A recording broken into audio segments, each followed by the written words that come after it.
Yeah? Can you put that there? Huh? Can you put that there? Please? Please. I love you, Mommy.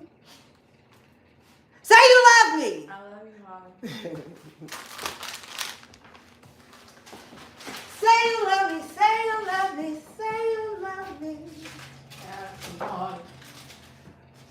There is strawberry watermelon and there's blueberry. Blueberry.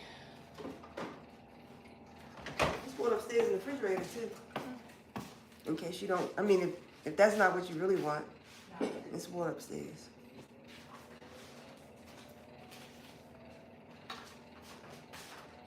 Oh, it's a minute already. Hey, yo!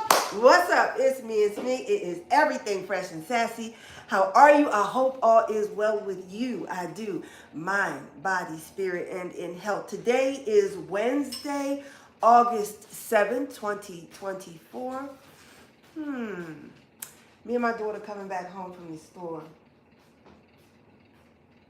Let me finish greeting you.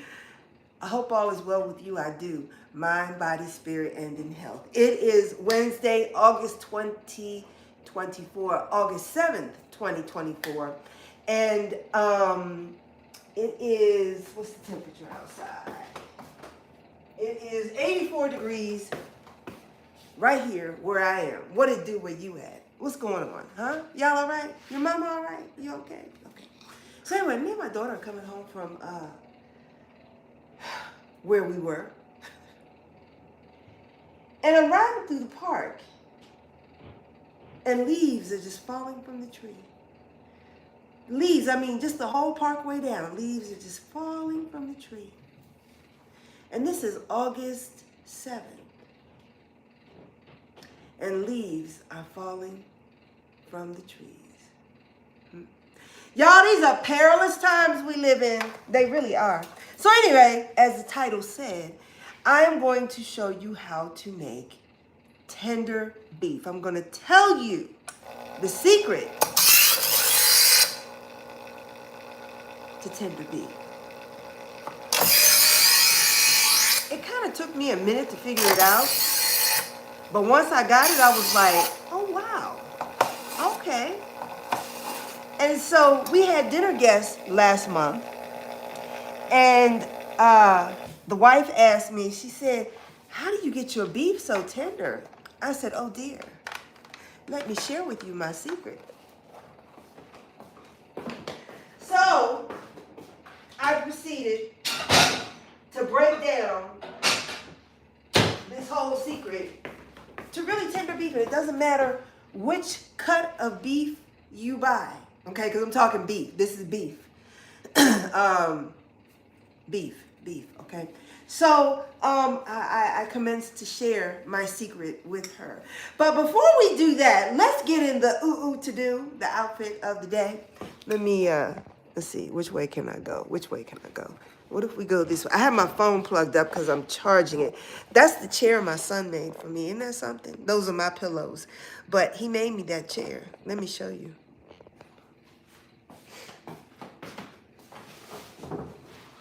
Isn't that something?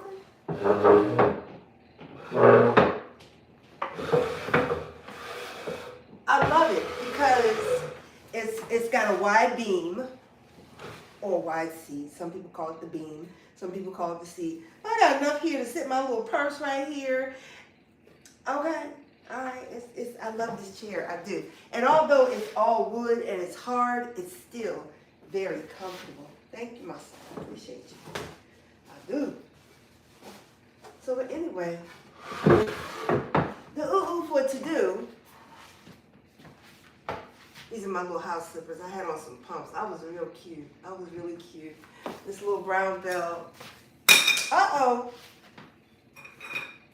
There's really nothing to keeping this belt on because it's just a little hook right there. And then you put the hook through one of these little holes like that.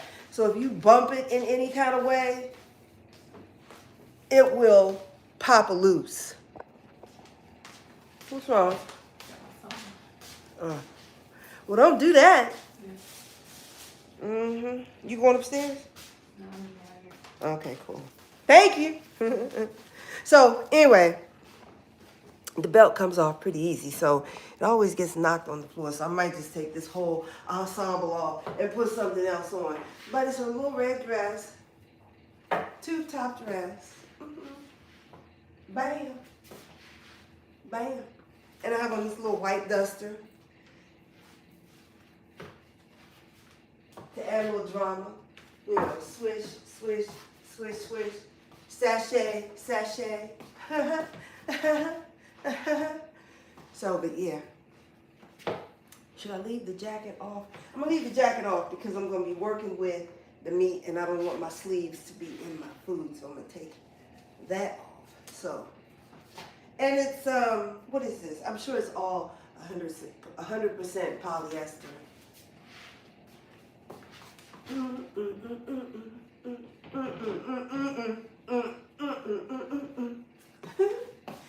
Anyway, let's get over here and get popping because this is a process. It is a process.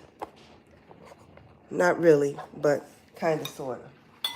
So, I bought a vase in here because I want to put my flowers in the vase. I don't want them to pass away before I can do that. So anyway, I got myself a nice piece of beef, and it's bigger than what I have room for. The pans that I need to cook in, my oven that I used to have when I had a stove here before I bought the cooktop, it was a much wider oven. And this oven is a little narrow. So I can't use the big industrial pans that I used to have because can't get any soap. No, because my oven isn't wide enough to accommodate those pans. So it's either buy a new oven, which I'm thinking about doing. There's nothing wrong with this one. It's just that it's not as wide as I wanted it to be. And it doesn't have a stop feature. You know how when you can set something to cook for an hour and then after an hour the oven cuts off? As much money as I paid for that oven, it should have that feature. And I wasn't paying attention and I bought it and it wasn't really what I was looking for. But anyway, you live and you learn. I wasn't paying attention and I ordered it, bought it, had it put in. And it took 4 people to put that oven in. That bad boy is heavy. And those 4 people were struggling. But they were professionals. They knew what they were doing. So, but anyway, I bought a piece of beef. I washed my hands. Where am I going to cut this meat at? Because I don't have anything big enough to accommodate that piece of meat. Except for this plate here. I could just cut it on the counter, but I don't want to do that. So, but I buy all of my beef at Costco. Maybe sometimes from Giant, but my beef comes from Costco. My chicken comes from Giant. My fish I buy at Costco and Wegmans. I like grouper, and only Wegmans sells the grouper, so I have to go there. But anywhoosters, I'm gonna cut this down because I'm not cooking all of this. It's too much, and I can just cut this into steaks. See how that is? I can cut this into steaks, like New York strip, and freeze them up for when I'm ready to use them. So but what I'm going to do now is to cut this bag open, and I'll point you down. Don't mind the dishes in the sink. My daughter came to clean them up, and I was like, oh no, honey, it's too late. You have to do that, oops, afterwards, after my video. I'm like, you wait until now to get busy, but that's my baby. She always helping me. I am not complaining. I am not complaining. I'm grateful for the help. Okay. I spilled some rice and I dropped the rice in the sink, so my sink is clean. Cold got to be. So I'm gonna open this up.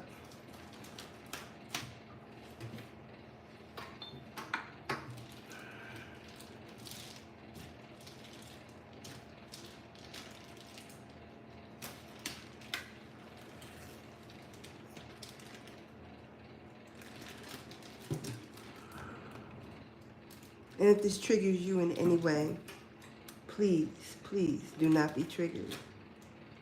I'm sure there is something else on YouTube that will be more suitable for your expensive taste. Okay. So this hand touched the meat. This one did not. So I'm going to use this to hold my little sprayer and just rinse the meat off a little bit.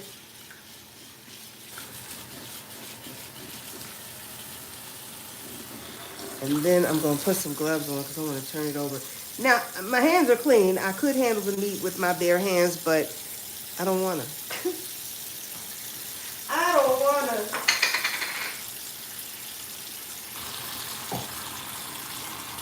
Uh-oh, the sink is filling up. No, don't do that.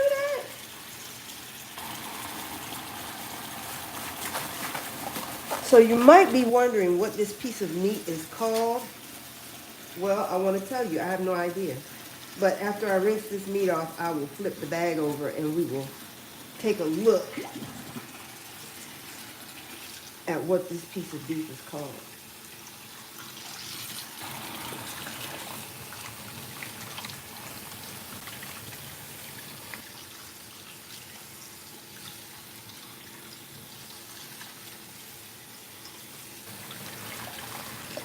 Ooh.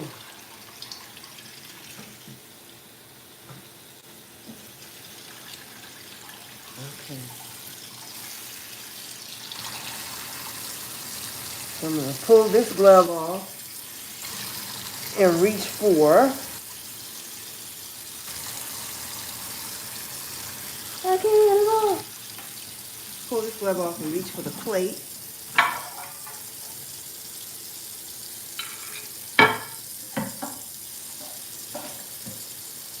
Okay, there we go. Put the plate there, put the glove here, and put the beef over here. And so we're going to cut this in half. And we'll use part of it as a roast. And then the other part, let me just wash my hands real quick. We'll use the other part to cut up into steaks. I'll do the steaks after I get the roast in the oven. But this is a very easy and convenient way to cook part of your meal, the main part of your meal. I think for us, the main part of our meal is our protein, our beef, our chicken, and our fish for our whole household, okay? So I want to get the main part of our meal started soon because it takes time to make this meat tender. A lot of your time? No. Basically, a lot of cook time. There you go. I just gave you the secret. The secret to a tender roast or a piece of steak or any kind of beef is to cook it slow and on a low heat. Okay? All right. So let's see. I think I can get... That's pretty big. I don't even know if I can get that in the pan, but I'm just gonna cut it and then we'll see what's what, okay?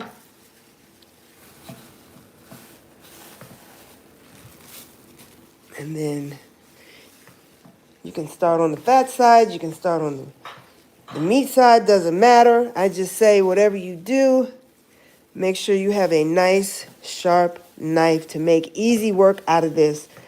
Because also the other thing I want to tell you is that a dull knife can be a dangerous knife. Because you're struggling trying to cut and all of a sudden that knife slips and you're hurt. So make sure you are working with a nice sharp knife. I just sharpened this knife before I turned on the camera and it's very sharp. It's very easy cutting this meat.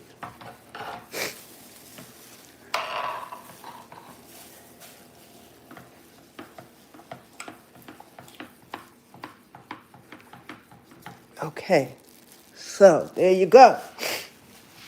Now the next thing I want to do is season my pan. I should have seasoned the pan before I came on camera, but just checking to see how you're doing. Been a long day. Should be leaving shortly. Okay, sweetie. I'll see you when you get here, honey. My king. Let me wash my hands.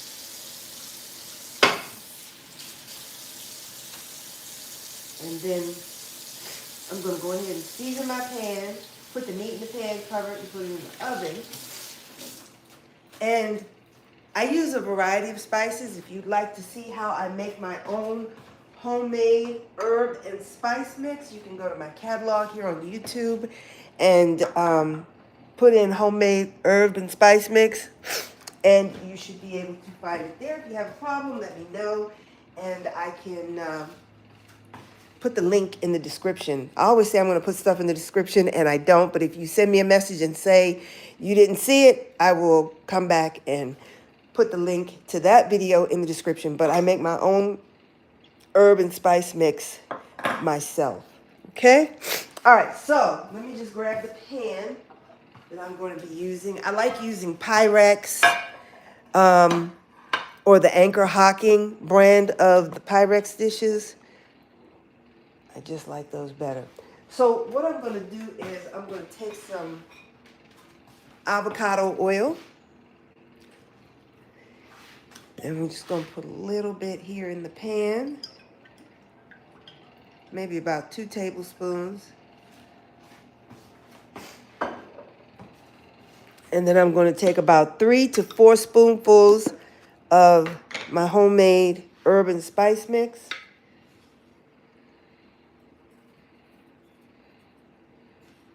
One, 2, and 3. Let's do one more. I always do either 3 or 4. And since that's such a big piece of meat, we're doing 4. Oopsie.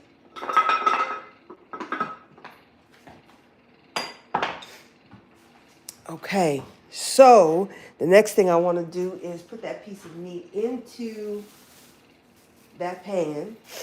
And we can put the piece of meat in and then season the top of the meat by sprinkling more, or you can just roll the meat around in the pan, rubbing your spices around the meat, okay? So it's up to you, whatever you want to do. I kind of just play it by ear. You know, I look at it and I'm like, is that enough? Will that work? So that's what I do. All right, so put the beef in the pan. Do it that way. And then I'm going to get the ends like that. Turn it this way. Get the ends like that. And then do the other side. Give it a nice rub. Rub the ends. Okay. Pick up whatever's in the pan and just rub that all over. This smells so good, and it's not even done yet. It's not even cooked. But the mix of herbs and spices that I'm using is just, and that's the good part, the nice part about mixing your own spices and herb mix, is that when you learn what you like in terms of herbs and spices, you can add a little more of this or a little less of that, you know. And that's why I tell people you got to learn your herbs and spices to really appreciate something really nicely seasoned in a way that you want to season it. You don't have to be subjected to whatever they put in the bottle for you. And I think what I'm going to start doing is I'm going to start making some of my own herbs because, or seasonings, because I notice when I buy the chili powder already has stuff in it. They put onion powder, garlic powder, and other stuff. When you tell me it's chili powder on the bottle, but then the ingredients say you added a bunch of other stuff, you know. So they do sell dried chilies at our Latino markets here. So I'm just going to dehydrate them because they're dried. They're not dehydrated. So I'm going to dehydrate them and put them in the food processor and make my own real chili powder without onion and garlic. Although I am going to use onion and garlic. Matter of fact, I'm going to be drying my own onion and garlic so that I can, oopsie, make my own onion powder and my own garlic powder. Because, I don't know, I just feel like they're doing too much with the food, you know? And all these ingredients you see included in your food labels, it's like half this stuff that they say is in here, I don't even have access to. I can't buy some of this stuff they talking about. Solibobitol, guargum, carrageenan. I don't have access to that. Well, you can buy those things, but not readily. But then there's really a whole lot of other things that they put into our food that I know I can't get access to. So if I can't get access to these things, why do I even want them in my food in the first place? You know what I mean? So that part. All right, just put a hole in the foil. And I don't want any holes in my foil. I want to keep all the heat inside of the pan so that it cooks as fast as it needs to cook, but no, we're not wasting any energy by having any steam leak out of the pan. So I accidentally poked a little hole in there, so I'm putting another piece of foil. All right, so that's what we do. That's it. And you're going to put this in the oven for 3 to 4 hours on 320 degrees. That's the key. A lot of times people will put beef in the oven and they'll put it on 400, they'll put it on 450, and then they come to put their plate, their cake, their steak or their beef on the plate, and it's very tough. And it's tough because when you cook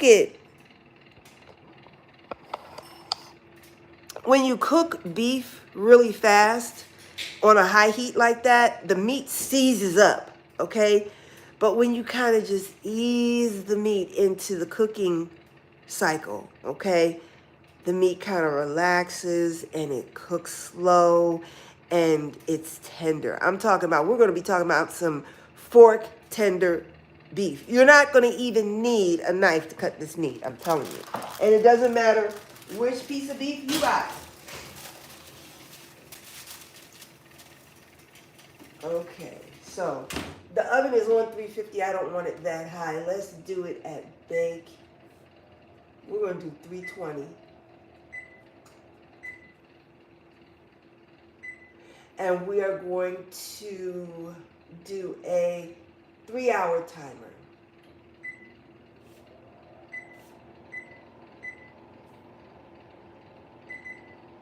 Oopsie, I turned it off by mistake. 3 hours. Now, I'm not going to be here for 3 hours. I promise you. I got stuff to do. 3 hours. Okay. So I put it on 320 degrees for 3 hours. And so that means, I think it's 4 o'clock. That means we won't eat until 8. And that's okay. That's cool. So now what I want to do is I want to cut the rest of the steak up and wrap it up. And what is this? This is, I said I was going to look at the packaging and tell you what it is. It is beef loin, top loin, whole New York vacuum package. And this is the Kirkland brand of beef loin. So that's what that is. I just need to get a bag and get this trash out of my sink.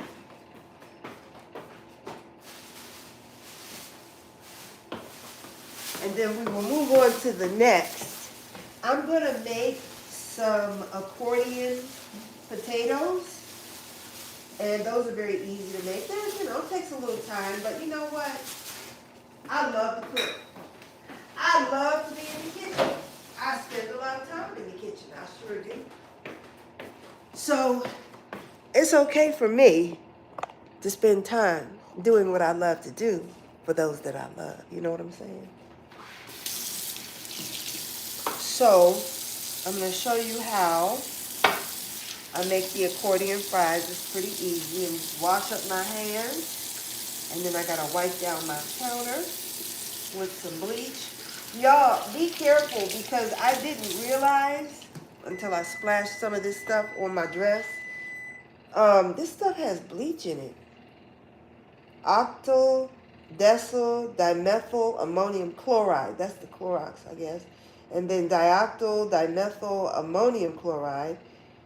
Decyl dimethyl ammonium chloride. And dimethyl benzyl ammonium chloride. There's a lot of different types of chloride. But yeah, these wipes, the Giant brand, I didn't know that was bleach until I splashed it. When you use the last one of these wipes, there's like a bunch of liquid in the bottom of here. And I went to throw it in the trash and I kind of tossed it, and some of the liquid that was in here landed on my dress and messed up a beautiful fuchsia colored dress that I would have to dye it, re-dye it, or I don't know. I don't know what I'm going to do about that dress. It wasn't something that I wore that often, but I like the color. So I was kind of upset because it didn't say bleach. They should put bleach because most people don't even know that these things contain bleach. And I mean, it has a strong aroma or fragrance, but I didn't know it was bleach. It doesn't smell like your typical bleach, but it sure enough messed up my dress. And I got all these white blotches all over this pretty fuchsia dress where it just ate up the color. So be careful. And they should say don't use these on your skin. Because I see people wiping these things on their hands, but I don't know. Anyway, I wasn't even trying to go there. Don't know why I did, but I did. All right, so let me just wash this bleach off my hands before I start rubbing my eye or something.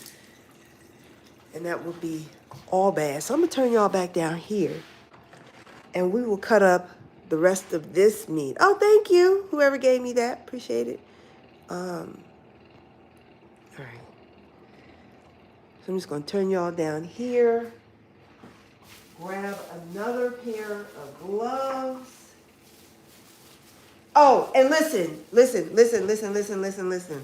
I'm not a shy person.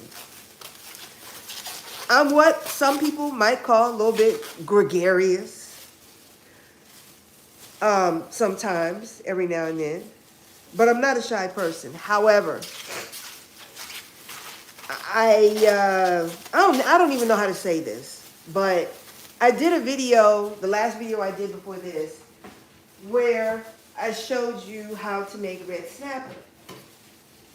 And all of a sudden this video had like 100 views, right? And I don't know why, but when I see my videos and they take off like that and they've got a bunch of views on them, I will private them. I will private them. I don't know what the issue is, why I get nervous, or not nervous, but it's like, if you've been on my channel for a while, you've heard me say, I don't want everybody in my house. You know, I don't want everybody on my channel. I'm not trying to get famous, not trying to gain any type of notoriety, you know, doing what little I do here on my channel.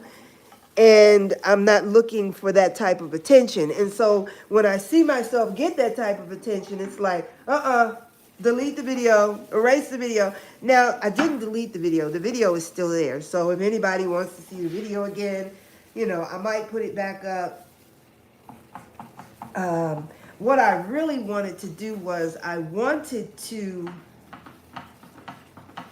and I thought I sharpened this knife really well. I wanted to make a short out of that video. And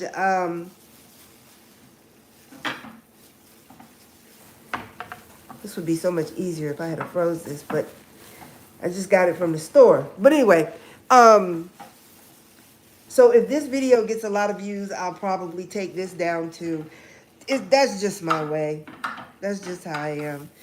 I'm not looking for attention. I'm not looking to have a big channel or grow my channel or anything like that. I just like to come in here with the few people that, you know, stop by, which is about 34 people in actuality.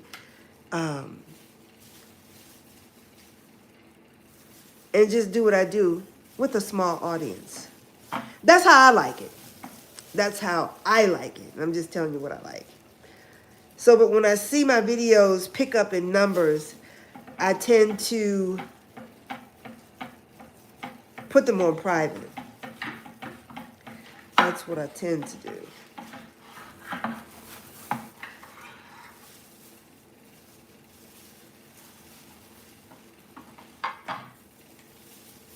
So like I said, I'm just cutting these up into steaks. And I'll put these in the freezer.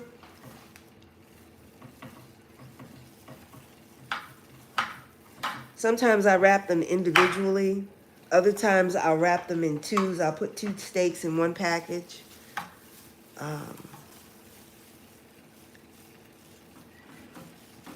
you know, with beef, you don't have to thaw beef out to cook it. Or at least steaks. I don't thaw my steaks out to cook them if they're frozen. I just put them in frozen.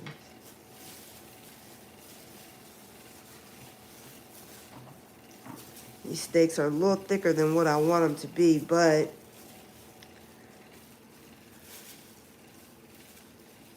if I need to cut them down more, I can.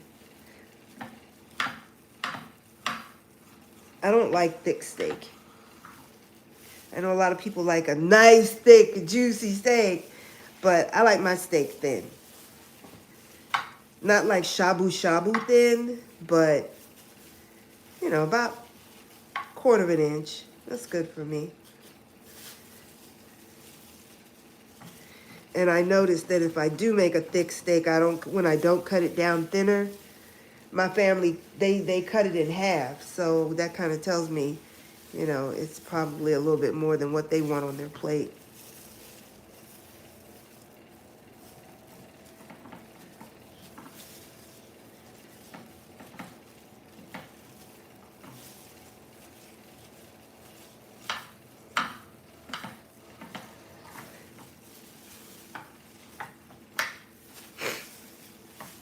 And this is good meal prep. So when you come home from work and, you know, you didn't thaw anything out, you can always take a couple of steaks and just put them in the oven, season them and put them in the oven.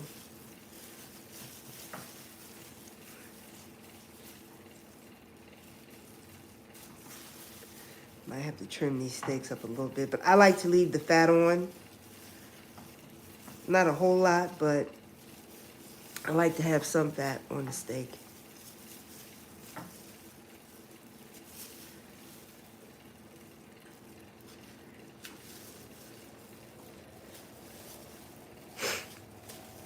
I wish I had a self-sharpening knife. I mean, when you put the knife, you know, into the holder, a little mechanism comes on and sharpens the knife for a few seconds and then turns off, so that the next time you need to use it, it's already sharpened and you don't have to pull out your knife sharpener.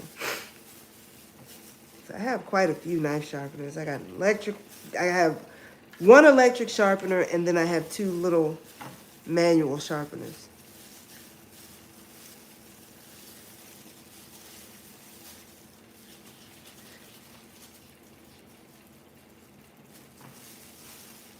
Wow, I didn't know I was going to get this much, but it's all good. I promise you, we'll eat it. We will definitely eat this. That looks like a little filet mignon, doesn't it?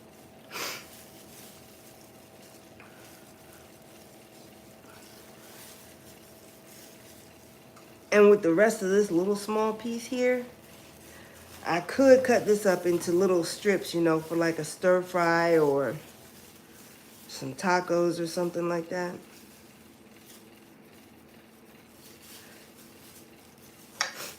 I love being in the kitchen. I really do. You know, you know how hindsight is always 20/20, and you look back and you say, "Oh, I wish I had known. I wish I had it done, you know. I can't wish on, you know, the past.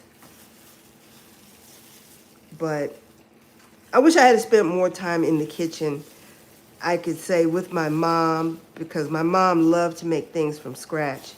And there were things that, you know, she made, like everyone loved my mother's dinner rolls. Everybody loved her rolls. But I learned how to make rolls, but now I can't eat them. I can't eat them without being really, really ill for 2 days, you know. Blood pressure goes up, chest feels tight, and I gotta wait for all that to clear out of my system. I just can't. I can't do flour, I can't do sugar without getting into somewhat of a perilous predicament. All right, so,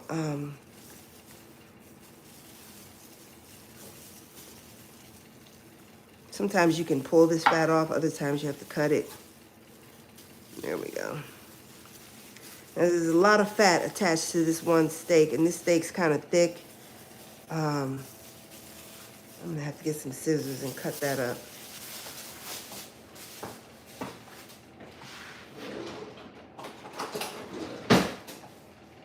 So I have some kitchen shears. Grab another pair of gloves. Oopsie. Let me just make sure. Okay, welcome to the chat.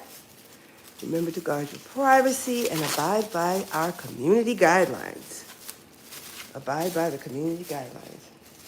I think I'm good.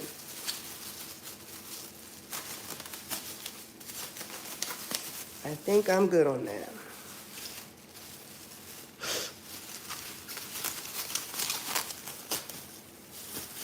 Okay. So, there's a lot of fat on here that I could probably pull off, but I don't want to mess up the steak, so I'm just going to take my kitchen shears that I use for meat only. And we're going to remove some of this fat.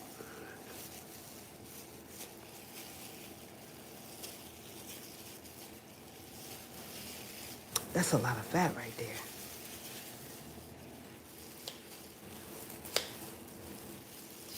I was trying not to take all of it, but it's like it won't let me, because I guess my scissors aren't sharp enough. It won't let me leave a little. It's like I got to take it all or nothing.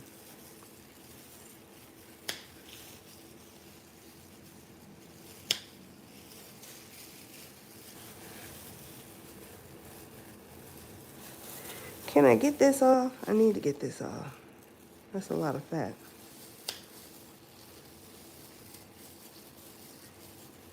And like I said, I always try to leave some fat because, you know, we need that, especially for us people who don't eat a lot of sugar, because we don't have sugar for energy in our bodies like we used to, because we've, you know, drastically reduced our sugar intake. We need to burn something, so we eat some animal fat, or I eat some animal fat. I can't do a lot of ghee. I can't cook with ghee as much as I love it. I just feel really bad after I eat it, you know, so.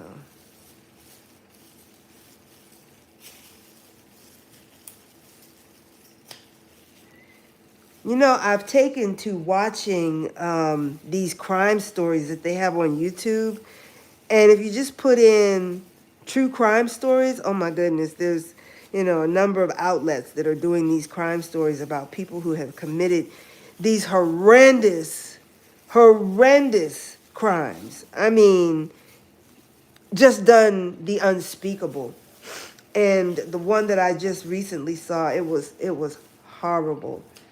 It was, oh my gosh, I don't even know if I want to talk about it. It was so bad.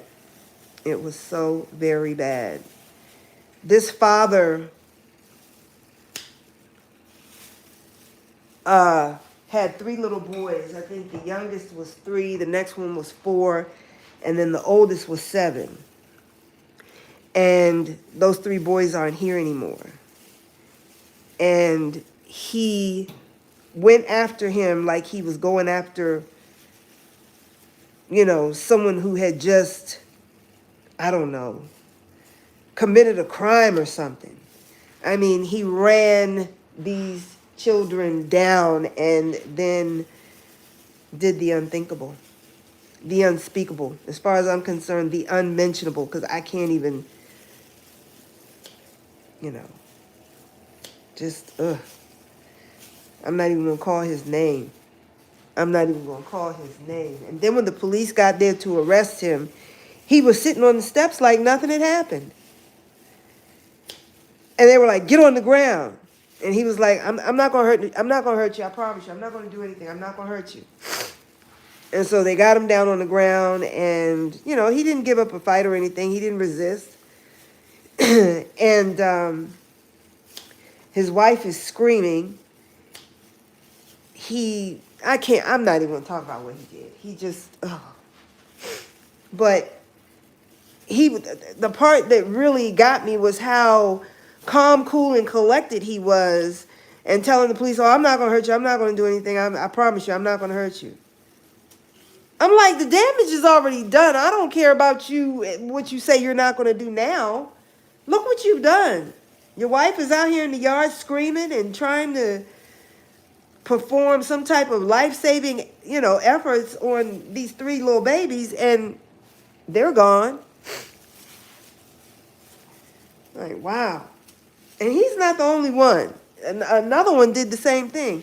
And he dropped those children down into like an oil well or something. Listen, look, we're not going there. We're not going there. But anyway, I watch these shows because these people are so stupid. It's like, how do you think you're going to get away with this crime? I mean, people don't realize there are cameras everywhere. Everywhere. Seen and unseen. Okay? There are cameras everywhere. Okay? And then people get really surprised when they go to court, right? And the court now is playing conversations that you had on your phone, whether it was your house phone or your cell phone. They are playing your recorded conversations. Yep. And it don't make a difference if you have a burner phone or not, because this one guy, he had a burner phone, and he thought by buying one of them burner phones, he was going to be able to commit this crime and get away with it. But they found out he purchased that burner phone. They found out where he bought it at. They watched him walk into the store and buy it and then pay for it. I'm like, anybody that thinks that they're going to get away with a crime today, they have, I don't know. I don't know.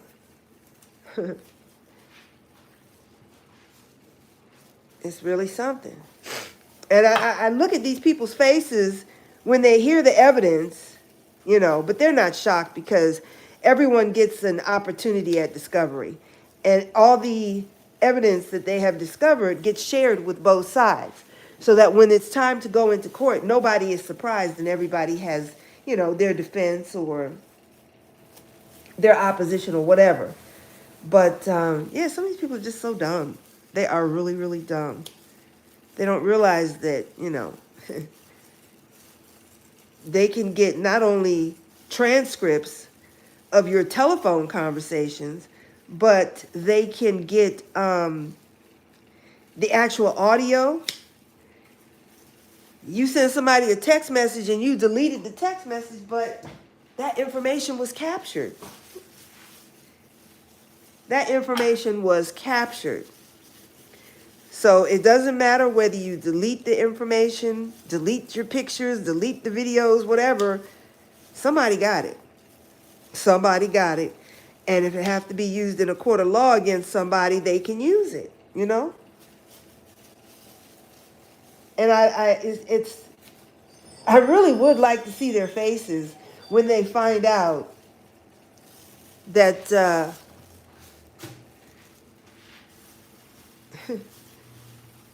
every move they made, every step you take, You know, every move you make. I'll be watching you. You know, that's Big Brother for you. Big Brother is always watching. But yeah, I've been watching these crime shows and just seeing how they catch these people and how these people, you know, made this mistake or tripped up and made that mistake that got them convicted and locked up, you know. It's really something. Okay, so that's 3, 4, 5, 6, 7. This one really could be cut in half, but I cut it kind of raggedy, so I can't really give it an even cut. So what I might do is cut this up into little strips, and we can use this for like taco meat, Taco Tuesdays, you know.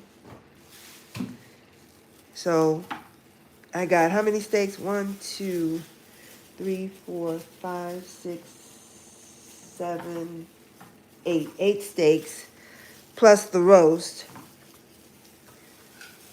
And for this piece of meat right here, it was $126. And this piece of meat, this meat will last us for about maybe, the beef I got in the oven right now, that'll last us at least 3 or 4 days. From making sandwiches, maybe making a stir fry out of a little bit that's left. That'll last us for about 3 days. Because I don't like to keep food in the refrigerator any longer than that. But that'll last us about 3 days. And then we've got 8 steaks here. And there's 3 of us. 3 times 2 is 6. So we've got about 2 meals worth of steaks. And these steaks, I'm sure, when I cook them, they will be cut in half. So we've even got more steak than that. So we've got enough here for at least 3 meals for 3 people. So if that's 8 steaks, and if I cut those in half, that'll be 16 steaks, right? You know, $126. And if you live by yourself, I mean, that'll really last you a long time. So I think it's very economical to shop at some of the big box stores. Now, I don't like Costco's chicken because they pack it in a brine. And I like my chicken dry packed. I want my chicken to be dry when it goes into its packaging. I don't want a brine because oftentimes that, I don't know, that brine kind of spoils the chicken or something. But I don't like it. So that's why I go to Giant to get my chicken. I buy salmon and whiting and cod at Costco. I get my beef at Costco. And what else? Chicken at Giant, beef at Costco. I get my fish at Costco, and I also get my fish at Wegmans. No one else sells the grouper except for Wegmans. And Wegmans also has orange roughy. So those are the type of fish that we like. Salmon, whiting, grouper, and cod. But you have to be careful because if you eat too much cod, you'll end up with gout. So be careful with the codfish. All right, here's that other big piece of meat. I'm gonna cut this up into little strips. I need some Ziploc bags, and I forgot to get some today. I used the last one last night because I would want to put this meat into a Ziploc bag.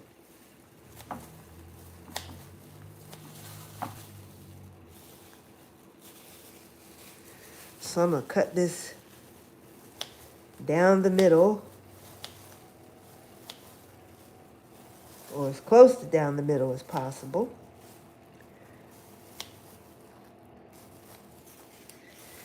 And then I will just cut this up. And like I said, these little smaller pieces, we will use this for stir fry. And if you're making a stir fry, you don't have to thaw it out. You can just put it in the pan and season it And it will thaw out pretty quick because it's real small pieces of meat. But you don't have to thaw it out. But, you know, if you want to wait, you can.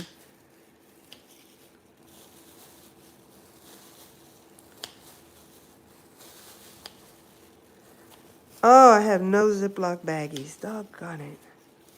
I guess I can just wrap this up because I do have parchment paper. And I like to wrap my meat in parchment paper. I don't use plastic. But I like to wrap my meat up in parchment paper and then roll it up in foil. But I don't want the aluminum foil next to my food. So that's why I wrap it up in parchment paper first.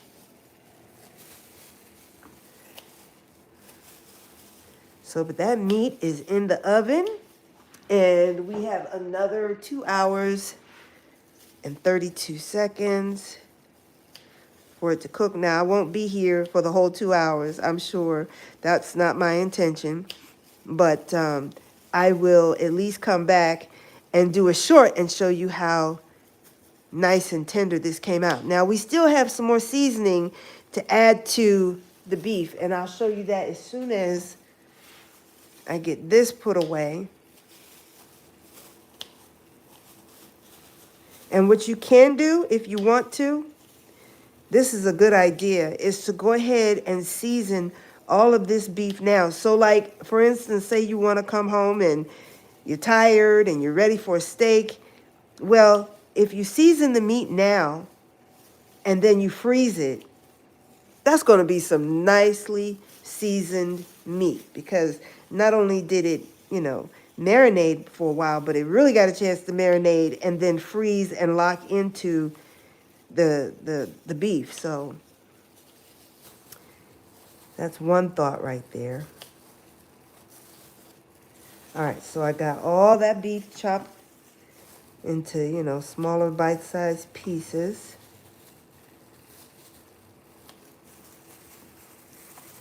Okay. There we go. And so we took off all that fat. Let me show you all the fat that I took off. We didn't take it all off, but I took a lot off. There's the fat. Okay. So, what I want to do next is grab a bowl, because I want to season this beef. Where's my big bowl? Oh, here it is.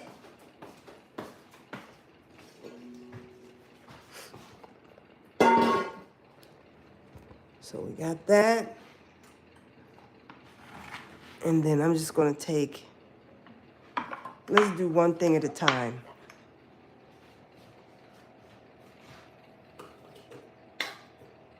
These little bite-sized pieces, I'm going to season those first.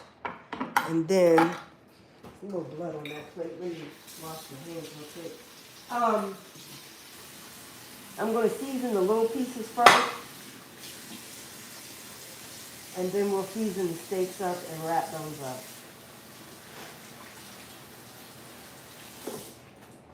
And I think 2 spoonfuls, 1 spoonful. I think 1. Let's see. We'll play it by ear.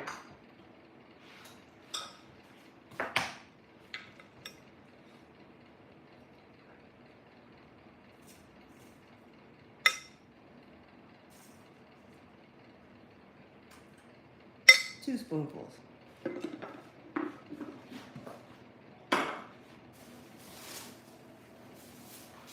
Okay. And then we just want to kind of mix and toss it around, and then we're going to package it up to go in the freezer so that when I want to use this meat, it's all ready, seasoned, and ready to go. So if I want to make a soup, all I got to do is put the meat in there. If I want to make tacos, all I got to do is drop the meat in the pan. Okay? There you go. Looks good, don't it? Looks good, don't it? It smells good, too. I thought I had a light I could turn on here. Let's see. Is there a flashlight? Where's the flashlight? There we go. There we go. It looks like it's about to throw down out there. And it's been threatening to rain all day, but it has not. So, my lighting is not so good, but I'm glad I was able to turn on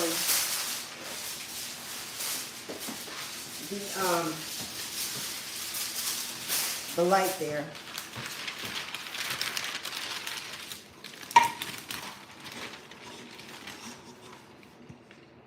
All right. Okay, all right.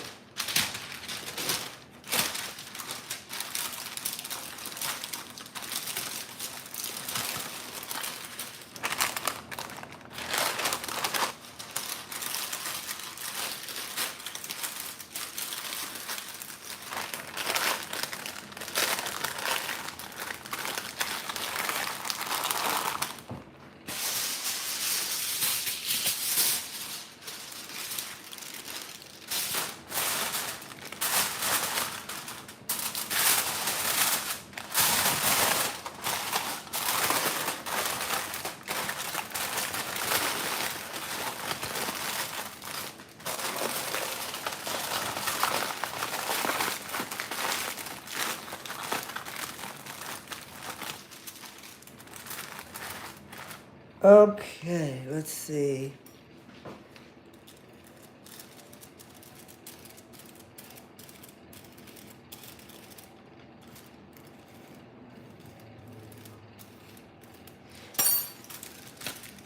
Chopped beef. I'm gonna put that in the freezer, right? And then we have the steaks. I don't want to touch that plate.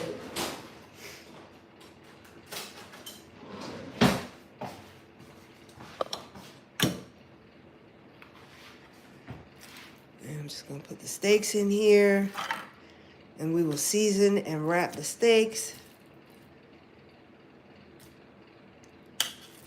And I'm gonna put 3 in one package. I think that'll work well.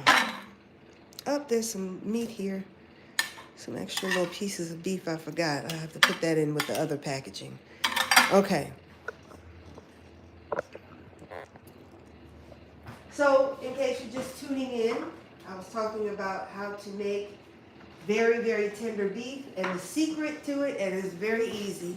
The secret to it is that you don't cook your beef on high heat and you don't cook it fast.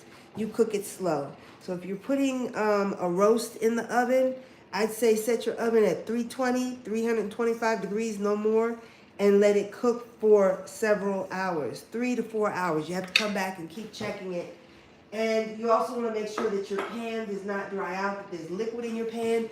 Don't add water if you don't have to. The only reason why you would want to add a little water to your pan is because your pan has dried out and it's causing your meat to burn. But normally, that's why I add a little bit of oil to my pan so that it helps maintain the liquid that the meat will yield when you're cooking it.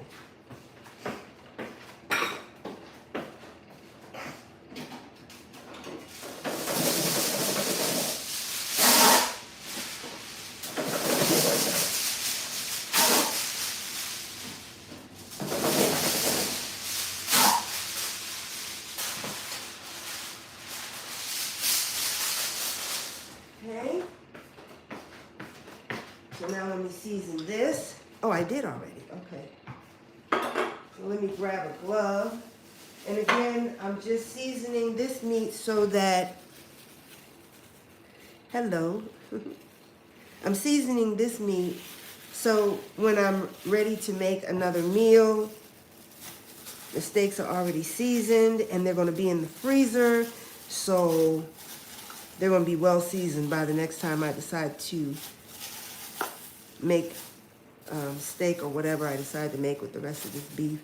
But this is why I like to buy a large piece of beef, because the larger the larger size of the meat that you buy, the less expensive it's going to be when you buy at one of the big box stores. Now, I only shop at Costco. I used to shop at Sam's, but 3 times in a row I had an issue with some meat that I had bought.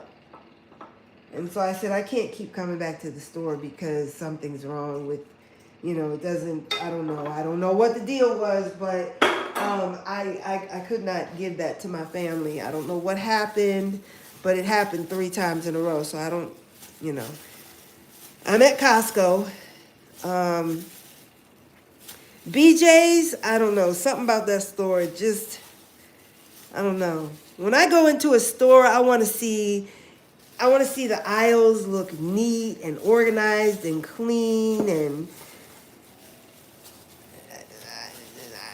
I don't know. That's what I expect when I go in the store. So I just have one membership, and that's at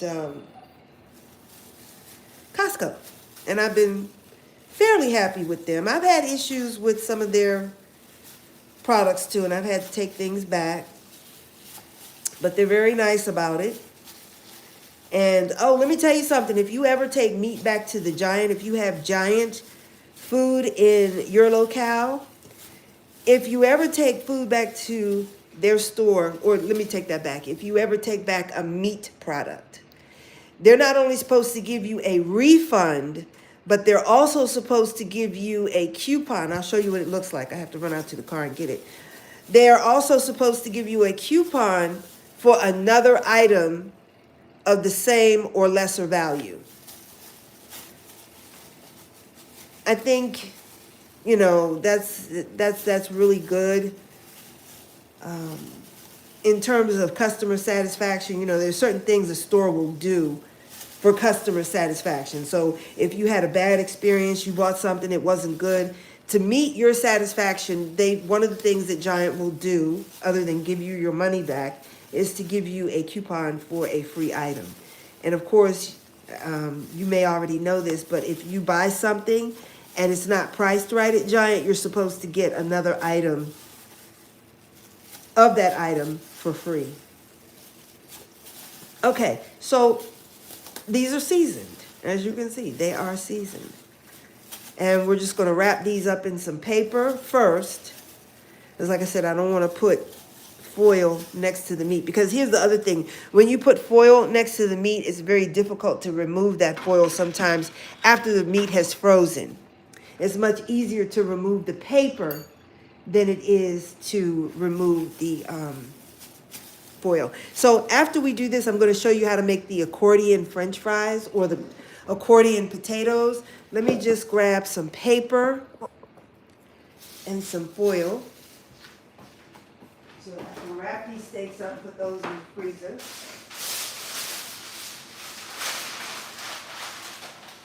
One, two, three. Okay, 1, 2, 3. I hope I have enough. Otherwise, I have to tear off a little more.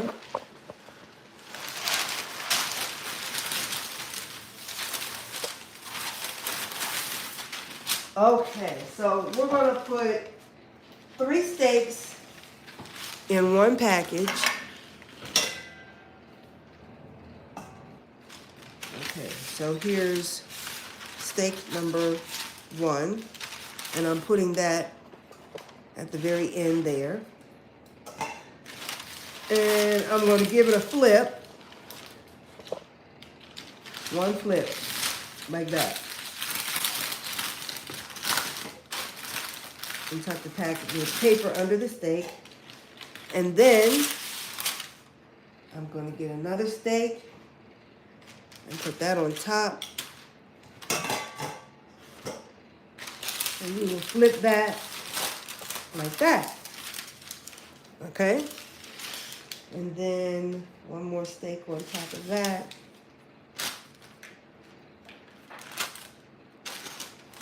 And see this piece of steak right here? This is more than enough. And I know when I put this on the table, somebody's going to cut it in half and put the other half back on the plate.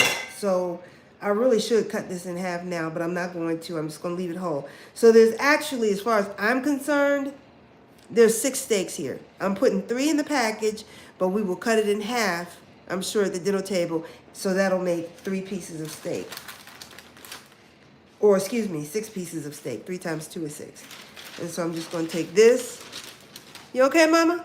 Yeah. Okay. And wrap it over that way. Roll it under. Fold the paper under and fold the paper under on this side. All right, so there's actually 6 steaks here. I should have cut them in half. Maybe I should cut the rest of them in half before I wrap them up.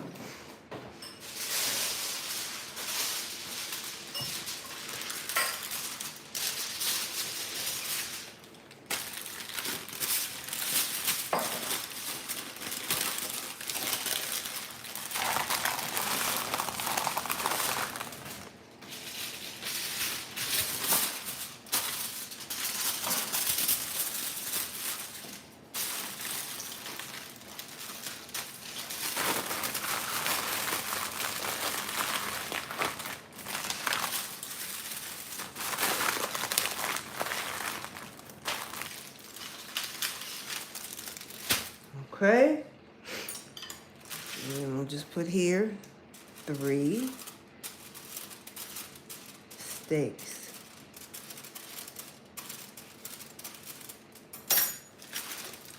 There you go. Okay.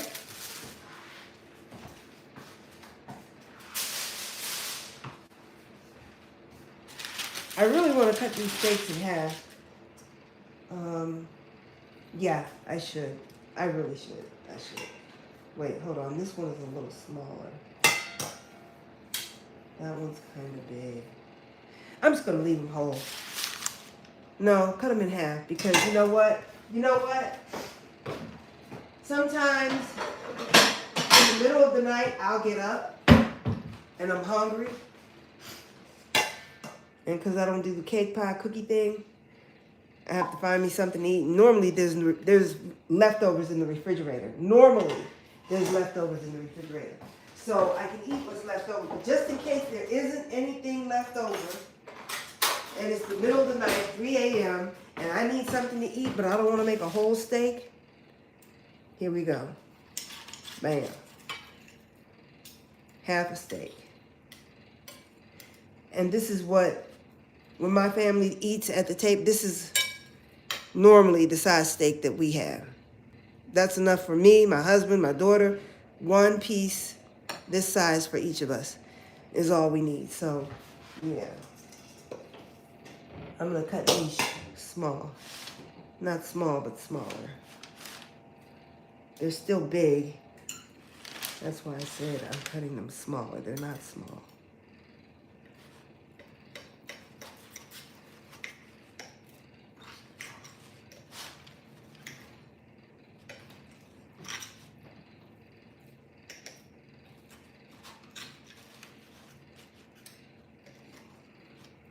And these will marinate nicely in the freezer. So when it's time to cook these steaks up, they will be well seasoned. And all you have to do is just take it, put it in the oven or put it in your frying pan if you're going to thaw it out. And you don't have to thaw it out to put it in your frying pan. But at least this way it's ready to go. Meal prep. It's kind of an idea for meal prep. And then I got this piece right here, which was not as big or not as long as the other ones, but I'm still going to cut it in half.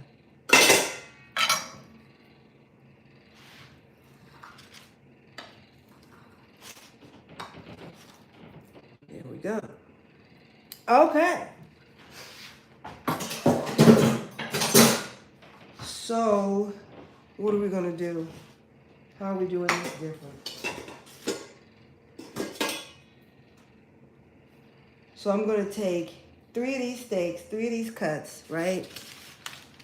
And wrap them up. 1, fold it.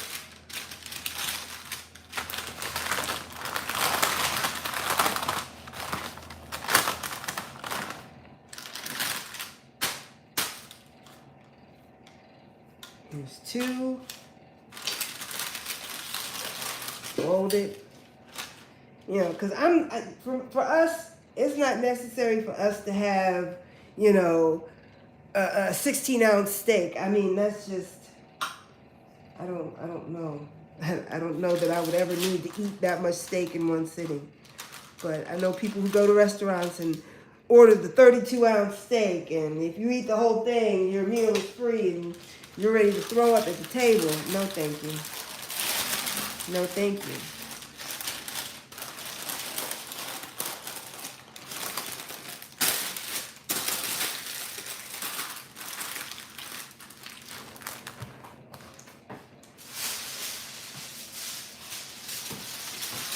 Tear this in half. That's too much.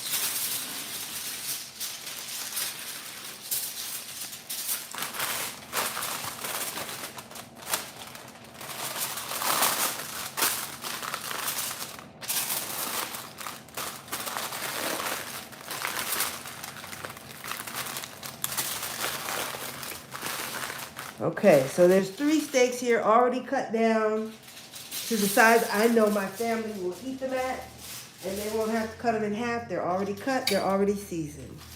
So 3 short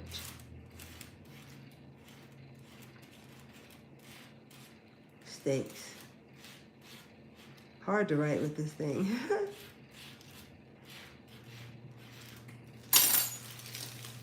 Three short steaks. Okay? All right. We are moving along. All right. So let's just repeat the process. 1.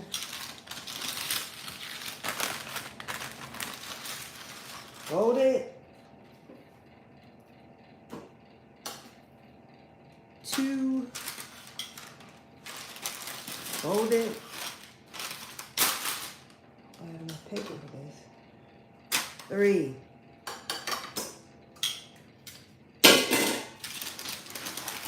Fold it. I just made it by the hair of my chinny chin chin.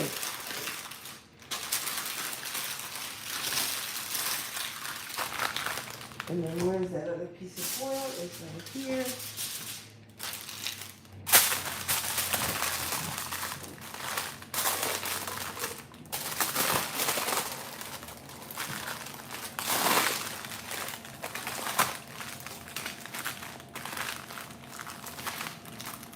And then this is the other 3 short steaks. 3 short steaks. There we go. And then I got 2 little pieces left. So what I'm going to do is these little 2 pieces here. So I don't feel like cutting up any more steak. I'm done cutting for the day. I need to move on to the potatoes.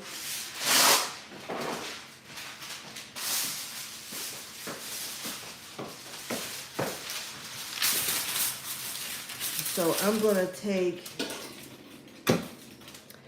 I should cut these up into little pieces. I'm tired. I don't want to cut anymore, so.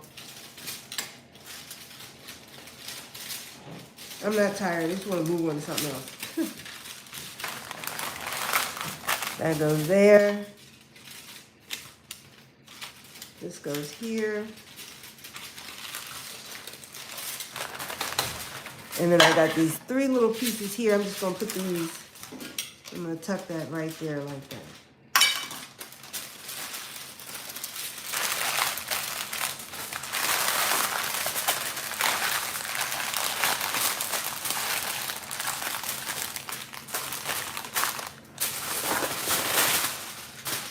Too much foil.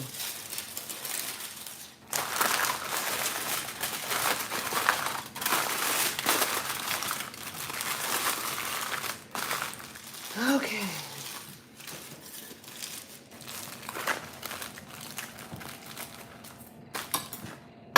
Wrinkled it up so much, I don't know if I can see it. Okay, so chopped, can't see it, steak.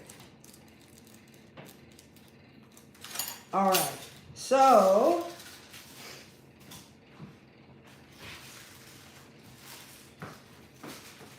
this is what we have. There's 3 whole steaks in here, which can be cut in half, so that's 6 steaks in here.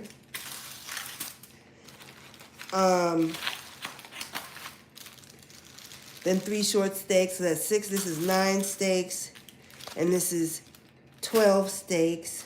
And then I have 2 little packs, or 1 large pack of chopped steak and 1 small pack of chopped steak.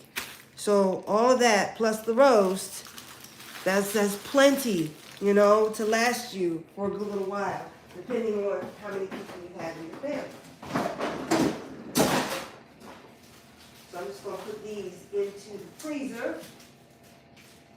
Oh.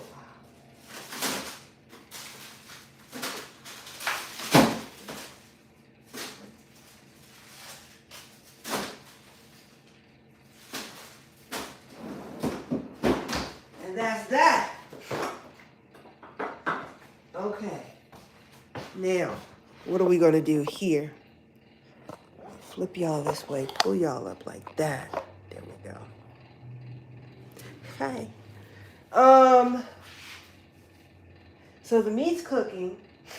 I said I was going to show you how to make the accordion fries. Isn't that what I said? So I should do that, and then after I make the accordion fries, I need to do a little bit of housekeeping because I got dishes in the sink. I got clean dishes I need to put away so that I can put dishes in the dishwasher. And I need to clean my sink out. Let me wash my hands. I don't know what happened to my little pump bottle. I love this little bottle, but the pump doesn't work, and it's not, you know, the type of pump that I can just go out and buy because it's kind of an odd shape, I guess. It's not a common size.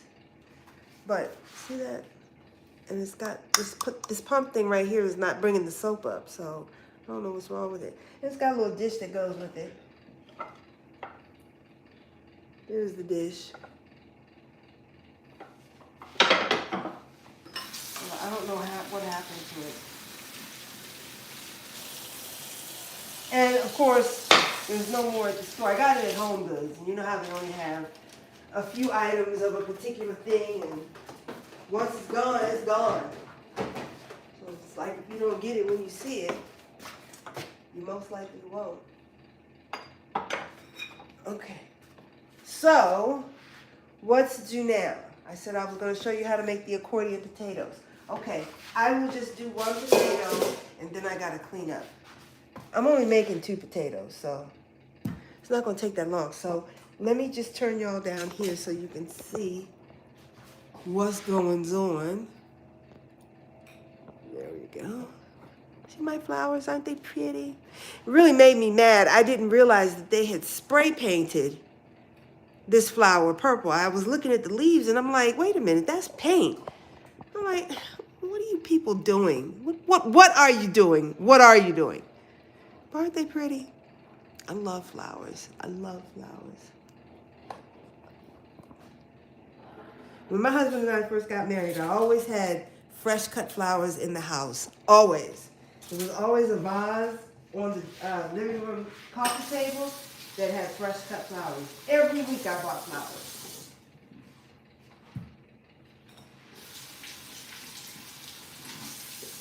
Okay, so what we're going to do is we're going to peel a potato.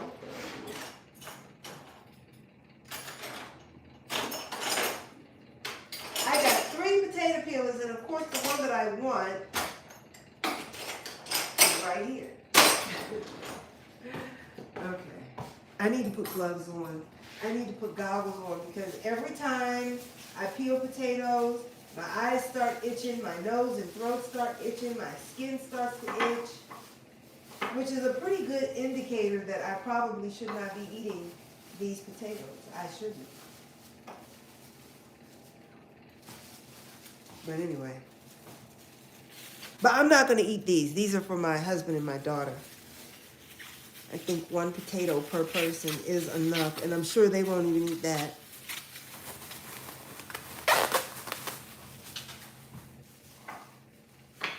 But I like making these potatoes because they're cute and they're fun.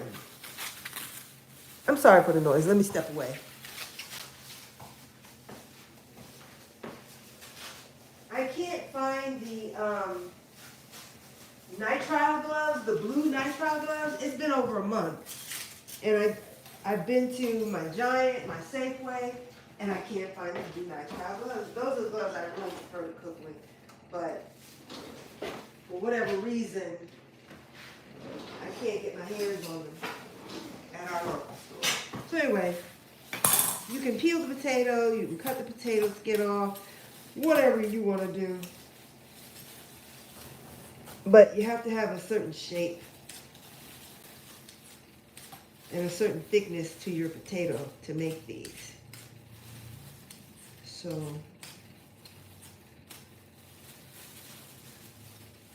if you want them to be the shape that, you know, most people make these potatoes with.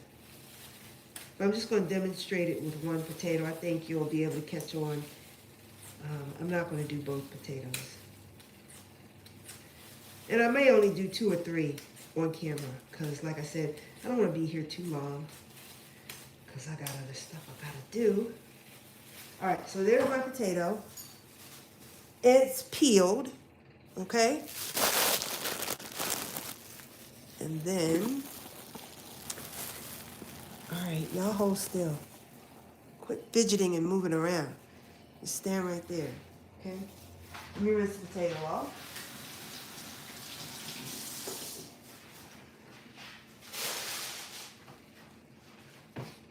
Bowl there. So what I do is I'm just going to cut off that small end there. Cut that off because I want it flat. And then I'm going to make about an inch thick. Yeah, about an inch thick.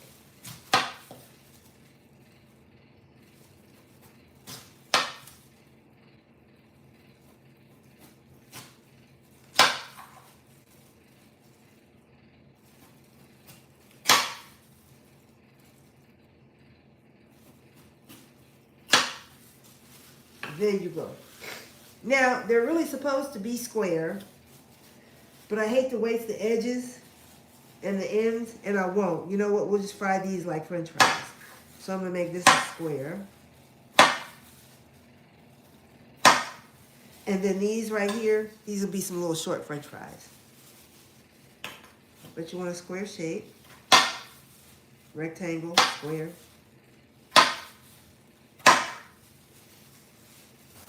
Those will be the fries. These will be the accordions. I know it looks like I'm playing with my food. But I assure you, every bit of this food will be consumed joyfully.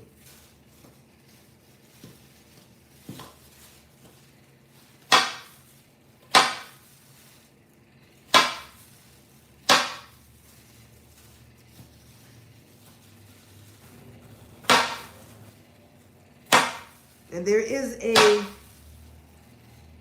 process in making the best French fries. And I'll tell you what that secret is too. But let's just get these cut up.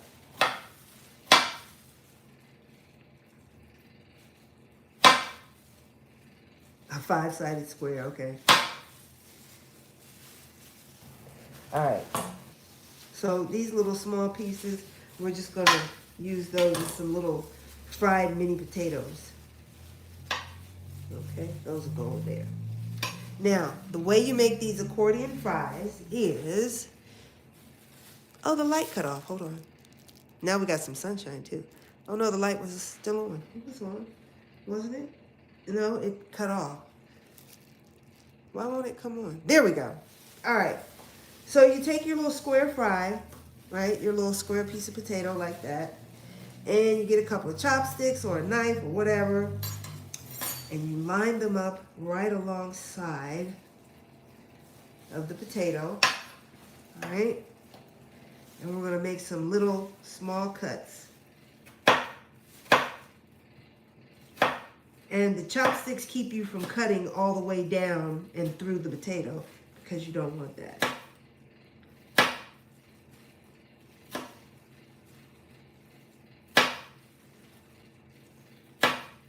make them, the cuts as close together as you can. All right? So look, you see that? See how we did that?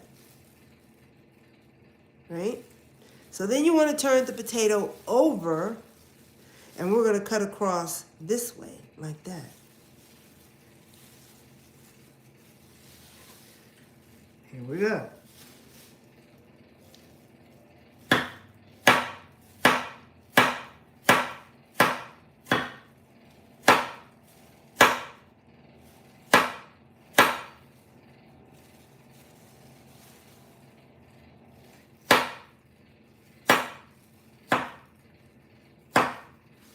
Okay, so here's your potato. See, it's kind of like an accordion. Isn't that fun? See? And it kind of pulls apart like that. And it's like an accordion. See that? And we're going to fry these. Add some herbs and some cheese. Oh, yeah. I missed one little cut. Let me get that cut because that's kind of thick. Hold on.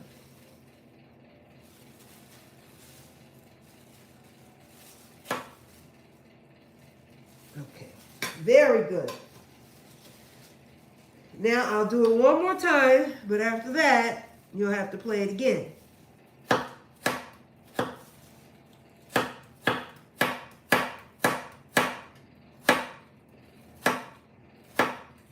Make the cuts nice and close.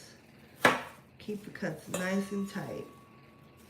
And it will make for an even prettier accordion. Okay? So we've got them that way, right? They're all pretty close together, see? And then we're going to flip it over, and we're going to cut it at an angle, like triangles. And make sure you hit that chopstick to keep from cutting all the way through the potato, because you don't want to do that.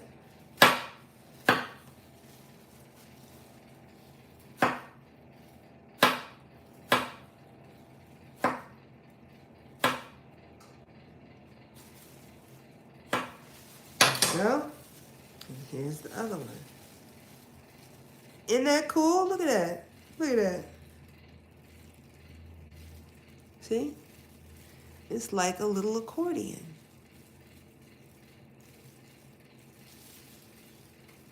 See? All right. So there you have it.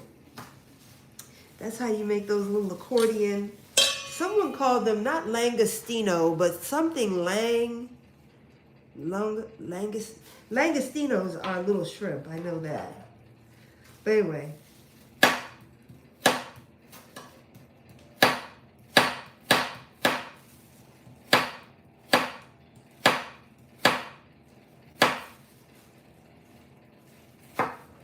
They call them something else. I forget what they call this style of fried potato.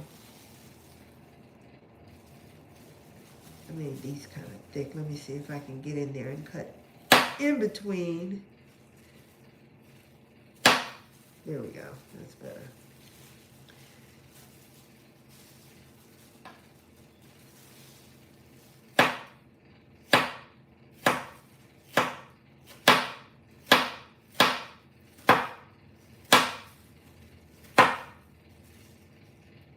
But yeah, if my skin comes in contact with potatoes, I start itching, my nose gets stuffy, my throat starts itching. Isn't that cool? It's like an accordion. All right, so I'm going to put these in a bowl and add some cold water so that they don't turn brown until I'm ready to use them.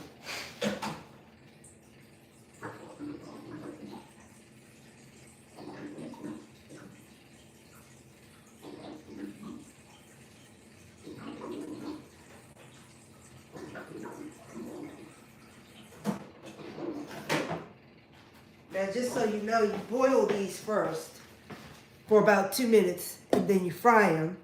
You take them out and let them sit, and then you put them in for another 2 to 3 minutes and fry them some more. And they come out so good. They are so good. Now, I said I was only going to do the 2, but I might as well go ahead and do these last 2 since that's all I have left.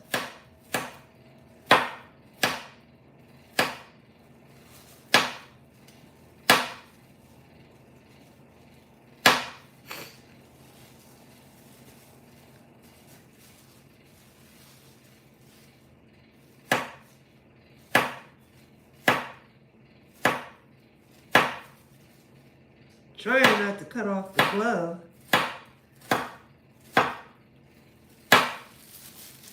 Because we don't want any gloves in our French fries, our potatoes. Oh, I said I was going to show you that coupon you're supposed to get. If you have Giant where you live at and you get some meat and it's not good, they're supposed to refund you and give you a coupon for another piece of that meat at the same or lesser value. See that? Isn't that cute? Okay. And they are just so good once you fry them up. And you gotta fry them up right. Like I said, you boil them for about 3 minutes. Then you pat them dry, let them sit for about 5 minutes, and then you fry them for about 4 minutes. 3 or 4 minutes, take them out, and then fry them again for another 2 or 3 minutes. And they're so good. And then you can sprinkle on a little bit of cheese and some herbs. And they're really cute. They're very pretty, and they taste even better. Uh-oh. I chopped off 2 pieces. No.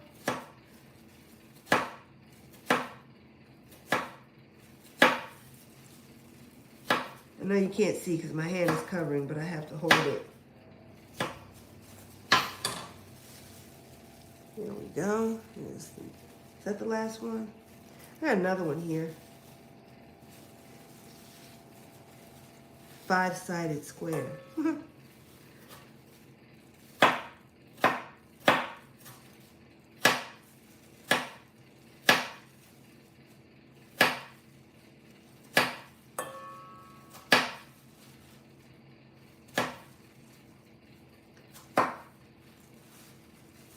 Okay, flip it over.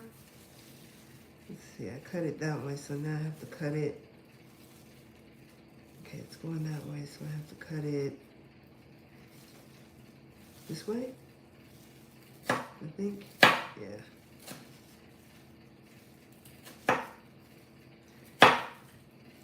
Oh, no.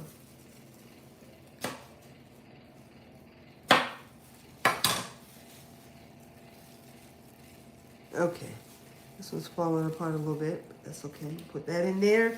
And then these little short chunky pieces go in there too, because we're going to fry those up also. Okay, so that's that.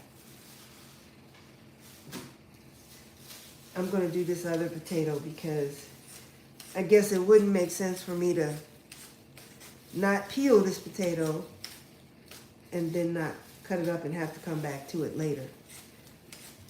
So let's just get her done and get her out the way. Oh,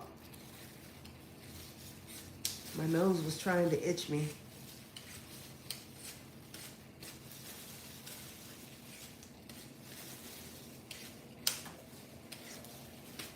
Let's see if I can back up a little bit. We're so close up on this potato. Hold on. Rinse this off.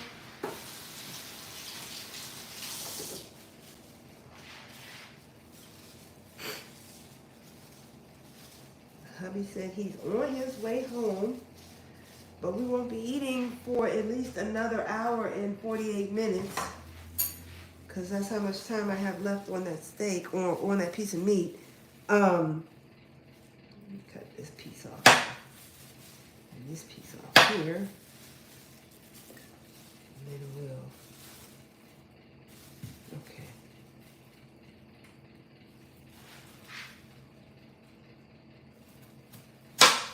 About an inch.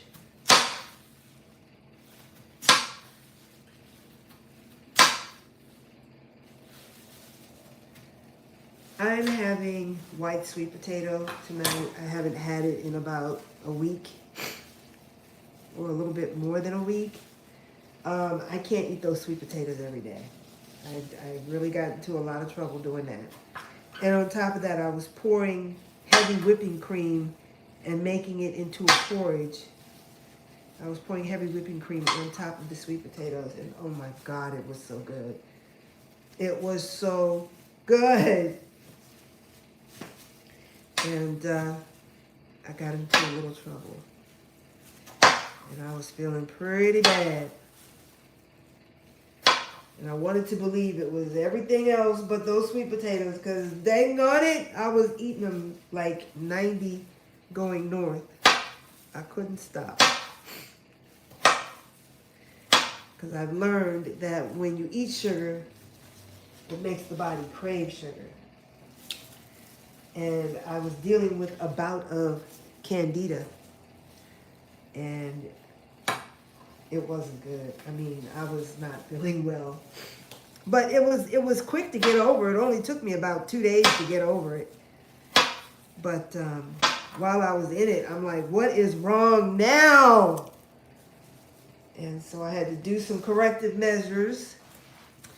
And in it was really about in a day's time, I was feeling better. I was okay.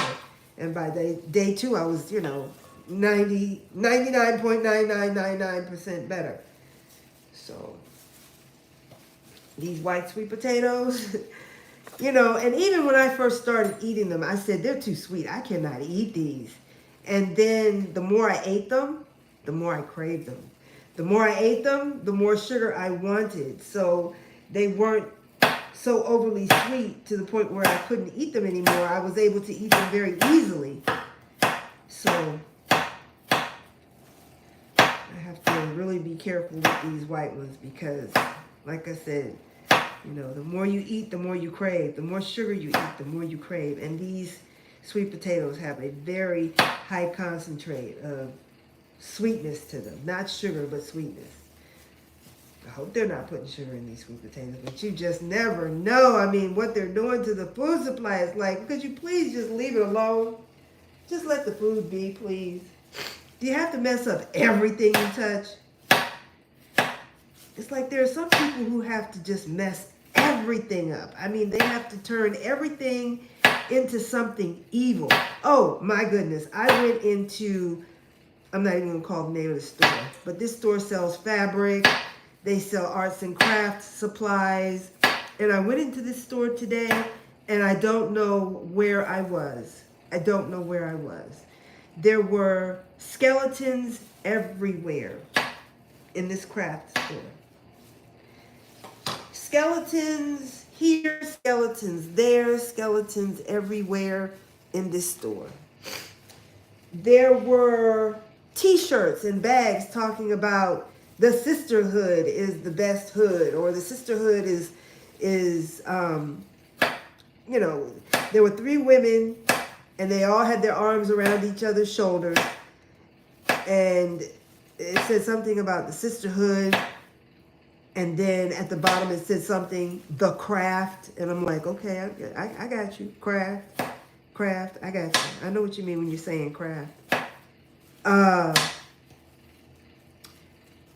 And there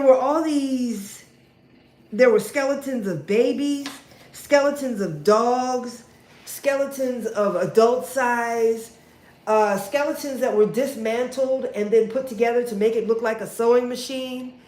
I'm like, what? What is happening? Who is making these brand decisions where they say this is how we're going to set up our brand here in this store? I used to be a brand manager, so who is making the decision on branding this store this way. All these skeletons and cauldrons and candles and books about potions, and I mean, the store was just run over, and all of this stuff was right at the very front of the store. And I mean, the first 4 aisles of the store run across the length of the store. And I mean, they even had black wreaths.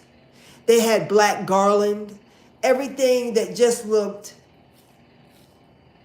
like it was about death or demonic. They had it. And I'm like, you know what? We can't come here no more. We cannot come here no more because... And then they had a picture of a woman sitting behind a table, and the craft is how she looked. The craft. I was like, wow. We can't come here no more. We won't be shopping here anymore. That was just, I'm like, why are people promoting so much death when you go into certain areas of their stores? You know, why is that being promoted? Why is that? It looks like they're trying to normalize, you know, while, you know, death is a part of life. We don't have to make it this way, especially when you take a skeleton, dismantle it, and then make it into the shape of a sewing machine. Who would think of something so, I don't know. I was like, really? This is what you think of people who have left here, that you can just take their bodies and dismantle them and do the... Now, I know that wasn't a real skeleton. It was plastic. But, you know, just the idea of it all, the thought. I'm like, you're doing too much of the wrong thing. And like I said, there are some people who just have to make everything something evil. It's like, when I was a kid, the first thing I learned how to draw was a rainbow. I don't want no rainbows in my home. I don't want any pictures of any rainbows. I don't want it. I just don't want it.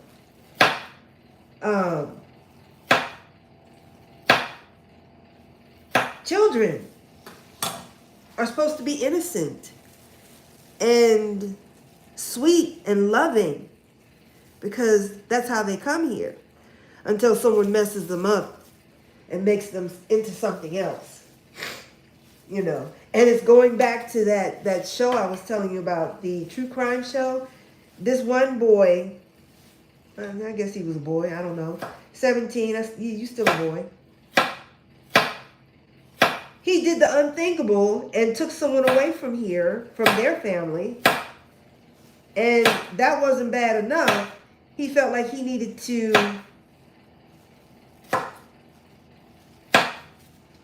I don't really want to be talking about this right now. Not only did he kill this person, but he separated. That's all I'm going to say. That's all I'm going to say. That's enough. That's enough. And so there's some really sick stories on there. And the parents are at the jail, and the police come out and say, well, your son is now being charged with the murder of so-and-so and so-and-so. And they give the parents the details, the gory details. And this one boy went into this 90-something-year-old woman's home, and not only did he take her away from here, but he had his way.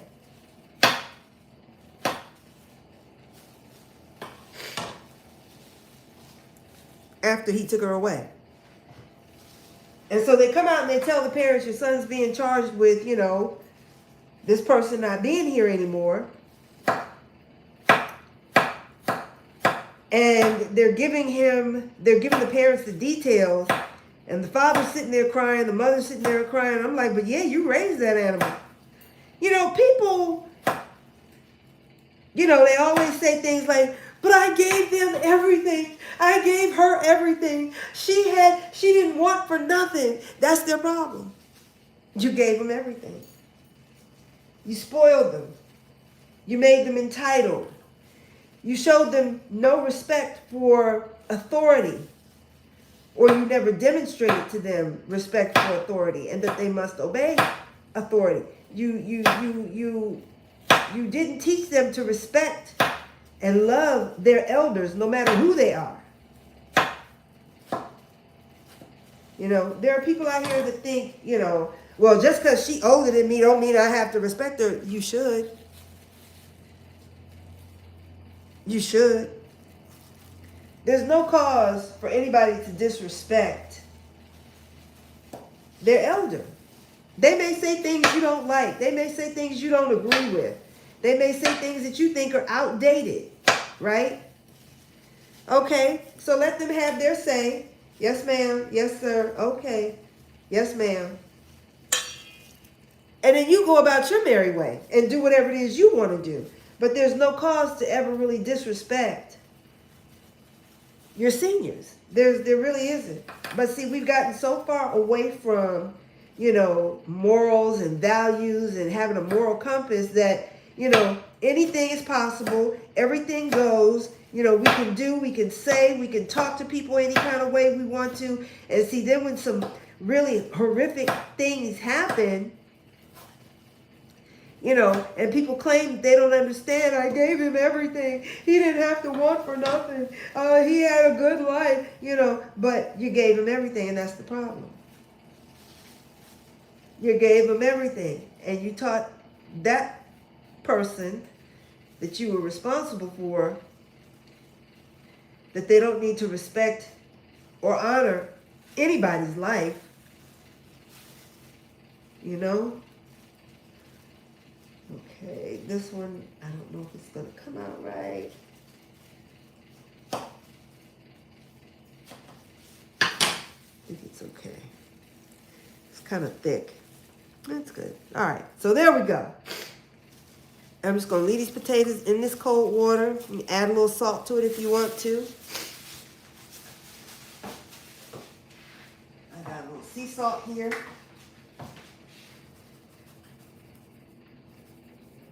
And the French fries, I always cook my French fries last because I want them hot and good. No one likes cold fries, so I just leave these sit in the water, in a little salt water, until like 10 minutes before we're ready to eat, and then I'll go ahead and fry those up in some oil. Alrighty, so, you know, it's really sad that people are going through what they're going through right now. They're having a difficult time, you know, getting along with others socially, fitting in, because we have no social graces anymore. We're not taught, or most kids are not taught how to interact and engage with other children. And this is why a lot of times you're finding today that a lot of people don't have a lot of friends. And I knew exactly when this was going to become a problem. When my kids were small, when my sons were small, they wanted those video games, right? And so the first one I bought them was Mario. I think it's called Mario, something like that. But I bought them a Mario video game, and it was fun. And I used to like to sit and play with them, right? And so another game came out, and another game came out, and we got all hooked, and we liked it, and we played it, and we had a good time playing it, and yada, yada, yada. And then there was this game that came out, and I said, oh, I want to play. And my son said, well, it's only one player. I was like, you mean you can't add another controller and I play the game with you? He said, no, it's just one player. I was like, oh, okay. I said, now, when I was coming up, as children, you know, we played with a group of kids. It was a bunch of us, and we all played together. And now they're creating these games where there's only one player. I knew right then and there that was going to be a problem. I knew that was going to be problematic. And what do we have today? We have these video games that these kids play. And if they want to play with somebody, they have to get online and play with somebody. Now, I might be wrong. Maybe I don't know what I'm talking about, but that's the way it seems. That's the way it seems to be. If you want to play with somebody, you have to get online. And sometimes these kids get online and they are playing with and talking to adults. And sometimes these adults know that there are children in the room and they're just in there cussing and saying all kinds of rude and nasty and crude things. Because one day my daughter was on there and she was playing. I'm like, who she got in the room with her? That's in my house, cussing. In my house, cussing. I'm like, oh no, wait a minute. What's happening? I said, who are you talking to? She said, oh, I'm playing a game online. I said, what do you mean you're playing a game? This was like, I don't know, 7 years ago, something like that. I said, who are you talking to that's doing all that cussing? And I'm hearing it because, no. And this was like a young boy. And I'm like, no, no, hang up. Get off that. No, we're not doing that. Because if this young boy doesn't have enough respect for you as a young lady to not use that kind of language while y'all are sitting here playing a game. This is supposed to be a game. Okay? And I mean, he's just cussing. I was like, no, that has to end. That has to end. You know, this boy's parents didn't teach him right. This boy's parents didn't bring him up right. You know, you sit here online and you don't know whose parents is listening in. And that's even beside the point. Whether somebody's parents is listening in or not. You're using all this profane language and for what? And that's another thing. I have really, honestly, tried to make it my business to not cuss anymore. And I'm going to tell you why.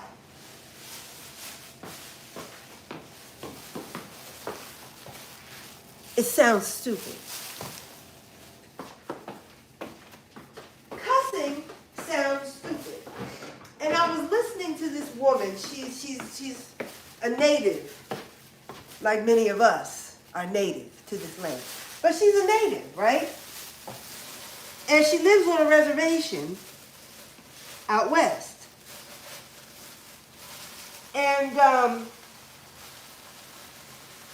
some man had approached her, and he was very rude, very nasty to her. This was when they were fighting over this waterway. I can't remember the name of the waterway. And the government was trying to take this waterway away from these indigenous people. And they're like, first of all, we were here first. You all came over here, robbed, stole, pilfered, plundered, you know, did everything and the worst. You took our land from us and then tried to tell us, well, we're going to let you keep some of your land that we're taking. But we're taking it. We'll let you keep a little bit. We're going to build a few schools, and then we're going to open some post offices and some grocery stores for y'all. But the rest of this stuff, I know it was yours, but we're taking it now, okay? And one of the things that they were supposed to be able to keep was this particular waterway. And now, some 200 years later, they wanted to take the waterway from them. And the lady was saying that the man used some type of foul language towards her, and she gave it right back to him.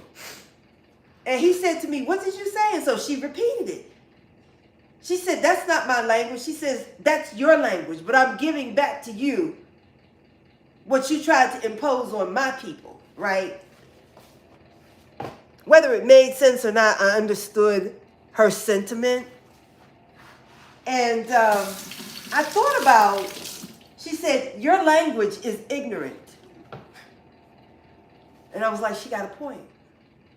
Because if someone walks up to you and says, F you, what are you saying? You want to do what with me? You want to have with me, you, the person who has come at me with all this venom and vitriol, you think I'm now going to do what with you?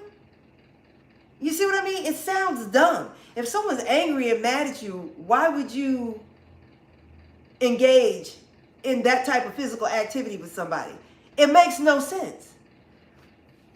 When my daughter was about 3 years old, I was giving her some chips and some juice, right? I gave her a little juice box, stuck the straw in it. I gave her a paper plate and put some potato chips on it. And so she's trying to balance the juice cup. She's only 3, so she's, still kind of unsteady a little bit. She's trying to balance the juice cup, the juice box, and the plate. And so she's walking, and the plate just kind of slid like that. And it was a paper plate. And the plate just kind of slid, and all the chips hit the floor. And she's 3 years old, and she says, "Oh, shit." 3 years old. I'm like, she knew exactly when to say that. And it came from out of nowhere, because it just came from out of nowhere. And it was just so organic, the way that it even came about, how she even said it. And I know she didn't think she said anything bad, and I didn't bring any attention to it. I didn't call any attention to the words she had just used, because, we didn't want to ever make those type of words for them a big deal. So we never said, "I'm going to wash your mouth out with soap." And we never washed their mouth out with soap. We never spanked them for cursing. We just said, that word right there, we're not going to be saying that here. Yeah. And I don't want to hear about you doing that out in the street or at school. So, yeah. But have a good day anyway, okay? See you later. Because when you make a big deal about it, and they know they can get a rise out of you using that kind of language, they're more inclined to want to use it. But it was just so funny that this little 3-year-old knew exactly when to use that word, and it just fit in that moment so well, because I know she really wanted those chips, and now they were on the floor, and she was mad.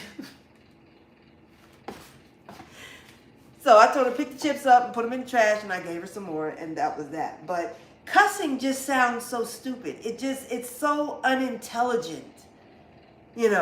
F you. I drop something expensive on the floor, and I say, "Oh shit." What does that mean? I want to take a shit? I want to, it just sounds so unintelligent, and I'm better than that. I'm better than that.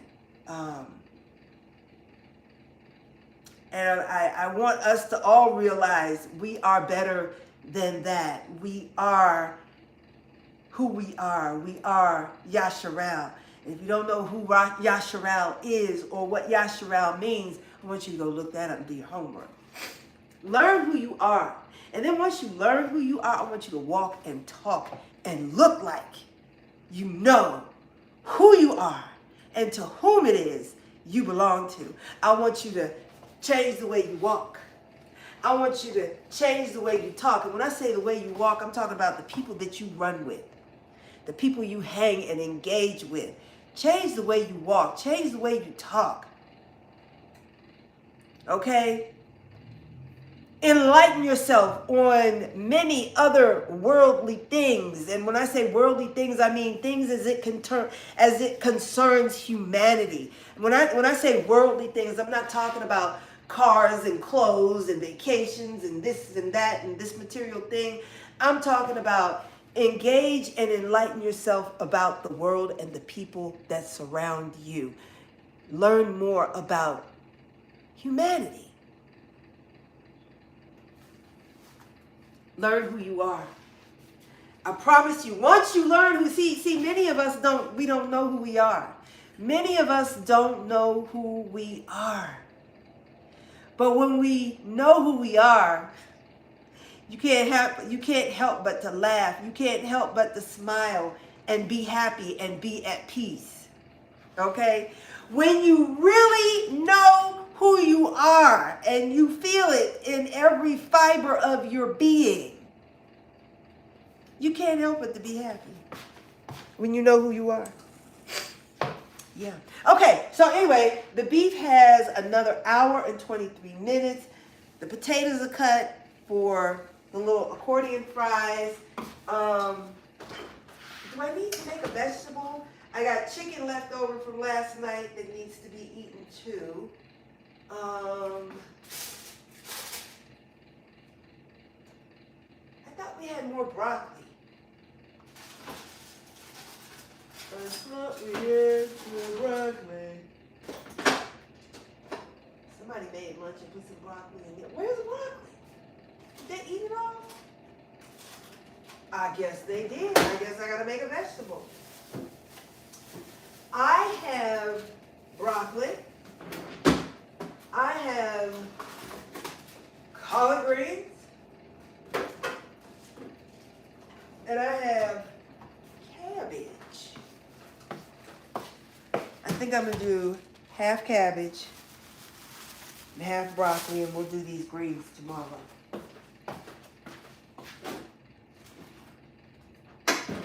Okay? That's what we will do.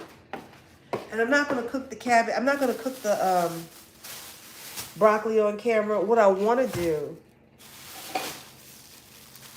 I love these sweet potatoes. These sweet potatoes will get you into a lot of trouble. Please show restraint.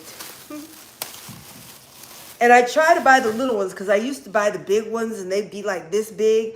And then I'd sit there and eat the whole potato in one day. And I mean, those potatoes were like 5 and 6 pounds. That's just ridiculous, okay? So I buy the smaller ones. They even come smaller than this. That's a little smaller. And see, I'm telling myself I'm going to make just 2. And that I'll eat one tonight. And then I'll save the other one for breakfast in the morning. But I know what's going to happen. If I cook these 2, I'm going to eat them. So, oh, this, child, let me tell you something. This is like drugs, okay? Because it's like I couldn't stop. I couldn't stop. I couldn't stop. And it's been 2 weeks since I've had one. And I'm going to make one. These potatoes are so good, so sweet, so perfect. Now, you might say they're a little too sweet when you first eat them, but keep eating them and you won't be able to stop. I'm telling you what I know. So I just take my little scrub brush and scrub my potatoes. I have 3 brushes. I got this little one for potatoes, and then I got 2 brushes like this for the dishes.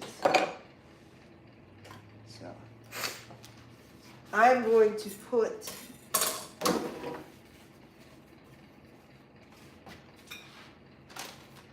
what are you doing in there? I heard a fly. I'm going to put that potato into the air fryer for 1 hour and 30 minutes. How much time do we have left on? We have 1 hour and 20 minutes left on the beef.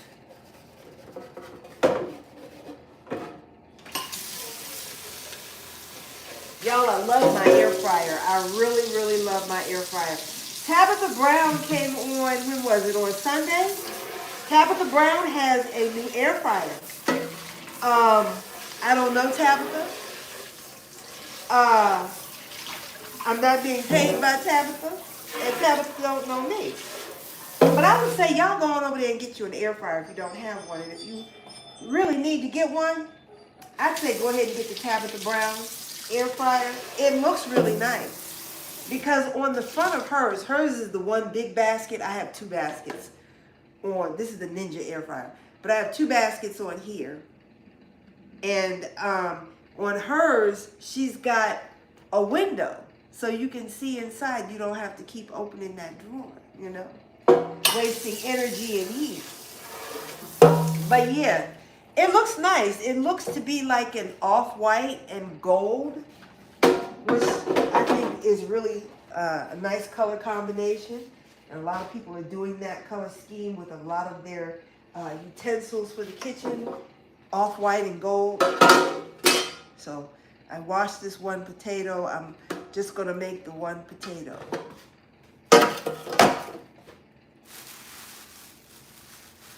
Just one potato. Just making one potato, just one.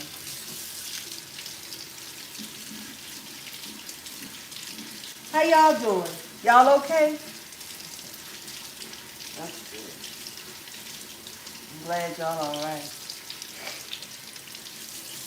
Do you all know Denzel Washington is almost 70 years old? Somehow it came across my feed today about how when that whole incident happened between him and Chris Rock, how Denzel Washington got up, Tyler Perry got up, and, you know, they kind of, all right, man,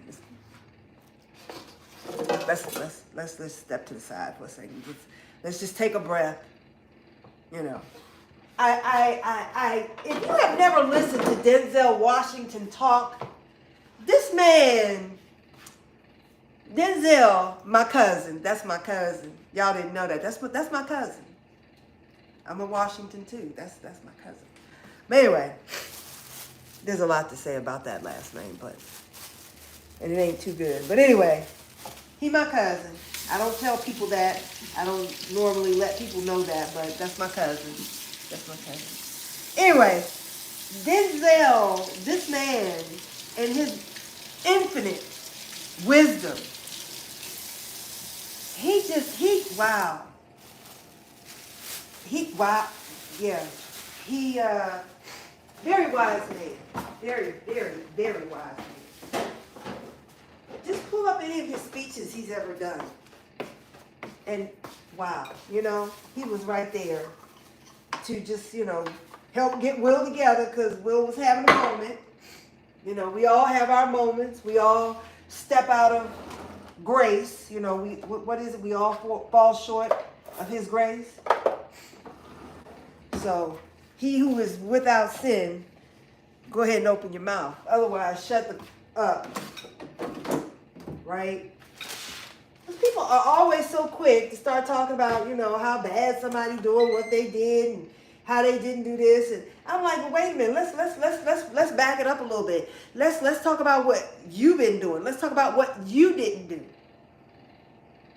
Let's talk about how you messed up. Okay? So the same way this person is over here messing up, you did the same thing. Yeah, it might have been a while ago that you did it, but you still did it. But people act like, well, that was back then. I'm not that person anymore. But the fact of the matter is, you did the same thing that this person is doing. So you have no right to say anything.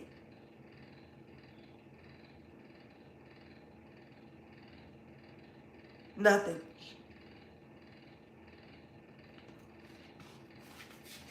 Nothing. Okay, so bake. Start 1 hour, 30 minutes. Take the flowers off so we don't burn them up. Oh, they're starting to wilt. Aren't they pretty? Aren't they beautiful? Look, if it ain't no beauty, you got to make some beauty. Look, I'm making y'all some beauty. Isn't that pretty? Isn't that beautiful? Look at that sunflower in there. Isn't that gorgeous? Eat more chicken. So, but this world is really just, wow. And that's why I do my best to keep my head down and do what it is I'm supposed to be doing and stay focused on how I'm supposed to do it. Because, see, there is an instruction book that tells you how to get it done. And if you follow the instructions, if you're not cheating and lying and stealing your way through this life to try and get what you think you should have when you think you should have it, you know. Because, see, when you know how Yahweh blesses people, when you know that Yahweh is always on time, he may not show up in your time, but he's always on time. And when you know that he's always on time, you wait different. Don't you wait different? You wait different. You wait real different when you know that you know that you know that you know that he's an on-time Yahweh, that he may not come when you want him to, but he's going to come when you need him. When you know he's an on-time Yahweh, you wait different. You wait real different. I know I do. I'm like, well, you know, I know this supposed to happen, or I'm hoping that it's going to happen, but I'm not going to worry about it, because when it's my time, when it's my turn, it's going to be where it's supposed to be, and I'm going to have exactly what I'm supposed to have when I'm supposed to have it.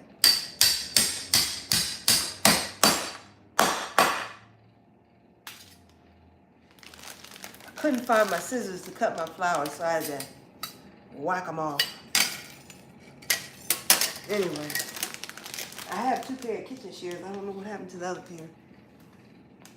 Oh, goodness. I just want to put these in some water. But yeah, when you know that you know that you know that Yahweh is always on time, you don't have to try and run ahead. You don't have to try and circumvent. You don't have to try and make things happen, you know, in your time. You just know that when it's your time, when you lined up just right, when you've been turning in those assignments completed, you know what I'm saying? She understood the assignment. Give her the next assignment. She can go on to the next step. Yeah. Those 2 right there? No. You didn't show your work. No. Y'all gonna have to come back. Come back, have a seat. I'm gonna need you to do that test over again. Yeah. I'm not gonna say when it's gonna happen. It's gonna be a pop quiz. Pop quiz. Isn't that what Professor Sherman said? Pop quiz. It's gonna be a pop quiz. Okay, I'm not telling you when or how the test is going to happen. It's going to come when you least expect it. You're going to have to show your work. And if you can't show your work, if it looks like you stole and cheated your way to where you are, well, that's going to be a problem in and of itself. First of all, that you stole your way, you cheated and lied your way to where you are. That's going to be a problem in and of itself. Yahweh is not going to be pleased with that. You can't lie and steal and cheat your way through life and think that Yahweh is going to bless you. Because, you know, a lot of times people be thinking, and I really wonder, do they really think that Yahweh blessed them with the things that they think Yahweh has blessed them with? Do you really think Yahweh would have anything to do with that type of activity over there? Do you think that Yahweh would really have anything to do with what you're doing over here? And I'm going to tell you, YouTube is becoming a real, it's a place. YouTube it's a place. It really is. I was on here about 2 weeks ago, and I was watching a live. And again, my finger hit the button or the screen, and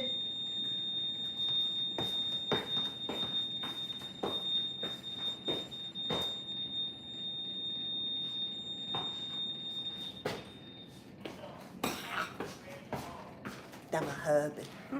My finger hit the screen, and the next thing I know, I see this lady, and she looks like she's laying on a bed. And it looks like somebody is engaging her in a particular act, but you could only see her from here to about here. And she's moving in a way that it looks like, I'm like, you know what, I don't even know that I want to be here anymore. And that's another reason why I take my lives down, because I'm like, I don't even know where they're going to put my lives at. It's like right now, I would be actually scared to look and see who's up under me on a live, because it looks like they put people of certain genres together. I don't know. You know, I don't know. It's scary. It's really scary. You know, and as we know, this world is ever changing. But he's still the same. But this world is ever changing. And I was on TikTok because there's this young lady, and I really would like to share this young lady's page. she makes these bags. She crochet. Let me show you what she makes them out of. She crochets these bags, and I'm trying to learn how to crochet these bags. And she's got classes you can pay for, and then she's got videos that you can watch for free. But the videos ain't really giving like I know that paid for class is, so I might have to pay her for that class. But this is what she uses to make her bags with. It's jersey material, stretched jersey material. So it's not like yarn that comes from, sheep or whatever. It's just stretched jersey material. And she makes these beautiful, beautiful bags, right? So I'm on TikTok, and I was debating on whether I was going to take the class or just break down and pay the money for the bag, because the bags are expensive. And I understand why they're expensive. It takes a lot of time to make those bags. And she's charging you for not only the material that she uses to make the bag, but her time, because it takes time to make these bags.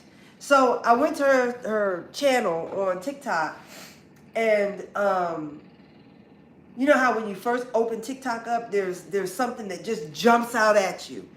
And I'm like, okay, what is this? And it's a man, and he's holding a baby, right? And let me get my vase for my flowers die. He's holding this baby, and this baby was like maybe 4 or 5 months old or something like that. Wasn't that old. It looked like the baby was just learning how to sit up.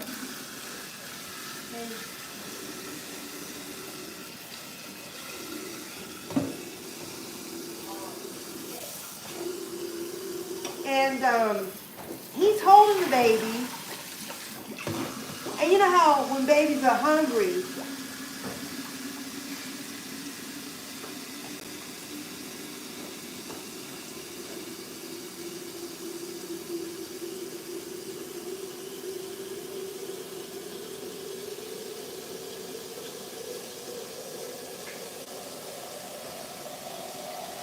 they'll start to, oh shoot. You know how when babies are hungry, they'll root around, like they're rooting around for their mom? And so this baby started rooting around. And the next thing you know, and this man had not a goatee, but a full beard and a full mustache. And the baby's rooting around for his mom. And the next thing you know, the baby's sucking on his cheek.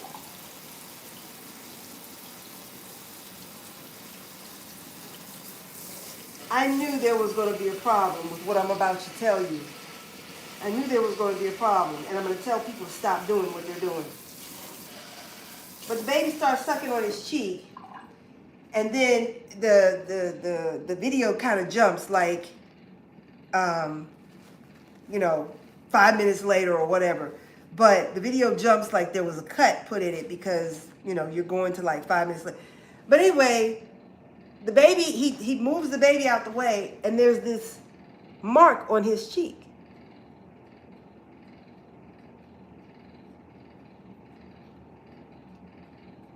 Like a hickey.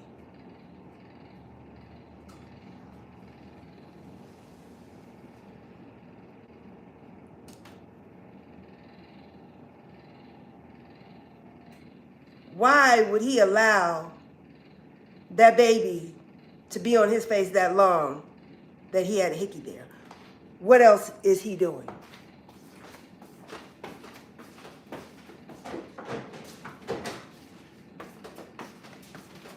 This world is so sick. There's so many people in this world that are sick, demented.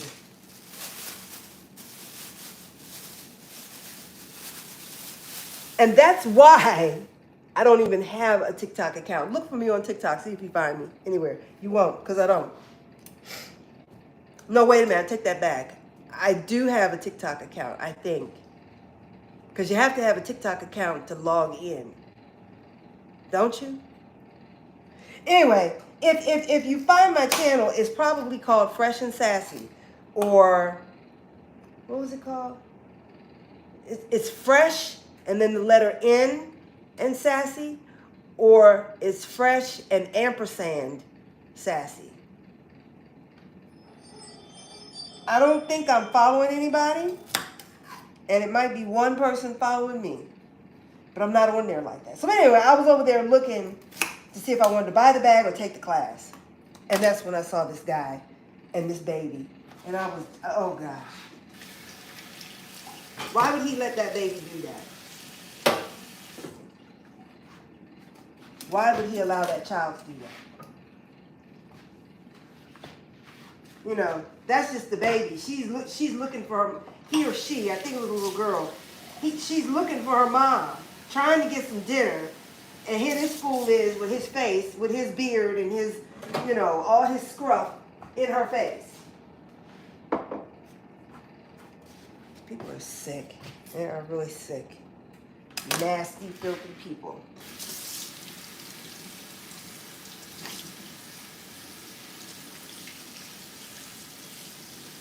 And this guy, I think he was like Punjabi or something like that, because the caption at the bottom was in, what's it called? I think it's called Sanskrit. Filthy. Filthy, filthy, filthy. That's why I'm doing my best to live my life right now. Because if I have to come back here again, can you imagine coming back to this world a second time? In the year 3000, can you imagine what this world would be like? How evil and nasty it would be if people had not been gotten together yet? I would not want to come back here. Like I said, Yahweh will have you repeat a lesson over and over. He'll have the same thing happen over and over to you because you didn't get it right the first time. And just certain things I don't believe Yahweh is blessing people with, you know. Because people will say, Yahweh bless me with this. God bless me with that. I'm like, Yahweh ain't giving away no evil foolishness like that. Stop lying. Stop lying. Stop lying. Yahweh's not giving away evilness and foolishness. Okay? If Yahweh says there's death and life in this tongue, he would not sanction such a thing as Instagram, TikTok, YouTube. He would not sanction these things. No, he wouldn't. Because what do people do on social media? They get on social media and they run their mouth. And what else do they do on social media? They sit around and they talk about other people. Debasing people. Defaming people. Hurting people's feelings. You know? Yahweh wouldn't have nothing to do with the likes of YouTube, Instagram, none of that. Because if he says in his word, there's life and death in the tongue. And people sit on social media all day long, all night long, wagging their tongues, banging their fingers on the keyboard to say whatever to anybody. People they don't even know, people they haven't even met. People are so quick to try and degrade and debase somebody. I'm like, why don't you go out and try and make a friend somewhere? Go find you a real, genuine friend. Here's the thing. Most people don't even know how to make a friend. They don't know how to let a friendship just come about organically. They think they got to, you know, I don't know. People, I don't know. The things that I see people doing, trying to gain and keep friends. You know, they got friends for 6 months and then them friends is gone. You know why? Because they were never earnest or honest and sincere about wanting to be a friend, first of all. They just wanted you around to see what they could use you for. Well, let me get this friend over. Let me make friends with this person over here. They seem like they got something going on. Let me make friends with them. Nah, she ain't got nothing going on. I don't need to, you know. And then you got people who are just using people, you know, the sweetest, most unsuspecting people And they will go and use these people for whatever they can. Money, whatever they can get them for. Under the guise and auspices of being friends. And you know how you know? Because the friendships don't last. You know how you know? Because the friendships with these people, eventually, they catch on to these people in their games. And it's like, oh, so that's what you've been doing. That's the game you've been running. I want no parts of you. And the next thing you know, these people are no longer in their lives. Because they had no real intention of being a friend. And lots of times, I won't say most, but I'll say there are times when people just don't know how to make a friend. They don't know how to make a friend. They don't know how to keep a friend. Today, a lot of people are just about, what can you do for me? What can you give me? What can you offer me? What can you do for me down the road if I have an emergency? You know, what can you do for me? That's what it is today. What can you do for me? That's where we are. That's where, I'm not saying we. That's where some people are in their lives right now. What can this person over here do for me?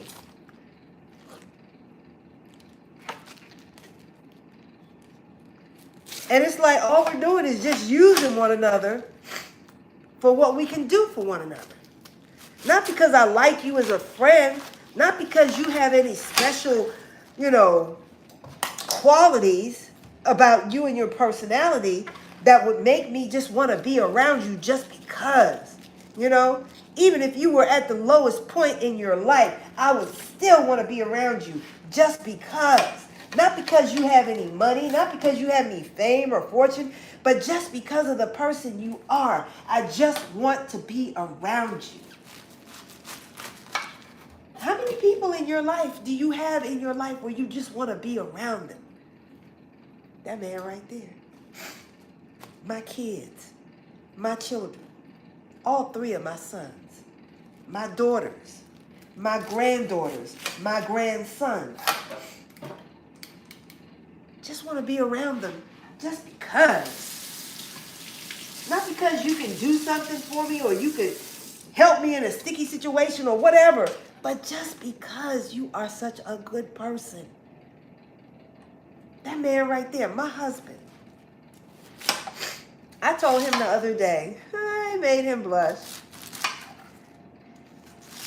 that I just love to ride in the car with him. We ain't got to be going nowhere, but just to sit and ride in the car with this man, just to share time and space with that man.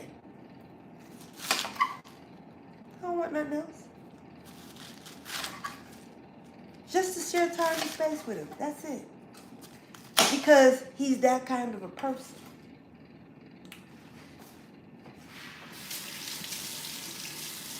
But see, people don't know nothing about, take it back, say it over. There are a lot of people, there are some people who don't know what a real friend is, let alone how to be a friend.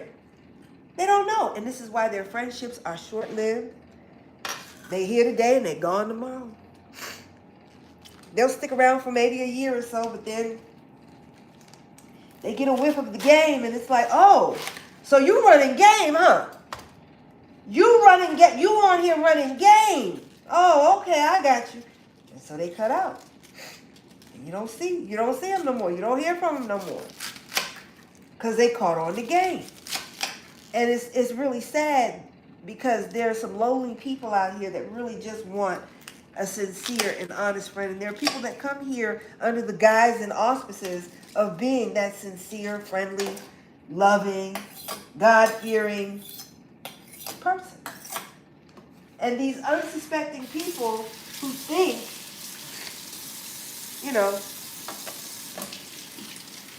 that these people really are good people, I feel bad for them. I do. But it's nothing I can say. It's nothing I can do. And I have learned that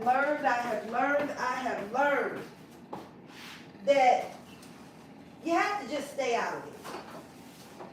I can't run to nobody and say, you know what? I don't know if you should hang around that person because Because first of all, it's not a matter of seeming like a busybody. But oftentimes when you cut into a relationship or a friendship and let somebody know, hey, I saw this happen and that wasn't right and this wasn't right, those two people will turn on you. I've had it happen.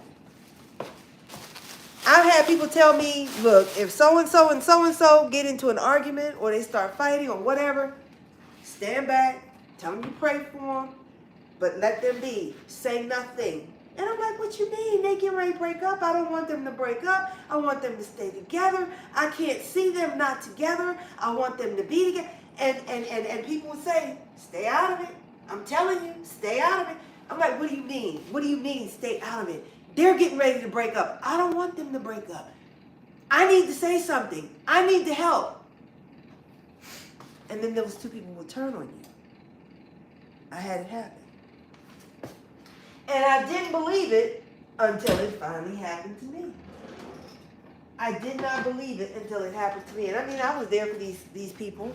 You know, if they needed anything, whether they asked for it or not, I wanted to be there to help them because I knew what it was like when we were coming up, when we were struggling and had kids. And so I felt like, you know, I wanted to make it easy for them, you know, and be there for whatever they needed. And they took advantage of it, you know. They took advantage of the help because we were offering help. I was offering help. And then there was a time where, you know, like all couples, there was conflict. And I'm losing sleep because I'm thinking, oh Lord, they're not going to be together. They're going to separate, and you know, I don't want to see that happen. And you know, I did what I thought I could do, but apparently it wasn't the right thing. And that's how that went. But yeah, some people don't know what it is to have a friend, to be a friend. They just don't know. Oh, I didn't even tell y'all what I was doing. I just cut up some cabbage, right? And I have a mix that I keep. I have my all-purpose seasoning mix that I have, and then I have another mix that I use on other things, and it is very simple. It's almost empty. But in here, I keep a mix of garlic powder, onion powder, salt, and pepper. That's it. Okay? My other jar has my other mix, which has about 22 herbs and spices that I mix in there together. And then this small one here, it's empty now. I keep curry in this one because sometimes I just want plain curry by itself to enhance something that I might be making. So, okay, what did I do that you didn't see? Okay, so I cut up this cabbage and I added these garlic powder, onion powder, salt, and pepper to this. And I will add, did I do the oil yet? I'll drizzle a little bit of oil in here, and then I'll put in like a 1/4 cup of water. Just a teeny tiny amount of water, because I don't like my vegetables wet and soggy and watery. I like them steamed and I like them crunchy. So I just drizzled a little bit of avocado oil on top, and then I'll toss it.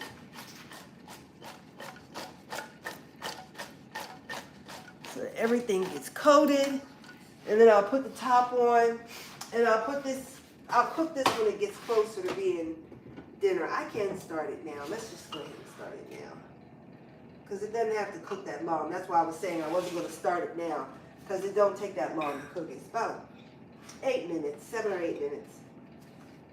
You just want the vegetable to go kind of translucent, okay? All right, so that's the cabbage, and then I sliced up my broccoli. This is the way I like my broccoli sliced, like that. I used to just eat, I think, and a lot of us do the same thing. we would only eat from about here on up. But this part right here, baby, that's some good eating. You missing out. You are missing out if you're not eating that part. It's good. It is really good. So I'm going to do the same thing with the broccoli. Add a little avocado oil. So a little drizzle. I lost the top to my avocado oil bottle, so I had to break out my old bottles. These were actually olive oil. This was olive oil in here, but I don't buy olive oil anymore. I haven't bought olive oil in like 4 or 5 years. No, it's been about 4 years. And this is an old bottle that had olive oil in it too. And I had just saved the bottles. And this morning I was using the oil to do something, and I threw the top away to the bottle, and I'm like, I can't just put it back without the top. So I found those 2 bottles and put the avocado oil in there. Okay, so I just drizzled some oil on top of the broccoli, and then I'm gonna use the last of this salt, pepper, onion, garlic mix on that.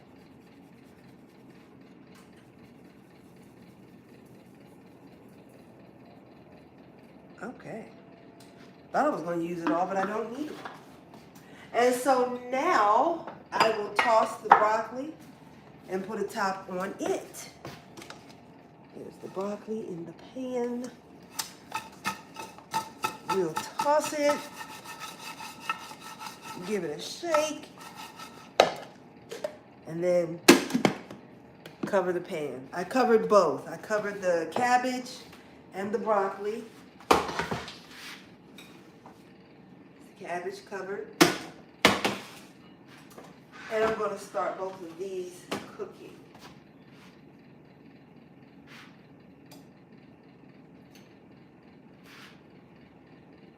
Okay.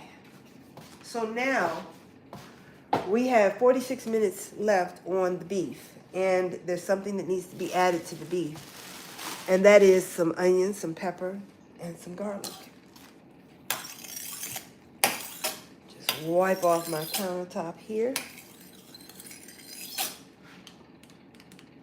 You know what I'm going to do? I think I'm going to wash some dishes by hand. I don't like washing dishes, but I think I'm going to wash my dishes by hand because I don't want anything in the dishwasher, so that when dinner is done, we can just put things in the dishwasher. Oftentimes we have to take stuff out of the dishwasher after dinner to get stuff in the dishwasher because nobody wants to wash anything by hand. But yeah, I think I'm going to wash dishes. So, broccoli's cooking, cabbage is starting to cook. I have the accordion potatoes here that I'm going to cook, you know, when dinner's ready, because it only takes 10 minutes or less to get that ready. And so let's go ahead and cut up these vegetables. I have 2 onions. I know I need to turn the light on. I have 1 not so good looking bell pepper. Let me see if I got another one. I have some elephant garlic here. I hope y'all appreciate my time here, because really my favorite thing to do when I'm cooking, my favorite thing to do is watch TV. I love watching old movies. And I used to love Turner Classic Movie, but I can't watch TCM anymore. Something's not right. Something is not right. Look at the titles of the movies, and you'll notice there's a theme. And sometimes it's not good. It's kind of insulting depending on who you are. Leave it that way. But I don't really care for TCM anymore. But what I do like, and I know I probably shouldn't like if you know the history behind this channel, what I do like is Tubi. Tubi has a much better variety of the classic movies that I like. Why am I in the refrigerator? I'm not sure. So I'm going to shut the door and figure that out. Then I'll come back. Oh, I wanted a better looking pepper, because that pepper don't look so good. Please let me have more pepper. I used a lot of peppers when I cooked this week. And I think I may have used all of them. what I had. I sure did. I got a few fragments left over. I'm gonna have to try and incorporate.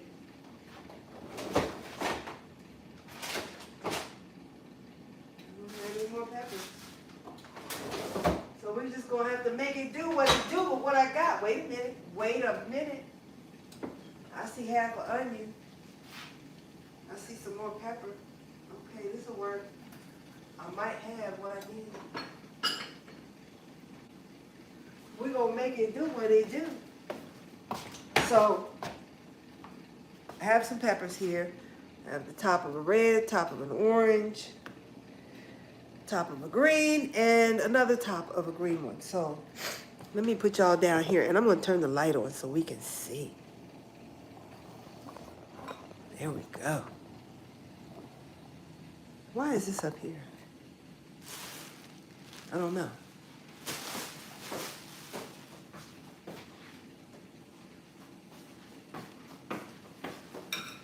Okay, I guess that made it a little bit brighter in here. Where's my knife? Where is my, here it is. I think I was supposed to make some rice too. I'll do that next if I have to. I don't get rice anymore. There was a time when I would just eat rice for breakfast. I mean, just get a bowl of rice. Put some salt and pepper on it, and that was breakfast. I used to love to eat rice. Rice don't like me no more. Rice don't like me, sugar don't like me. Oh, flour don't like me. I mean, there was a time when I could eat anything. Anything. I could eat anything. Now I'm so sensitive. She's so sensitive.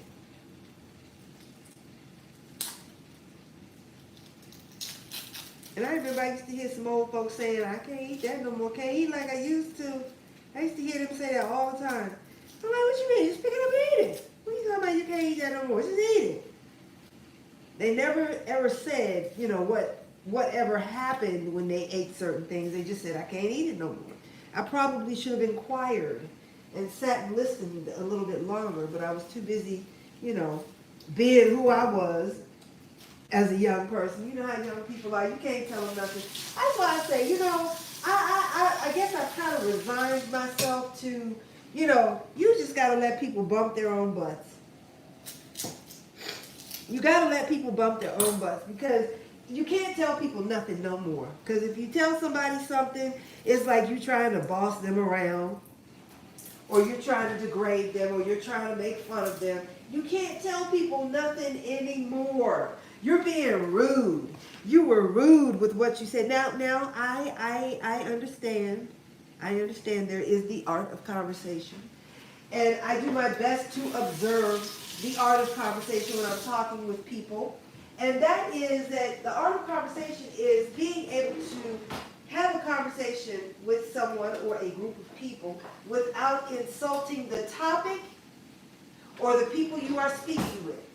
That is the art of conversation, and I do my best to observe the rules and the art of conversation. I really do my best to do so, right?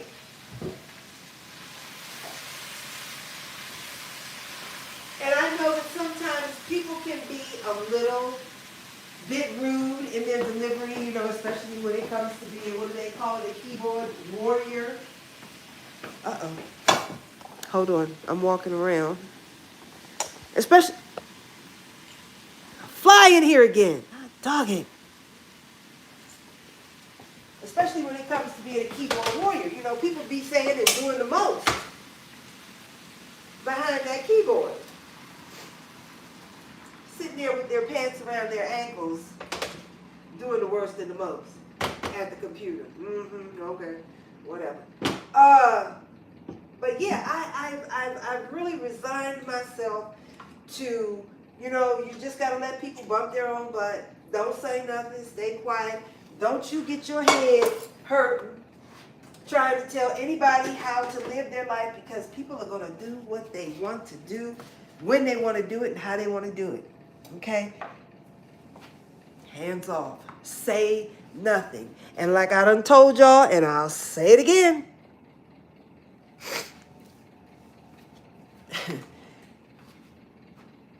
Yahweh gonna look for the work. And if you can't show him the work, and if you did not meet the requirements of the assignment, you got to go back and do it again. And that assignment will continue to be handed back to you. I'm sorry you didn't show your work. I'm sorry, but your answers were wrong. I'm sorry, but your responses to the test were not right. So I'm going to have to hand this back to you. You're going to have to do it again. You're going to have to come back and repeat this class again. Because number one, you didn't show your work. You didn't show your work. It looks like you stole and cheated and lied your way to what you called an answer for something that you wanted in your life. Looks like you lied, cheated, and stole your way. People be lying, cheating, and stealing. They'll be telling you, this, that, and the third over here. And they got you looking over here, but what they really did was over there. They don't want you to see what they did over there. Because they know what they did over there wasn't right. It wasn't right. That's why it fell apart. See, a lie can never stand. A lie can never stand. A lie will always reveal itself whether you want it to or not. So if someone is telling a lie, right? If somebody's telling a lie, and it maybe 2 minutes, so I had time to plug my phone in, and it probably looks like it probably didn't even buffer. It probably didn't even stop. I like that. Sometimes I can't come back, but I was able to come back this time. But anyway, that lie will always unravel. It will always unravel. And even though the person thinks they got their hand hid real good, nobody knows what I'm doing, and I'm getting what I want, I'm getting to where I want, it'll fall apart if it's a lie. It will fall apart if it is a lie. Okay, so let me put y'all down here in my mess, because it's messy over here. Hey, I'm cooking here. I'm cooking here. We are creating, All right, so I've got some onions, 2 onions. I'm piece milling together peppers, because, I should have bought some today while I was at the store. And I guess I just thought I had more, and apparently I didn't. So I've got some fragments of some peppers that I'm going to use, and this is going to go in with the beef, which I said I was not going to be here for 2 hours. I said I was not going to be here for 2 hours, and look how long it's been. There is 33 minutes and 52 seconds left. I said I wasn't going to be here this long. That's what I said. And I put that meat in the oven for 3 hours. I've been here almost 3 hours. Isn't that something? This is not what I wanted to do. Why does the pepper look like that? Look, why is it like that? Why is it like this? Is it supposed I've never seen a pepper look like that before. So I'm going to tear that off because that looks weird. I'm sure it's okay. I'm sure it's okay. But it's got me a little nervous. So I don't want it.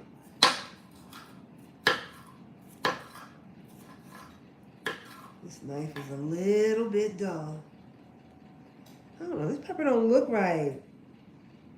Is it because it's just old? It's not old, but it wasn't whole when I got it out the refrigerator. This is just the half that was left. And so I guess that's why it looks like that. So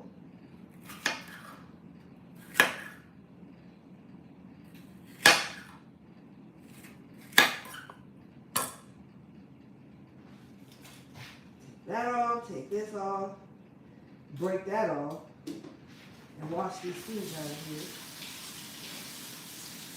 So, Mary, quite contrary. How does your garden grow? Is your garden growing this year? Is your garden growing this year? I saw a lady on Facebook and she had a big basket filled with what she said came from her garden. I was like, wow. Because I'm hearing reports where people are saying they can't get things to grow. You know? I don't know what could be in the air that would cause things not to grow, but that's what I'm hearing people say. That they're having a difficult time growing things. And I guess that's why I kind of feel like I'm not stressing too much about what I got and what I don't have. Because in the end, if they're trying to do what, you know, everybody says they're trying to do with the population, it's not going to matter. Because I trust and believe. Anything that you can think of,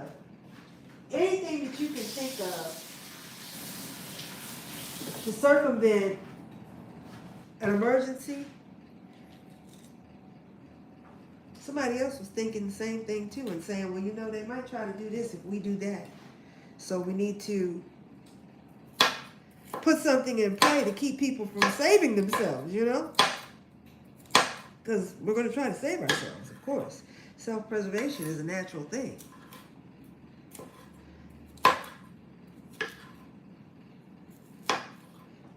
And it's like,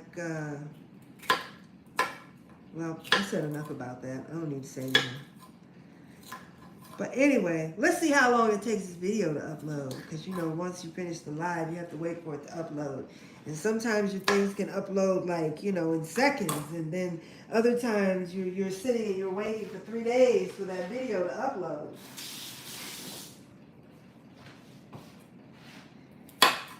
If you think Yahweh is keeping record of what you do, if you think Yahweh is keeping record of the things that you do and say, imagine what all these social media platforms are doing too. Oh, they're keeping record on a lot of people. A lot of people and a lot of things that they say. You know, and people get real loose around the lips. Where's my grader?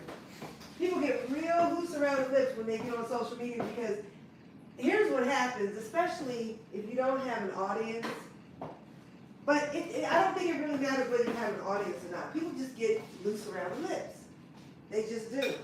And they start running their mouths and talking about everything. And it's being recorded. If you think Yahweh's recording, guess who else is recording? You know? And then one day you walking down the street and, you know, and you're like, how do they know what I said? How do they, you know? I'm grating my elephant garlic. This is garlic.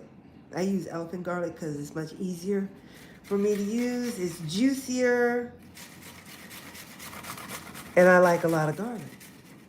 So that's why I buy the elephant garlic, which I hadn't been able to find for about 2 weeks. I just found this yesterday when I went to the store. But I like a lot of garlic.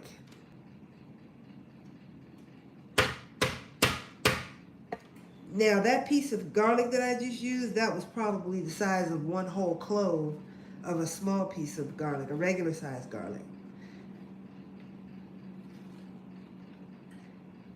This right here would have been the entire clove. Let me show you what I mean. Hold on.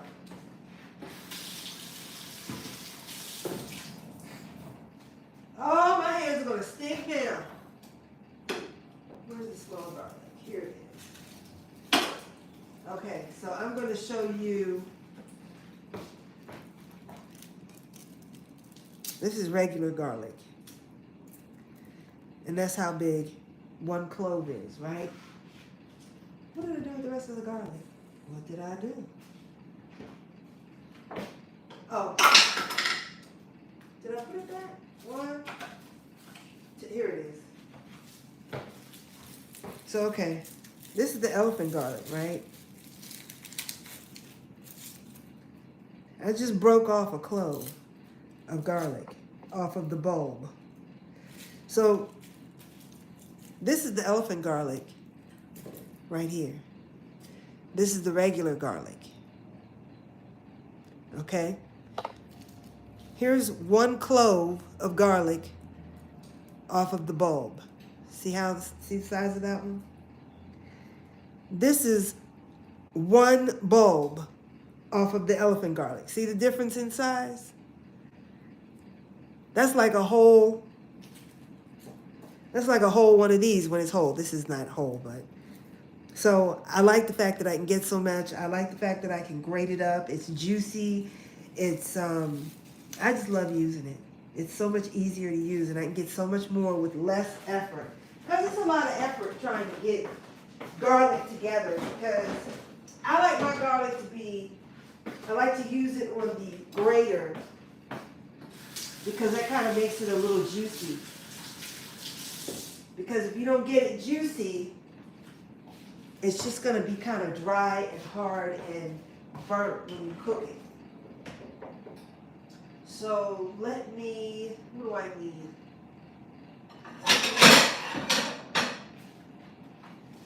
Let me get a plate because I'm going to need my counter space, because I'm going to take that beef out the oven and add these vegetables. Now, you can add these things at the beginning when you start cooking, but just know that when you take it out of the oven after it's been in there for 3 hours, you probably won't see any parts of your onion or your garlic or your peppers left behind, because they just kind of melt into what you're cooking.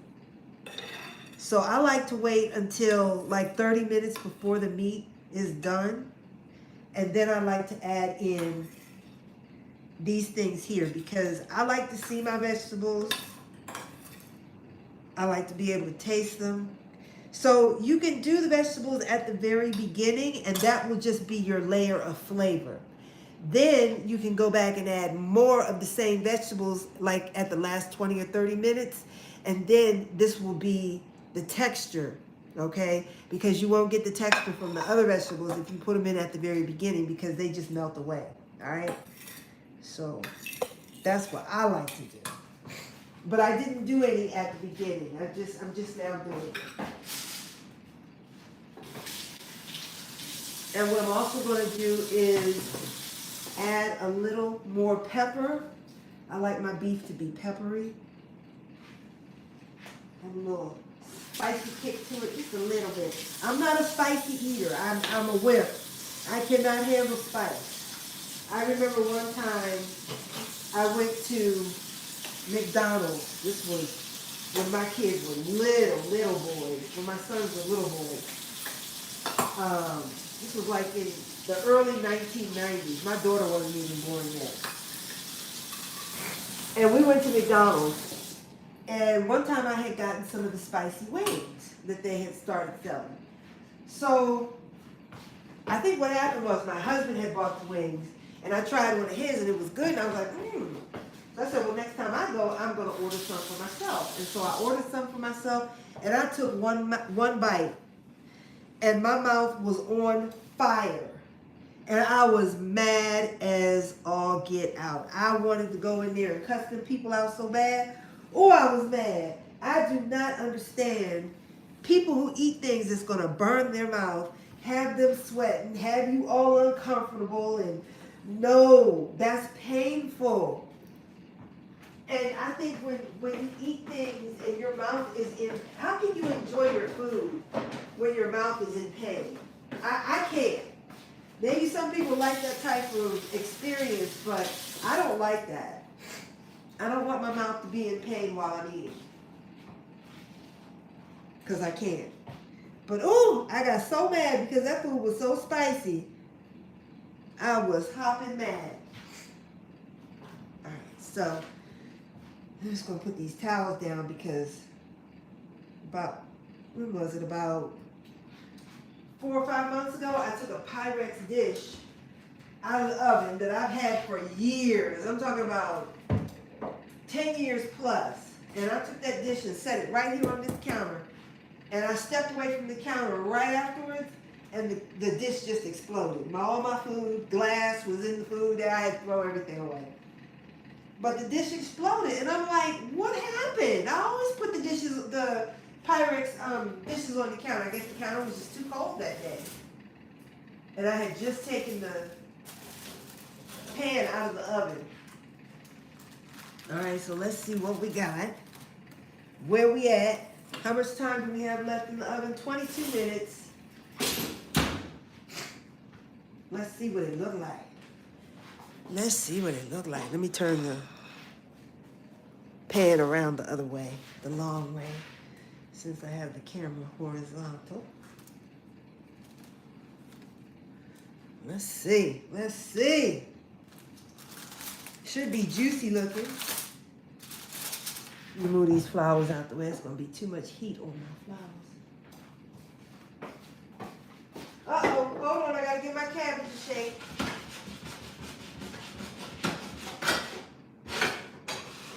All right. You get over there. You come over here. Okay.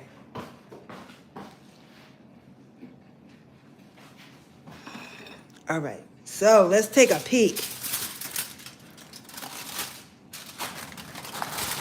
Ooh! Y'all see all that juice in that pan?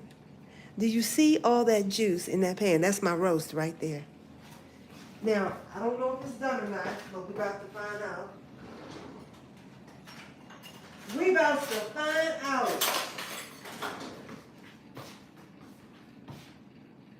Let's see. I don't think it's done. Actually, it looks done, but it's not falling apart done. See, I should be able to take this fork and go just like this.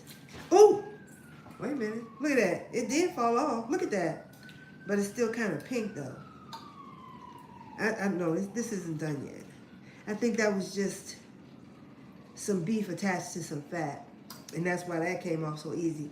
But when it's really done, you should just be able to take your fork and just cut right down into it. You shouldn't even need a knife. So, but look, it's plenty juicy. Lots of juice coming out. Okay, okay, okay. All right. So what I want to do now is I want to pepper my beef a little bit.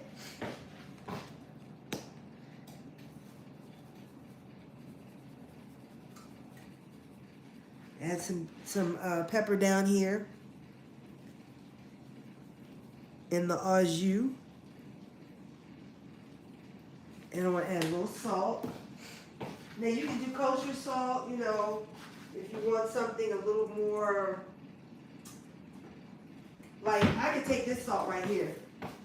This violet salt, it's coarse, and just put it on just like it is. You know, you don't have to grind it down. But you have to be a real, I don't know, appreciative of salt in that type of texture. That's a little too much for me, and I don't think anybody else wants it like that. So I'm just going to use some regular sea salt. This is my sea salt. I'm going to use some of that. Oh, that's my son. He's looking at me. He sent me some eyeballs. I'll text you in a minute, baby. So we're going to salt down in there and salt the beef a little bit. There we go.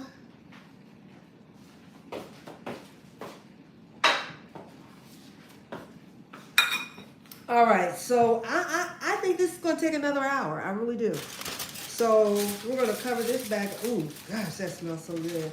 When I went to close the paper like that, it blew in my face. But, oh, don't let me forget my vegetables because I'm about to, okay?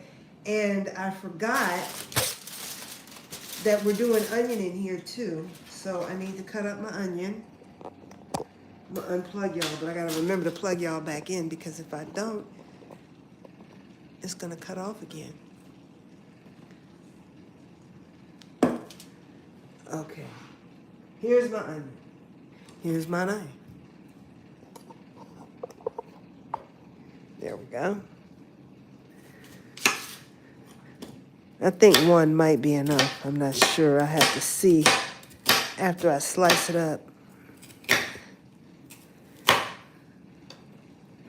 But yeah, I think the best lessons learned are the hardest lessons learned, and people just have to do their own work and bump their own butts.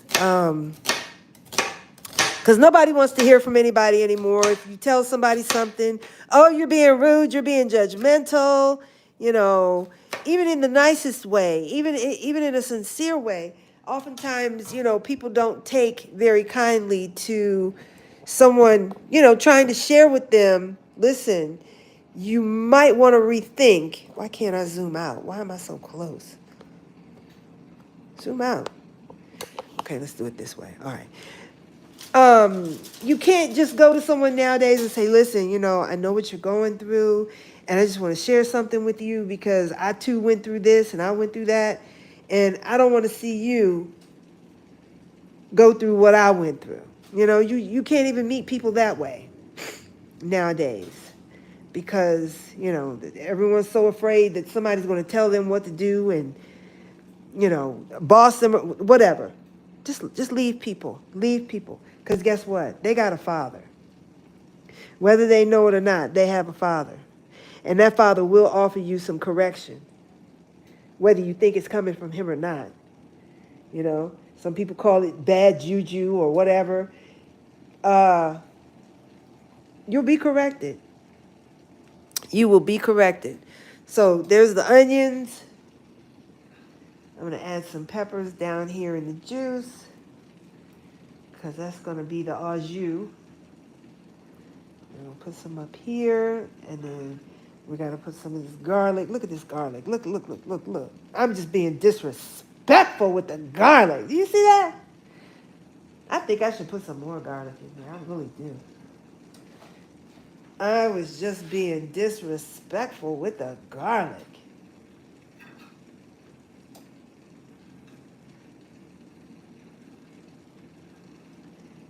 I really feel like we need more garlic. I really feel like we need more garlic, okay? Because see, what you can do is you can cut like a little slit like that and then push that garlic down in the meat like so.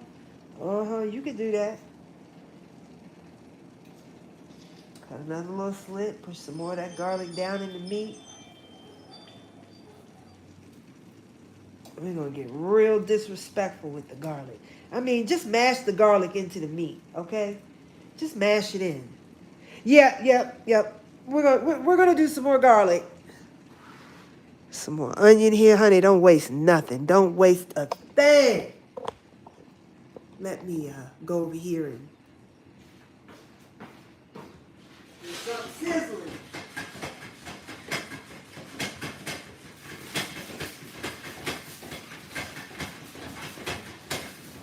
Now, I said put some water in this pan with the cabbage and the broccoli. I have yet to put any water in here, and it's pretty much making its own water. Not a lot. I'm going to turn these off until I can stand over here and attend to them because I don't want them to burn, but they're pretty much almost there. So anyway, back down here because we need more garlic. We just do. And I need another piece of that elephant garlic. Here it is, right here. See how easy the paper, the skin, whatever you want to call it, comes off? See that? So easy to work with. Now I've heard it said that this garlic is not as flavorful as the small garlic. I don't know. I've never compared or tried to make the comparison, but I think, at least to me, I don't know. Some people are just super sensitive when it comes to their taste buds, and what I can't taste, they can. You know what I'm saying? But I think they're equal. And it also might depend on what region they're coming from, who's growing them, that type of thing. So, here's my grater, here's my garlic. I love to grate the garlic, and it's so quick. It's so easy. You just got to watch your fingers because you don't want to take any needed skin, and I'm guessing that you need all your skin because I need all of mine. You don't want to take any of that needed skin off.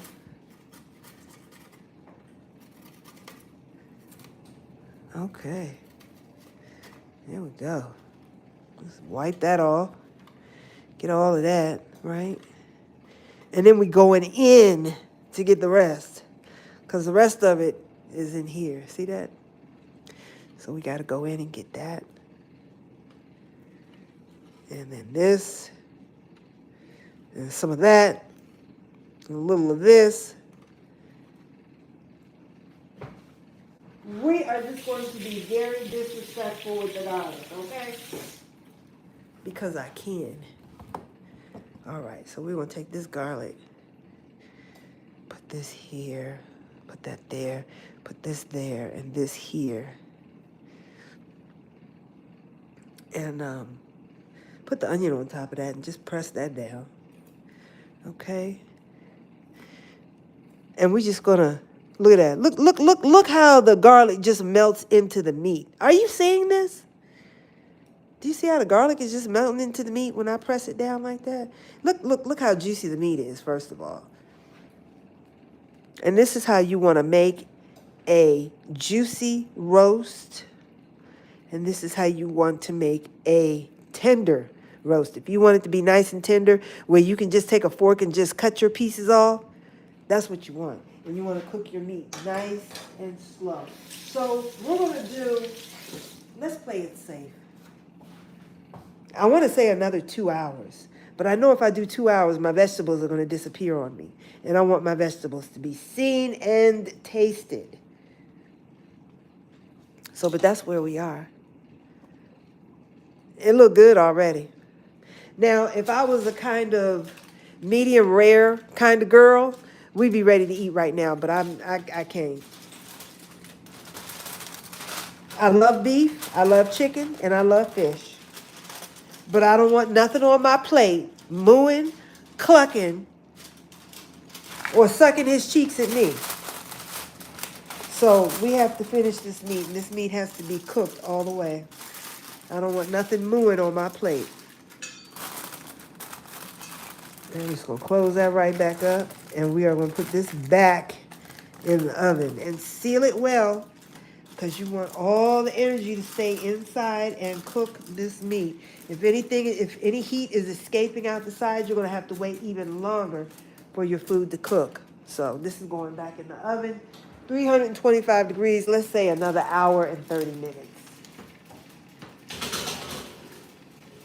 Keep in mind, it's going to be a lot of juice in this pan, so you're going to have to watch your pan, because now that you done put the onions and garlic and peppers in there, hold on, timer, 1, 3, oops, I turned off the oven. Bake, 3, 2, 5, timer is 1, 3, 0. Start. So you saw how pretty the roast was. So listen, I can't stay here much longer because I have to get these dishes cleaned up, and I could stay here and talk while I clean my dishes if I got anything to talk about. Other than that, I might just be signing off. Oh, look at y'all just falling over. Y'all been drinking again, haven't you? Hold on. Okay. Just want to make sure I didn't miss anybody's comment.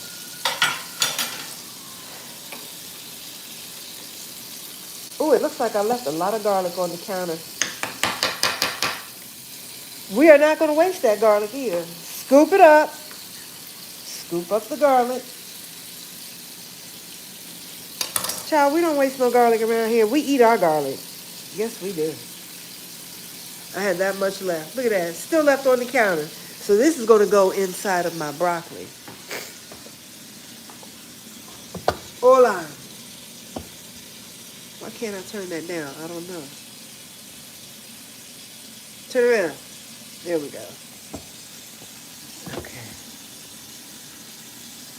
All right, so I turned the broccoli off, but it's done. And I didn't put any water in there. But I'm going to dump this last little bit of garlic in here.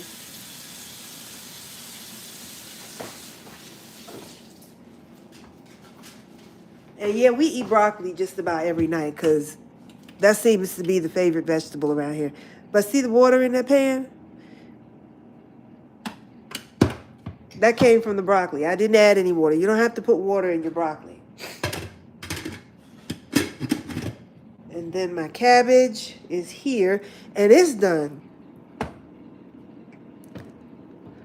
There's the cabbage. It's done. So the broccoli's done. The cabbage is done. The meat needs another hour and 30 minutes. My sweet potatoes.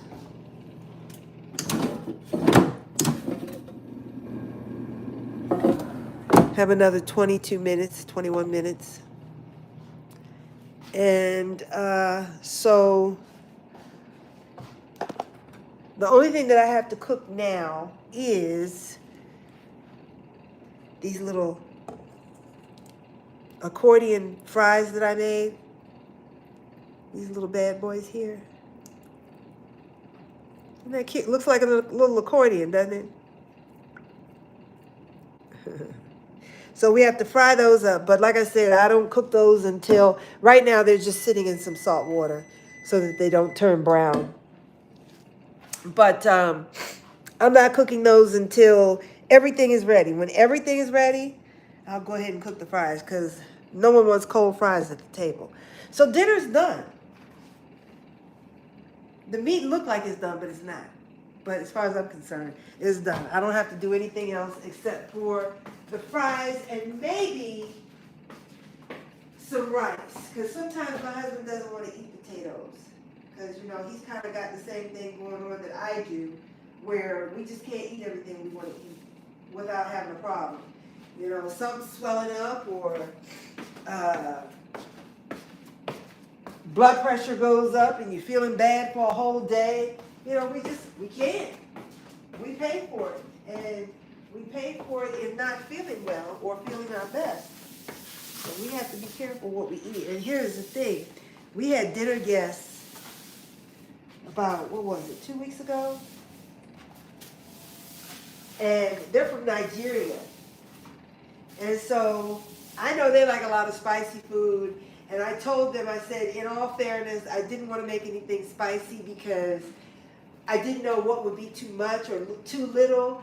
And I don't cook with spice that way. And I did not want to make something and then it not be palatable for anyone to eat. Whether, you know, you all who do like spicy and us who don't. So I just kept it very generic. And they were appreciative. They came back for seconds, so they must have liked it.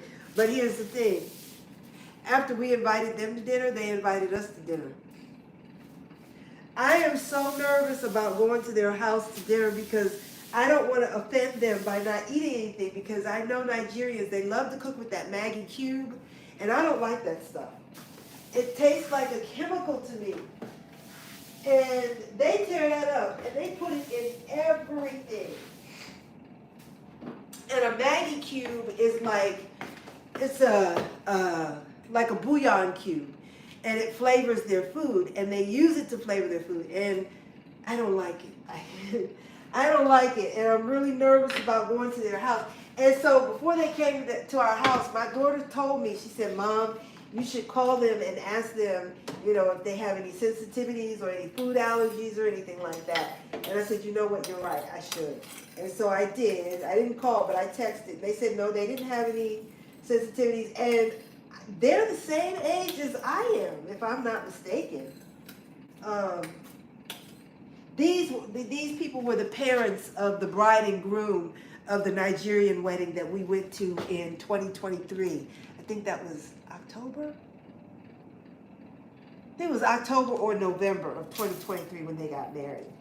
And so we went to their parents. Their parents came to our house for dinner because we invited them. And then they invited us to dinner. But, you know, I don't know, I'm nervous. Nervous in service. You know, and so she was kind enough to write back to me and ask me if I had any food allergies. Because let me tell you what happened the first time we went over there. We went over there for Christmas, right? she had just had surgery. And I went over to see her and check on her, and took her a little gift. And she had made, they make these dumplings, and they have, it's not really like a dumpling like the ones you boil. These you bake, but you put meat on the inside, and then you bake the dumpling, but the dumpling comes out white. And it was our first time over there, and it was made from flour, of course, and I knew I couldn't eat flour. And she was like, oh, I made you such and such, and I made you this, and I want you to try, take this, and it was so embarrassing. It was so embarrassing. So she hands me this little puff pastry, and I'm like, oh, I like these. They look so good. You know, I'm trying to be complimentary. I'm trying to be, I didn't want to turn her food away. So she says, here, I want you to try the puff pastry I made. It wasn't Puff Puff, because Puff Puff doesn't have any meat on the inside. It was just a puff pastry. No, it wasn't puff pastry, and it wasn't Puff Puff, but it was a little ball of dough with meat on the inside, and it was still white even after you baked it. So I bit into it, and I was like, this is so good. I'm like, I really want to save this till I get home and get in front of the TV and just enjoy this. So I chewed it up, and I was so scared to swallow it. We spent I'd say another 45 minutes to an hour there. And I had chewed up the puff, the little pastry. I had chewed it up, and I had it in the side of my mouth. And I'm talking, and I'm facing her, and I'm like trying not to let her see that I have chewed this thing up. I only took one bite of it. But I took it's not a big bite, but enough. And I'm wondering, while I'm talking to her, can she see that I've got all this dough and meat in the side of my mouth? And it was in the side of my mouth for at least 45 minutes to an hour. And I'm like, oh my God, I either got to go in the restroom and spit it out. And I think it was about 45 minutes later, I finally said, I need to go spit this out. Because I know, I'm sitting here and she's sitting on my left, and I'm looking at her and talking to her, looking at her, and then I face this way, and then look at her, and and I'm like, oh my gosh, this is just ridiculous. And I'm like, she can probably see that I didn't swallow this, that it's still in my mouth. I was so embarrassed. I was so embarrassed because I didn't want to embarrass her. I didn't want to hurt her feelings. And I didn't know how to say to her, I can't eat flour. And normally I would have spoken up for myself. And I don't know where my head was this day where I couldn't speak up for myself and say, you know what? I would love to eat that because I love anything that's got flour and or sugar. But I can no longer eat or consume flour without becoming very ill. I don't know why I didn't just tell her that, because I advocate for myself all the time when it comes to things like that. But this particular day, I felt so embarrassed, and I don't know why, but that's what had happened. So I wonder what time it is. Hold on one second. I turned the TV on, see what time it is. Because my microwave isn't plugged in and my stove has a timer running, so the time isn't on there. Let's see. It is, oh my goodness, 7:41 p.m. Goodness gracious. I did not know it was that late. I didn't know. Okay, so the kitchen has blown up once again. And I assure you all, when I cook and I'm by myself, I don't blow the kitchen up like this. I don't. I really don't. But even if I do blow it up, my family know what it is. I don't make a mess just to make a mess so I can say, well, I cooked, you can clean. I don't make a mess like that, If I do make a mess, I leave a neat mess. I will at least rinse and stack the dishes if I don't wash them.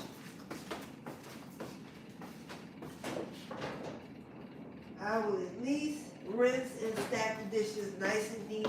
I'll put all the flatware into a little container, soak it in some, water in case anything stuck to it or whatever. But I just want y'all to know, I don't, when I'm by myself, it's clean, it's organized, it's orderly. But the kitchen is blowed up.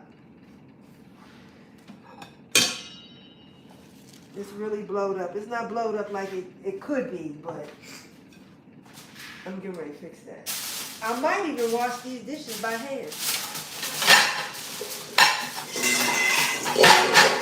Which I hardly ever do.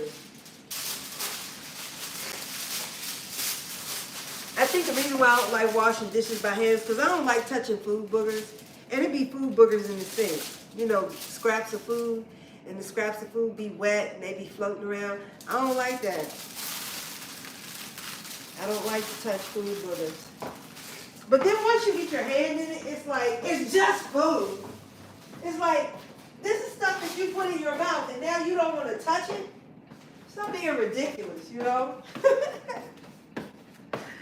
Okay. All right, so this was a big old cabbage. This is the second time I've used this cabbage, and there's still cabbage left, so this is gonna go back in the refrigerator. I'll probably cook the rest of it, probably on Sabbath, because we'll eat this in the next day or so. Vegetables do not last long around here. It's like I gotta run to the store every day to get vegetables, because I like my vegetables fresh. I don't like keeping them in the refrigerator like that. Got to put these in the refrigerator.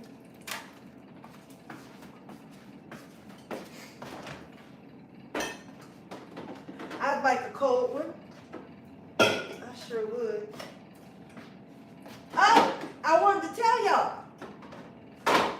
You know, for the past 2.5 years, I have been making sure that I walk every day. When I tell you I walk every day, I walk every day. And in the last 2.5 years, I would say there were maybe 15 days out of the last 2.5 years where I did not walk, okay? So I stopped walking. I stopped walking last Wednesday. Today is what? Today's Wednesday. Okay, so it's been a week since I stopped walking. And I want y'all to know that. Because guess what? My sister running now. I said to myself the other day, now every now and then, because see, I pray when I walk, right? Every now and then, you know, I catch something while I'm praying. And I start running, you know, make you want to run. Make you feel like a fire shot up in your bones, right?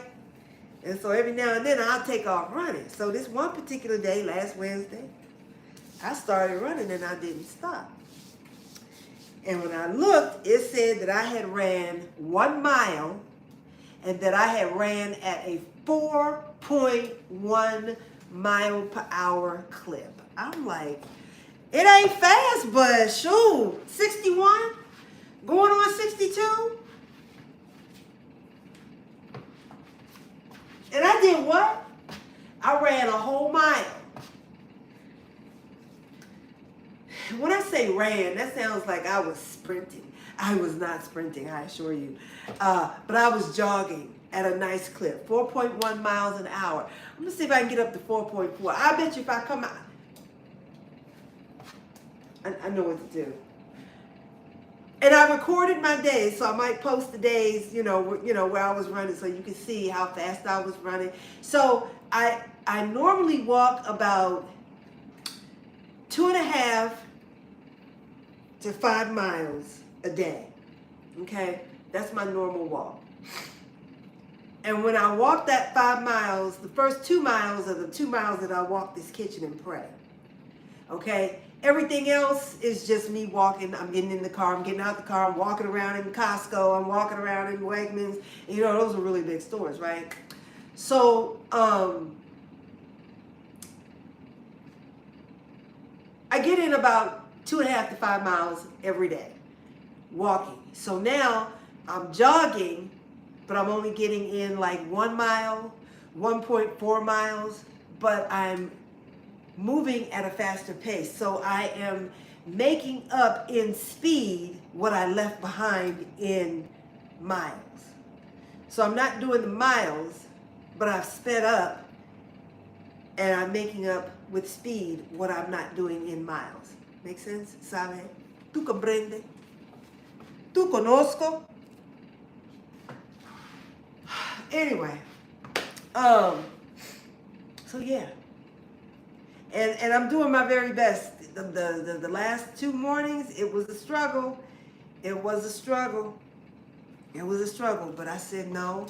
If you don't stick with it, if you don't keep it up, you're gonna fall back, and I don't want to fall back and be walking again. There's nothing wrong with walking. I mean, walking is just as good as running. But I'm gonna tell you something that I noticed when I walk. I'm sorry, when I'm running. When I'm running, my knees are more bent. Okay. Now, before I do my walking, I do my stretching, my toes and up and over and back, and I got my weights that, you've seen me use my weights over the years. I've got the same weights that I've had for the past 10 years. Those are the weights that I use to, this and this and, I get all that in, right? But I noticed that after my walk, I couldn't even touch my toes. I'm like, wow, did the muscle in my legs shorten up like that? Because I was walking. And see, when you walk, your legs tend to be more straight, more stiff. But at least for me, let me just say it that way. When I walk, my legs are straighter, they're stiffer. Not stiff, but just straight. But when I run, I notice that I'm lower and my knees are bent. And so when I finish up my run and then I go to do my stretch again, I can still touch the floor. And I'm like, wow, so it's like the running is a little bit better on my knees and my muscles because my knees stay bent during the jog. So just a little something I learned there, and I was just like, wow, I'm impressed. Now, the one thing that has not happened, because I'm running around my kitchen, okay? It's a big kitchen. The one thing that hasn't happened, and I've been trying, is the runner's high. If you've ever jogged before or been a runner before, you know what the runner's high is. After about maybe 3, maybe 4 minutes of running, there's a high that kicks in. And it's like all of a sudden your feet leave the ground. And it's like you're just on autopilot. And there's this, I don't know what it is, a lack of oxygen to the brain or something, but you kind of get a little high, right? So I was looking for that to happen, just running around in the kitchen. It didn't happen. I don't know if it's a combination of the air that's outside and lack of oxygen. I don't know what it is, but I have not experienced that as of yet. Because I used to jog with my girlfriend Yvette. We would jog down to the monument and walk back. We would jog from our house up to Walter Reed Hospital. But the longest we went was down to the monument and back. And I think we did that like twice. But normally it was usually up to Walter Reed and then back home. But that was something we always looked forward to, was the runner's high. And I haven't caught it. Hasn't happened. But there's a couple of places I want to go to, because I like to be outdoors, I think it's good to be outside when you're running. But I'm going to see if I can go to this. One place I know I shouldn't go to is a golf course, because the last thing I need is for somebody to whack a ball and I get hit in the head, and that'd be it. So, anyway, I'm looking at these dishes. I don't want to touch them. I really don't.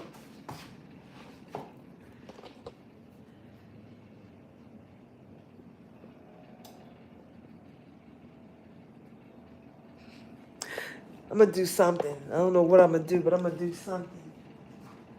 Okay, so I know my husband and daughter, they're going to want tea. I don't want tea. I haven't had tea in months.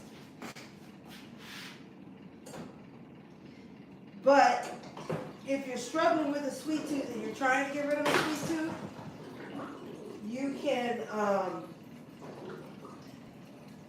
drink some tea. No sugar, just the tea. I've gotten to the place now I can't even have lemon in my tea. It makes my heart race. I'm telling you, I don't know. I never knew that this was the way it was going to be. As you get older, certain things just cut out on you. Your digestive juices don't flow like they used to. Now, what I did do, I bought some pre and some probiotics. And it was good the first time that I love this stuff, but I don't like this particular flavor. This is strawberry banana. I like the one that's mango. And so this, as you can see, it says it has no sugar added, pre and probiotics, but it does have stevia. Stevia can cause you some problems too, you know. Check that out and see if you want to deal with that. But anyway, is it raining? It's raining. Yay, it's raining. It rained last night too. It's like if I water my plants with my water hose, stuff don't grow. But let it rain for 10 or 15 minutes and then I go back outside and it looks like my plants have been growing for 2 weeks now. It's like they have 2 weeks of growth. But if I water from the water hose, it's like they just won't grow. Which is why I should have been catching rainwater, but I didn't. You know, they spray so much stuff in the atmosphere. And I don't know if y'all watched Doug and Stacy. I watched them. I watched them. Grain of salt. I watched them. Grain of salt. I watched them. Not on the regular. I have all their videos that come to me. You know how you hit the all button for all the videos. I have all their videos coming to me. But I don't always watch. But, you know, sometimes I do. With a grain of salt. But there was a video circulated. And Doug was showing the video on his channel. And it was supposed to have been NASA, and they were communicating that they were getting ready to spray, I forget the name of it wasn't barium, it was lithium. They were about to start spraying lithium into the atmosphere. And somehow this video got leaked or something, and then it got to some people in the public, and they were like, you know, why are you spraying lithium? You didn't tell us you were spraying lithium. This stuff is, you know, a problem for, you know, for you all to just be spraying it randomly. And some people were complaining. Some everyday people were complaining that they had heard and seen this video. Now, I don't know if that video was manufactured. I don't know if that video was for real. But we all know and we all see if we're looking. Some people don't look. Some people don't even look at the sky. I don't know how you don't look at the sky. I look at the sky every day, a lot of the portion of the day. I look at the sky. Because it's like, I'm just waiting to see Yahweh's face just come peeking through the clouds. You know, it's like I'm just waiting to see his face. But I look at the sky and all these lines in the sky, and I look at them an hour later and I see how the lines have kind of spread out and dispersed, and you know how every morning it's cloudy. There's these black kind of clouds that really aren't clouds. It's just like a black mist kind of like, and then as the sun comes out, that mist kind of dissipates and the blackness kind of,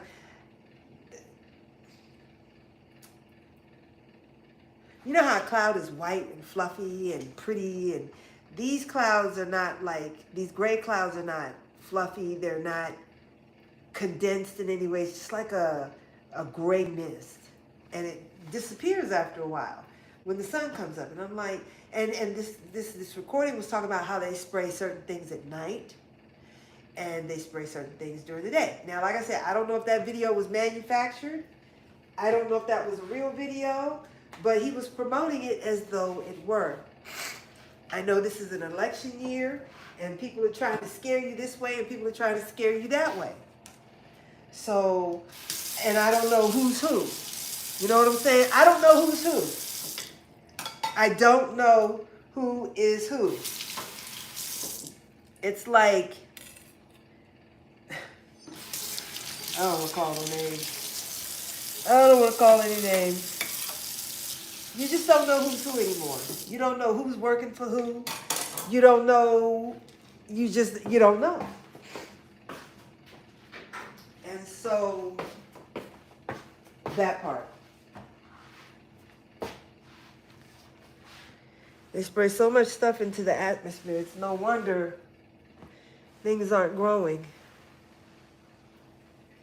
It's no wonder. Oh, I got so much to do. I have to bleach the sink. Okay, let me take these clean dishes out first so I can have somewhere to put the dirty dishes.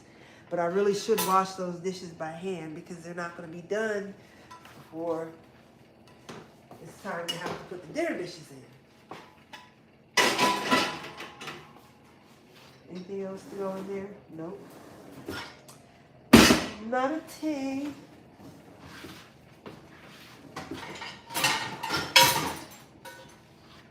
But yeah, social media is just, there was a time when YouTube was just, a really kind of fun place to come and you could look and say, wow, look what she's doing and look what he's doing. That's so cool. And, I could try that. Wow. And it was just a nice place, But it's like so many demonic things are happening on YouTube. It's like you don't even want to be associated with the platform anymore because it's like, if this is what y'all are doing, if this is what you allow, why would I want to share time and space with this type of foolishness, But I look at it this way, there's a lot of people still here on YouTube that have a sense of morality. Hold on one second, I'm going to make a little bit of noise.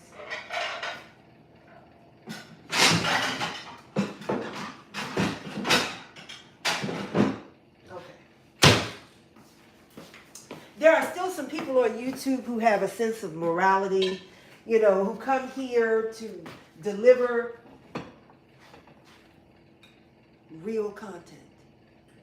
They're actually showing you something that matters. They actually show you something that applies to a good life and living it well. This is a gift. This is a gift. Okay? And we have been given copious instructions on how to live this life and take care of this gift. We have been given copious instructions. Now, whether you choose to follow or not, that's on each and every individual to make that decision because we have all been given free will, right?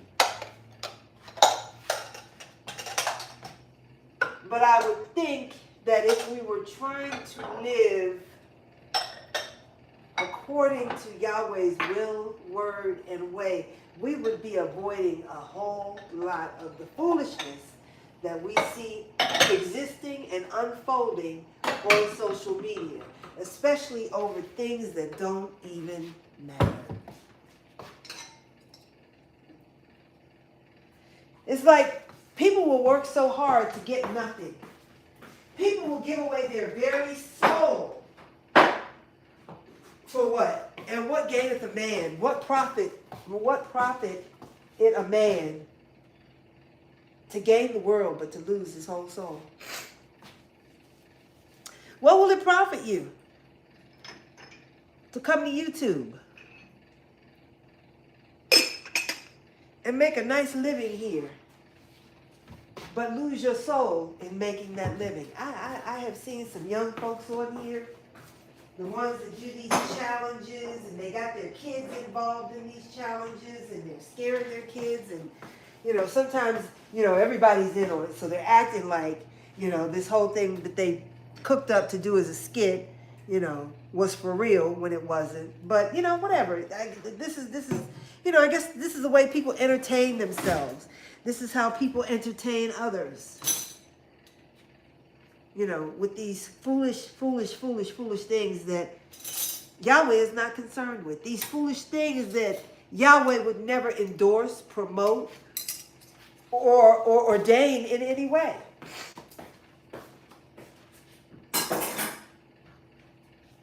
And it's like sometimes I come here and it's like, why would I want to share time and space where so much debauchery exists? Why? That's why I don't come here that often anymore. That's why when my videos get more than 60, 70, or 100 views, I'll put them on private because I don't need people looking at me like that. I don't need, that type of infamy or fame. I'm not looking for that. But some people have made YouTube a job, and they have made it to a point where they can make a living and take care of themselves. Do that and do it well. That's all I'm saying. Do it and do it well.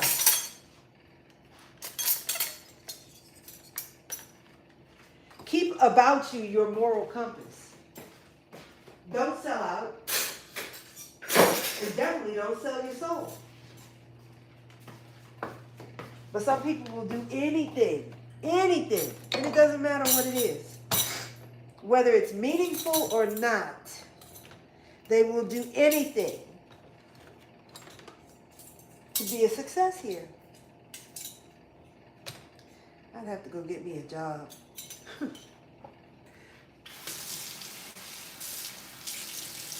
Because I see a lot of people just doing a whole lot of foolishness, a whole lot of nothing for a few pennies when you could have done better someplace else. But, for some people, they love to show you that they're working hard. Oh, I'm working so hard. Oh, I'm working so hard. I'm working so hard. They love to show people I'm working so hard. When the key is to not work hard, but to work smart.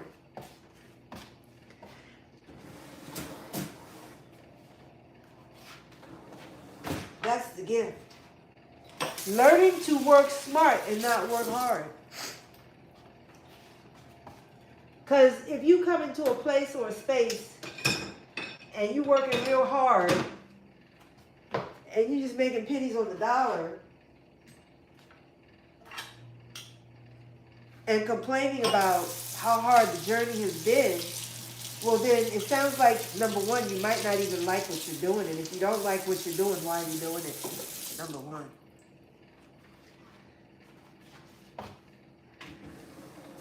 But if you're working so hard, making pennies on the dollar,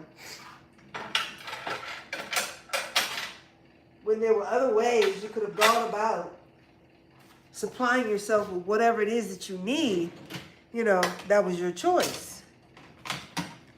That was your choice. And we all have the opportunity and ability to make our own choices in this life. We've all been given free will. Question is, when it's all said and done, what is he going to say about the free will he gave you? What is he going to say about how you used your time? How you looked at and how you judged other people because you thought perhaps they were judging you when perhaps they weren't even thinking about you. You know what I'm saying?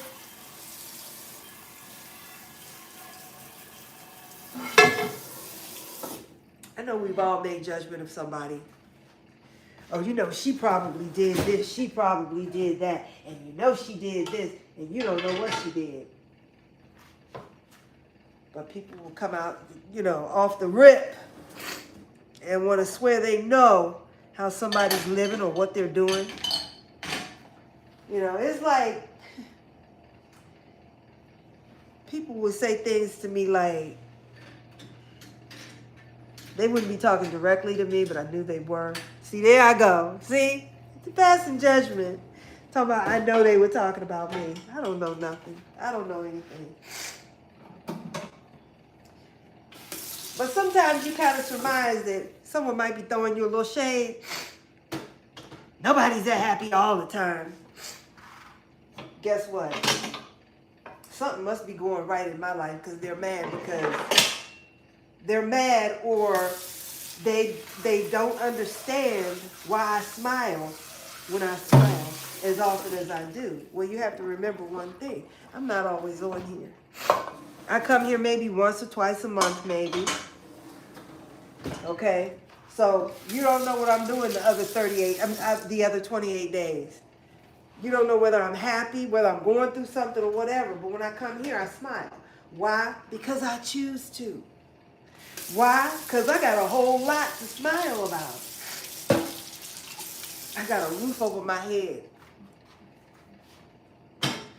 Clothes on my back, shoes on my feet, food that goes on that table, finance in my pocket, and love in my heart. And most importantly, I got that peace that surpasses all understanding. I got that peace that got other folks mad and telling me, you can't always be that happy. Ain't nobody always that happy. I never said I was. I never said I was happy all the time. Never uttered the words before. I never said that. But they just assumed. Because when I come here, I am happy, that I'm this way all the time. Majority of the time I am. And I'm grateful for that. That a smile, a laugh comes easy to my face. I'm not so,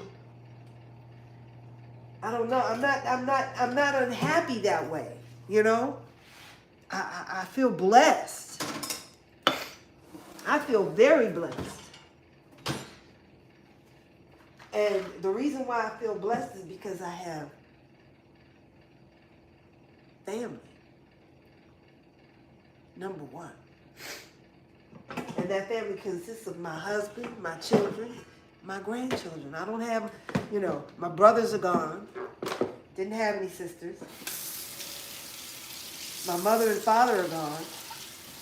So the family that I have right here in this realm are my children, grandchildren, sons and daughters. That's it. And I'm grateful to not be here by myself. I'm grateful to be able to share time and space with them whenever I can. I am grateful.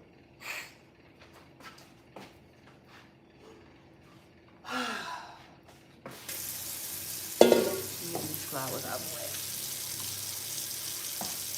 I got flowers everywhere.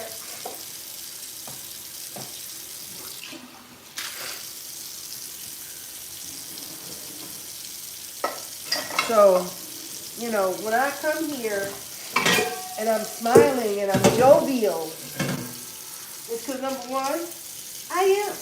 When I come here, I'm happy, I'm jovial. And there have been times when I've come here and I wasn't happy and jovial because I was going through something and maybe trying to figure out what it was I was going through. So, I've come here a few times, not very often, where, I was more concerned or worried about something, that I had going on. I wasn't sad, I wasn't angry, but, I had something going on and I'm trying to figure it out. And see, when I'm trying to figure stuff out, when something's going on and I don't know what's happening, I got to get quiet. I got to get to myself, okay? And I got to figure some things out. And I can't come here clowning and being who I normally am, knowing that, I got something going on in the background. Something I'm trying to address in the, and fix. What is that? Oh, I thought that was a feather. That was a garlic shell. But anyway, yeah, so when I got stuff going on, I got to get by myself. There have been times when I wasn't by myself and I came here and talked about whatever I was going through because I thought, well, maybe somebody else is going through it. Maybe they got an answer for me because I'm at a loss right now. I don't know. I can't even help nobody right now. I'm trying to help myself. And in helping myself, I might come here and somebody might say, well, this happened and it was this. And I'm like, oh, well, you know what? Let me try and see what's to that. and see if that's what my situation is. You know, and sometimes it was like, girl, you know what? It was just what you said it was. And then sometimes it was like, girl, you know what? It was what you said it was, but then it came back. So I'm back at square one again. But like I say, when I'm going through stuff, I have to get by myself and figure it out. And once I got it figured out, then I'll be back. Then I'll be back. Then we can talk.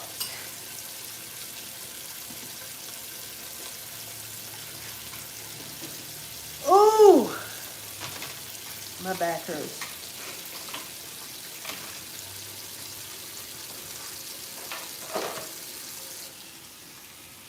So, like I said, when things ain't right, I'm going through something, I'm not likely to come here and have a whole lot to say. I have to go get my stuff together, get myself together, and then I can meet with you. Then I can come back and talk to you. Because see, when I got things going on in my head, my home, whatever, you know, I got to figure it out. Otherwise, I'm liable to come here and say things I don't want to say or say too much or whatever. And that's the one thing I don't want to do. I don't want to come here and just, out of anger, just be here running my mouth. Because see, when you say things on social media, you can't take it back.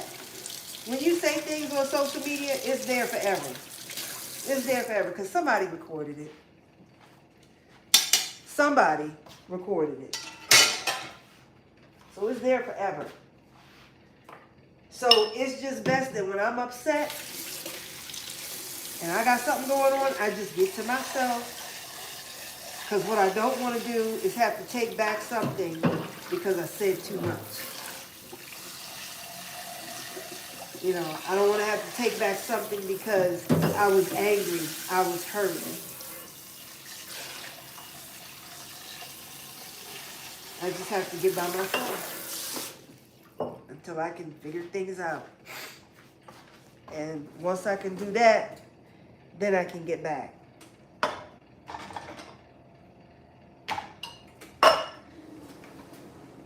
I miss my little grandbabies. I know they're having a good summer though. They are having a good summer. So but anyway, that's just how I roll. That is how I roll.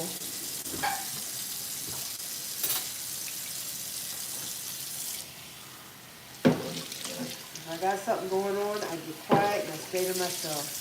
I don't want to have to say so much that I have to say a whole lot to take back what I said, you know? Because, like I said, once you say it, once you put it out there, and that's just not me anyway, you know? I can't come here and talk about family business. I can't. I won't. You know, everybody has their problems and their issues with family at time, you know, from one time to another. Everybody does. You know. And you don't want to put, I don't want to say you don't. I don't want to ever put myself into a situation where I have said so much, I have done so much that the relationship is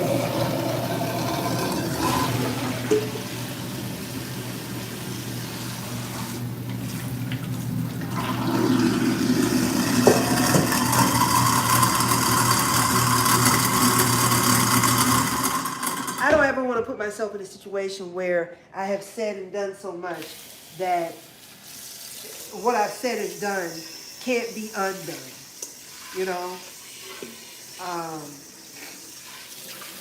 Because I think when you bring those issues to social media, you know, not only do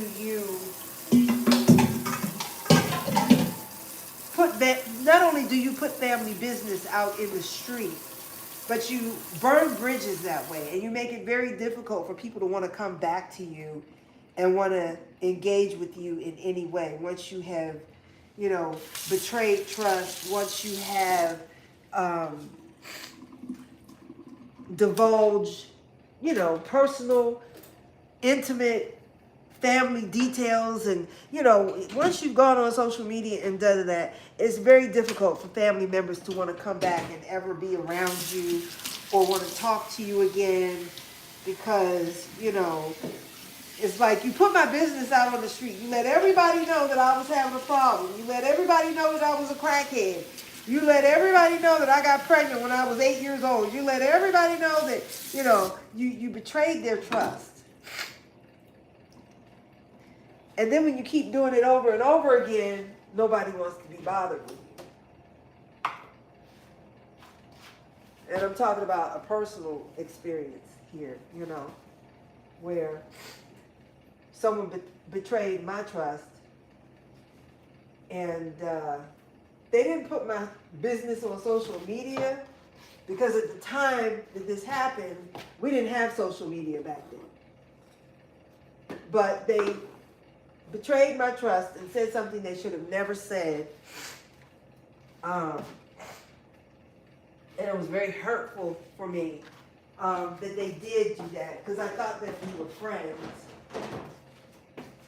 But sometimes people find great pleasure and joy in just knowing somebody else's business, and they can't keep it to themselves. It's like, girl, you know what I know about her? Let me tell you what I know. Let me tell you what I know.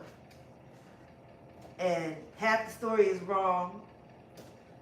What they said wasn't true. And what they shouldn't have done was they shouldn't have said anything in the first place, you know? I hope that doesn't get stuck. But at this time when this happened to me, I wasn't married yet, but I had my son was here.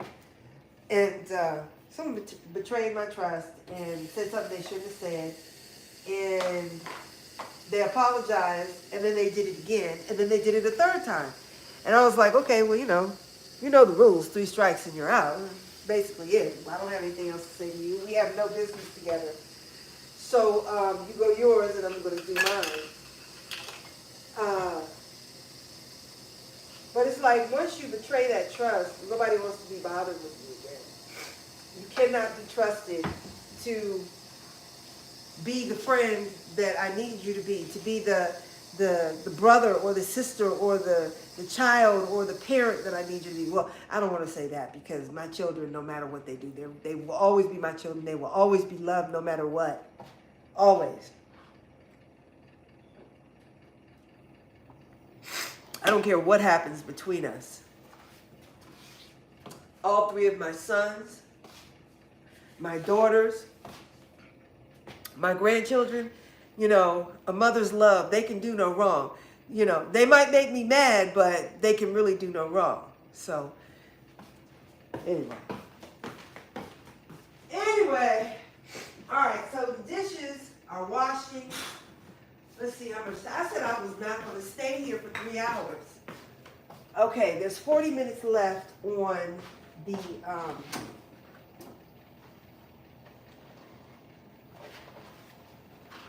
the meat that's in the oven to roast.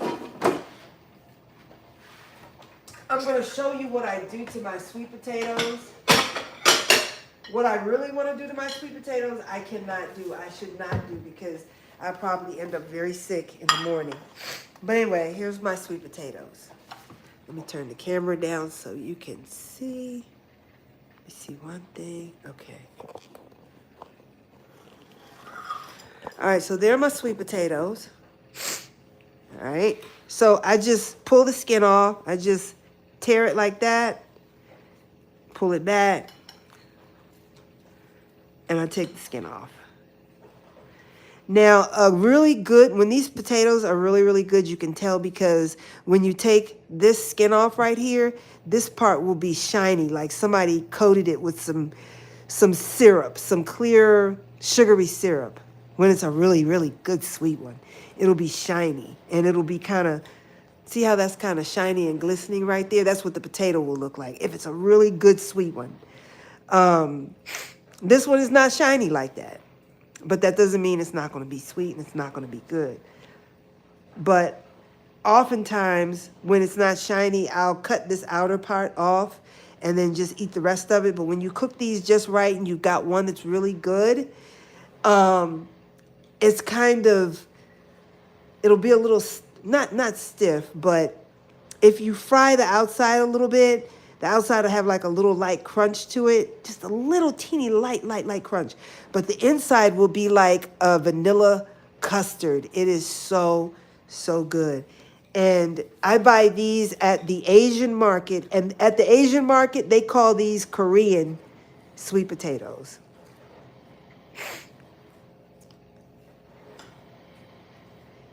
At the Giant or Safeway, your regular chain supermarket, they're called Boniata, Bonita, what, B-O-N-I, Boniata, yeah, Boniata, Boniata potatoes, or batatas, Batata, batata. And the batatas are really, really big. Now this one kind of looks like a really good one. And let me show you what I mean. This is really hot. My hand is burning. Ah! Ha! See that golden brown color there and see how it's kind of shiny? This is a really, really sweet one. This is really sweet. So, whoo! That was hot. So I take the skin off and then I cut it into slices. Now, I can't eat the white russet potato. I can eat like maybe 1 or 2 French fries, maybe 4 French fries.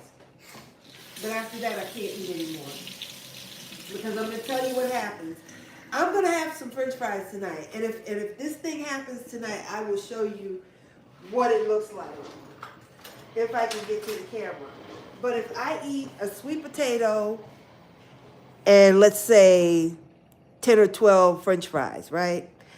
I will wake up 3 hours later with a cramp either in my thigh next to my groin or somewhere in my leg. I'll catch a cramp, right? But thanks be to Yahweh, I have had very few cramps, and the cramps that I can get out of them by myself now. I don't have to use that magnesium foam anymore, because when I use that magnesium foam, the next day I'm sick and I feel like I can't breathe. I can't get enough air.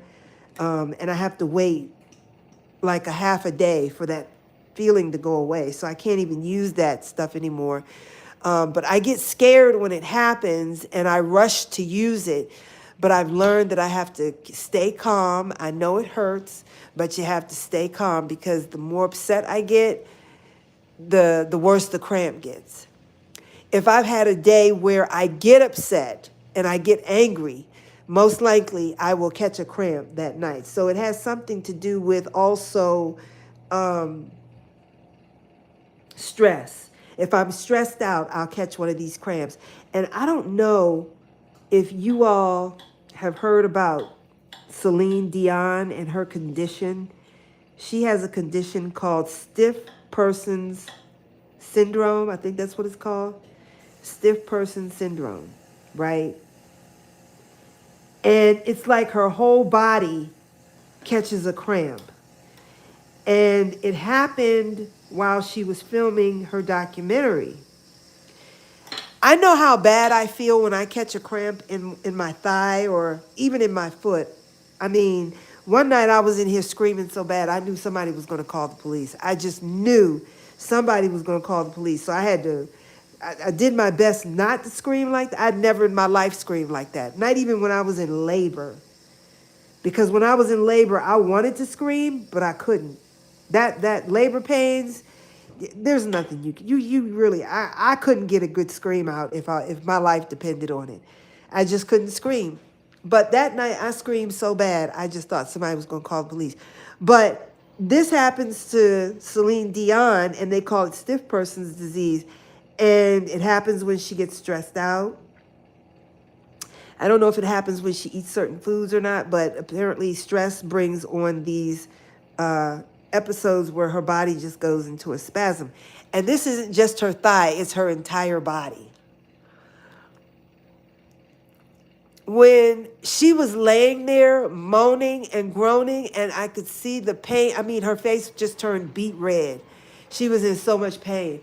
I knew exactly how she felt. I knew what she was feeling. I knew this pain that just took over her body, and she couldn't do anything. She could not move, because when I get these cramps in my legs, I cannot stand up. I can't move. I can't do anything. And it's just this one leg. And then sometimes, if it's really bad, not only will it be in one leg, but it will slowly work its way over to the other leg. And it always happens when I'm in bed and I'm laying down and I have to jump up out of bed, because I know if I lay there in the bed, I won't be able to get up. I won't be able to move. I won't be able to do anything to help myself.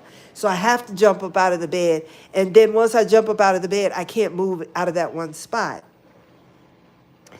So it's pretty bad. So when I saw this happen to Celine Dion, I was like, dang, her symptoms are kind of like mine. It kind of comes on like mine does, but it doesn't happen to my entire body. And I think it happens to her where not only is it just her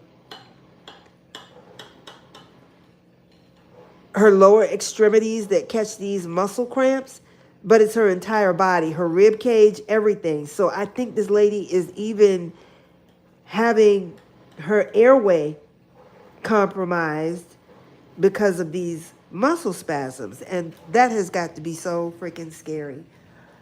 But when it happens to her, I think they give her an injection of Valium or something like that. And I think she was doing like up to 60 milligrams of Valium. Now, I've taken Valium before, but it does absolutely nothing to me. It does nothing for me. I know I feel kind of spacey, but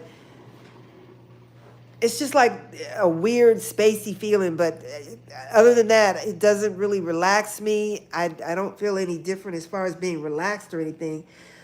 But that's what they give her. So I just really felt for Celine Dion when I saw that part of the documentary. And I was like, wow, I know how she feels. I know what she's going through. I know what that pain is like, you know. But for her, it lasts a lot longer. She said sometimes it can last up, to 4 or 5 hours. I could not imagine being in pain like that for hours. This only happens to me for like a few minutes. I think like 4 minutes, 5 minutes at the longest. But, when it feels like someone, hold on. When it feels like I get these muscle spasms, like most of the time, like right here, from about here to about there, I'll get the spasm. I used to get them in the back of my thigh, but for the most part right now, it's like from here up to about my groin area. And if I catch one here, when I get up out the bed, I'm like this. And every time I try to straighten up a little bit, it's like someone has taken that muscle and put it on a stick, and they're just they wrap the muscle around a stick, and they're just turning that stick and turning it and turning it. That's what it feels like. And I'm looking at my leg, trying to see if I can actually see the muscle moving, but you never see the muscle. You don't even feel it move. The muscles doesn't even feel hard. Maybe there's so much fat there because I got big thighs that I can't get to the muscle, but that's what it feels like. Someone has put that muscle on a tourniquet, and they're just turning it and turning it and turning it. And then sometimes it'll let go, and it's like, okay, I can stand up a little bit. I can stand up, and then it'll, oh! And then I'm back down here like this again. Now, every now and then, I can stomp my foot, and that kind of helps it go away. Or I have to slap the muscle. What else? I tried doing hot water, warm water. That doesn't work. I made myself very sick taking Epsom salt baths every night. I was trying to keep from having the cramps, so I was using Epsom salt as a prophylaxis. And that wasn't safe. That wasn't good. I couldn't figure out why my blood pressure was going so high, why it felt like my heart was struggling to beat. But that's what, magnesium will do. And if you're sitting in a magnesium tub every night, that stuff is accumulating in your body, and your heart is struggling to beat, raising your blood pressure. And I didn't realize or understand that. And I was putting in like a whole bag of Epsom salts in one sitting, you know, or 3/4 of a bag in one sitting, and doing it every night, trying to keep the cramps away. And that wasn't the way to go. And then I was using Epsom salt, not Epsom salt, then I was using the muscle spray on the areas where I would catch the cramp. I almost caught one in my foot just now. But I was using the foam as a prophylaxis too. So before I would sit down and eat dinner, I would rub it on my feet, I would rub it on my legs, and that's not the way to go. You're supposed to use it only when you have the cramp. But it said use as needed. And I'm like, well, I don't know if I'm going to need it, but I might need it, and I don't want to catch the cramp, so let me put it on before the cramp comes. So, but using it that way, that was the wrong way to go, and that caused me problems. So, and I couldn't figure out why my blood pressure was so high, because, like I said, I went to the ER, and my blood pressure was 230 over 130. It was ridiculously high. I thought when I saw my blood pressure like that, I could not believe that I was still sitting up and talking. I thought when your blood pressure got that high, you were having a left side or a right side or a left side issue, you know. But I'm sitting there talking, and they're like, well, you having any chest pain? You got a headache? No, I have no headache. I don't have any chest pain. No pain in my jaw, no pain down my arm, no pain in my belly or in my back. Nothing. I just feel like something is on my chest. I feel very anxious, and I'm short of breath a little bit. And my blood pressure's high. But other than that, I had no problem. So, okay. All right. We have 26 minutes left on the beef. And I will show you what I do with the sweet potatoes. So, I bake the sweet potatoes at 325 for 1 hour and 30 minutes in my air fryer on top of the grate. Now I'm going to take the grate out. And we are going to get some avocado oil and some nutmeg. I used to do avocado oil, nutmeg, and some pineapple extract and some vanilla extract. But then I saw that this had propylene glycol, which is a sugar alcohol. And I was using this stuff every day. And after a while, I think that stuff just started building up in my system, and it just made me feel bad. So that's that's an alcohol sugar, and that's not good. So I had to leave that alone. So all I do now is I drizzle a little bit, like maybe a teaspoon of avocado oil. You don't need that much. Just a little drizzle. Like that. See what's in there? Because it's not going to stick. This is a non-stick pan, which I know isn't good, but you know, okay, all right, okay. All right, so I put that in, and then I put in some nutmeg.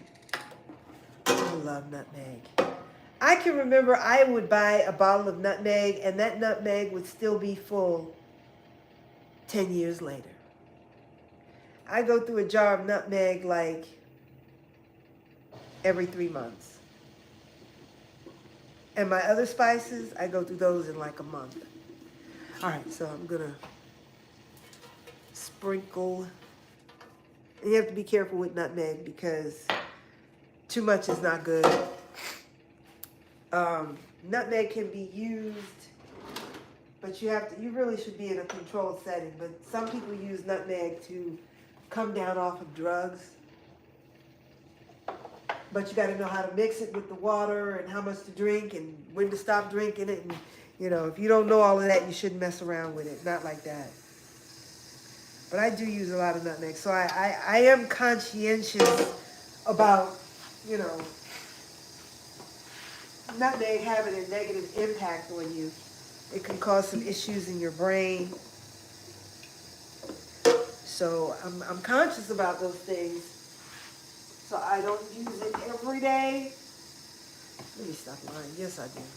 I use it every day. But I try not to use too much.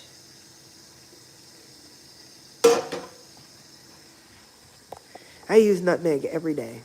That's not good. All right, so that's what it looks like.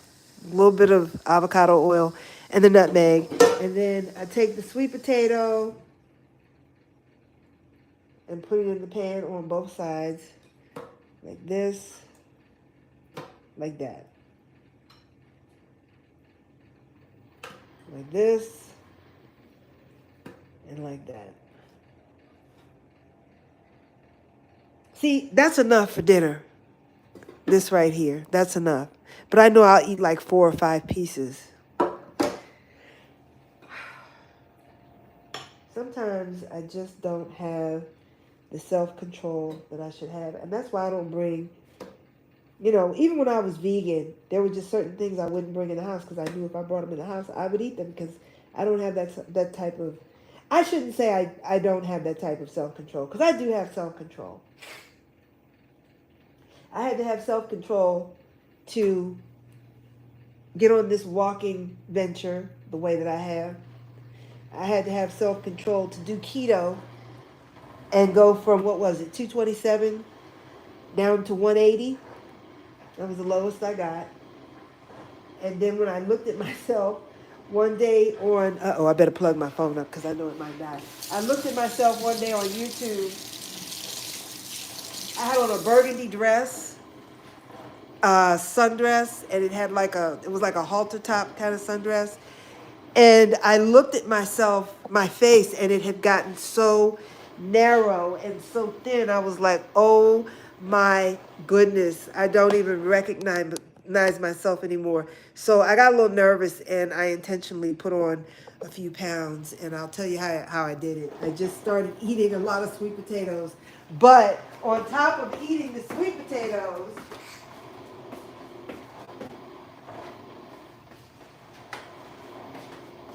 I was putting heavy whipping cream on my sweet potatoes. And I'm telling you, I did this for about 2 months. And I intentionally put on weight, and I put on weight.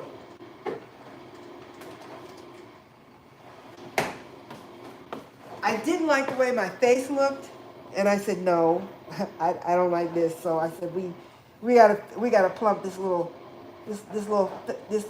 face up a little bit.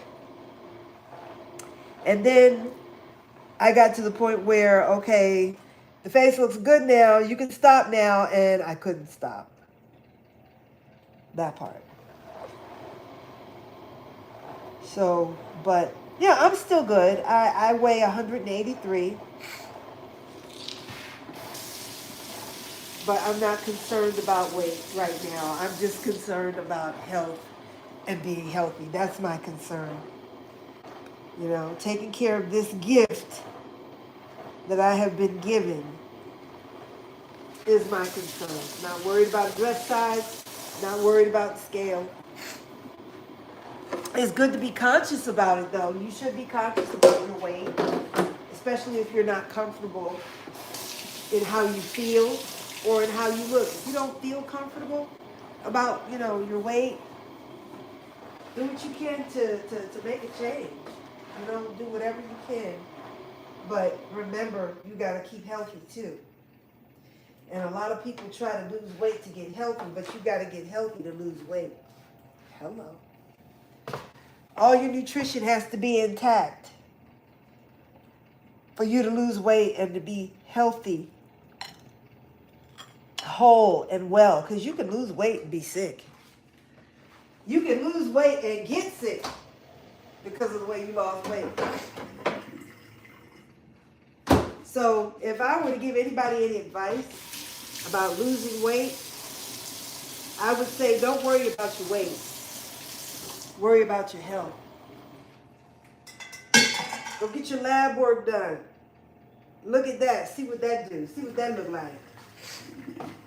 Get all that checked out, right? Do that. And whatever's off Whatever's too high, bring it down. Whatever's too low, bring it up. Okay? Work on that. Okay? And you can do that by the things you eat, your diet, you know, checking your nutrition, making sure you got the proper vitamins and minerals intact. Do these things. Get all this stuff in order first. Okay? And then you should be on your way. Because, see, when you got all your vitamins intact, you know, that clockwork, that intricate clockwork, those cogs all come together and work the way they're supposed to work, you know? They all come together. But if you've got some cogs missing, that wheel's not going to turn the way it's supposed to turn. Let me give you the example. Oh, I love it. Oh, this time I have a visual for you. I always bring this up, but this time I actually have it here for you. Let me bring it over there so I can show you what I mean. I hope I don't drop it. Your body, your nutrition, your health is just like these Jenga blocks, right? If your nutrition is off and you don't have everything you need, like let's say you're missing some vitamin D.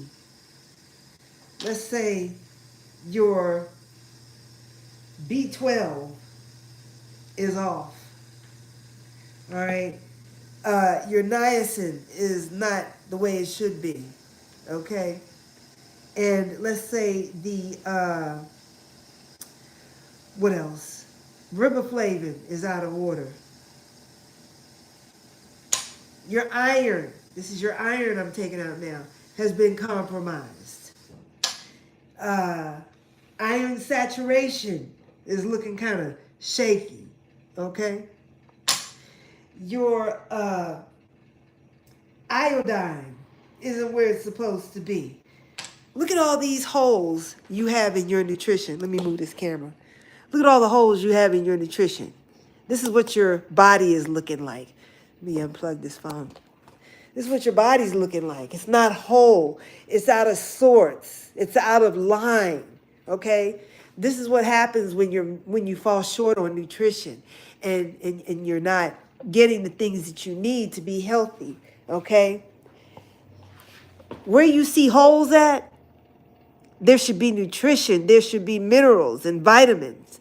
Where you see these holes at, that's an opportunity for oxidation to occur. That's an opportunity for diseases and autoimmunodeficiencies and autoimmune diseases to occur when you have these holes in your nutrition until, nutrition just continues to fall apart because one vitamin helps the other vitamin. They say when you take, vitamin D, you're supposed to take vitamin K2. Okay, so not only are you short on your D, but there's an issue with the K2. And then you're missing and you're short on the riboflavin. You're short on the vitamin C and your teeth are weakening.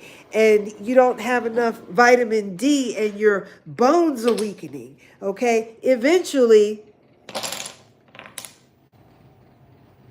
this is what happens. That's your body. When you don't have all that you need in terms of nutrition, vitamins and minerals. That's what happens. And like I said, one vitamin depends on another. You got to take this vitamin to make that vitamin be effective.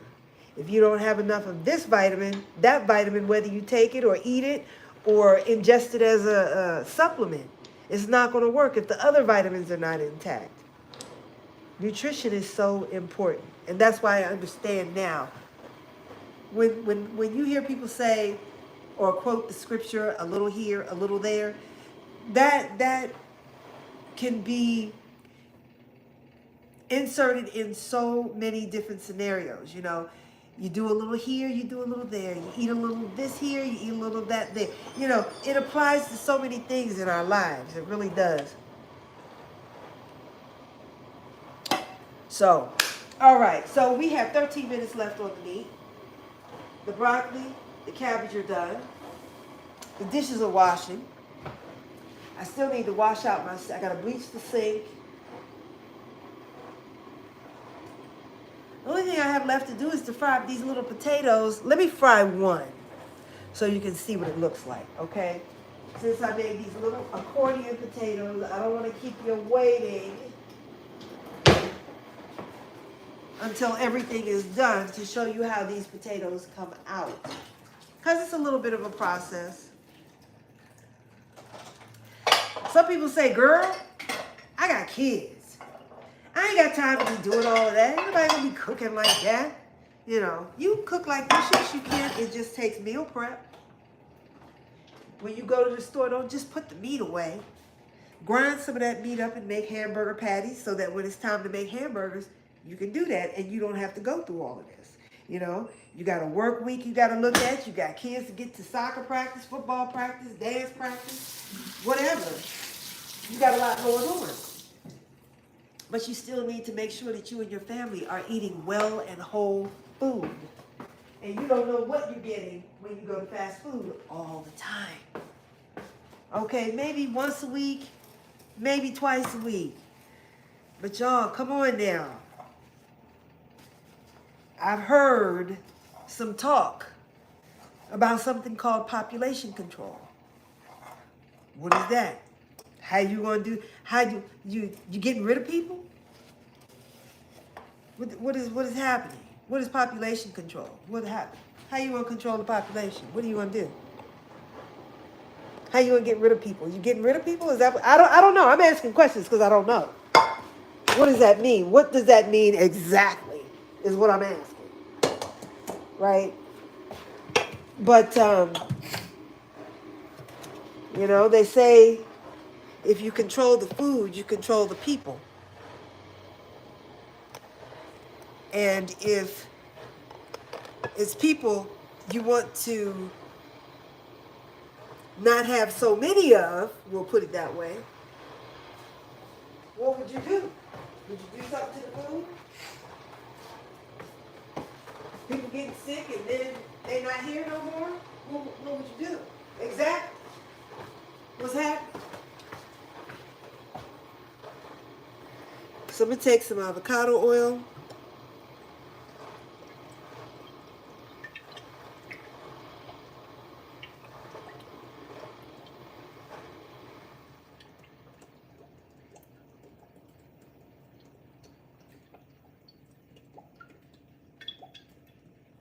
That's about all I need. Turn this pan on. I'm going to put it on high just to get it going. Wait a minute, that's the wrong burner. Right there, there we go.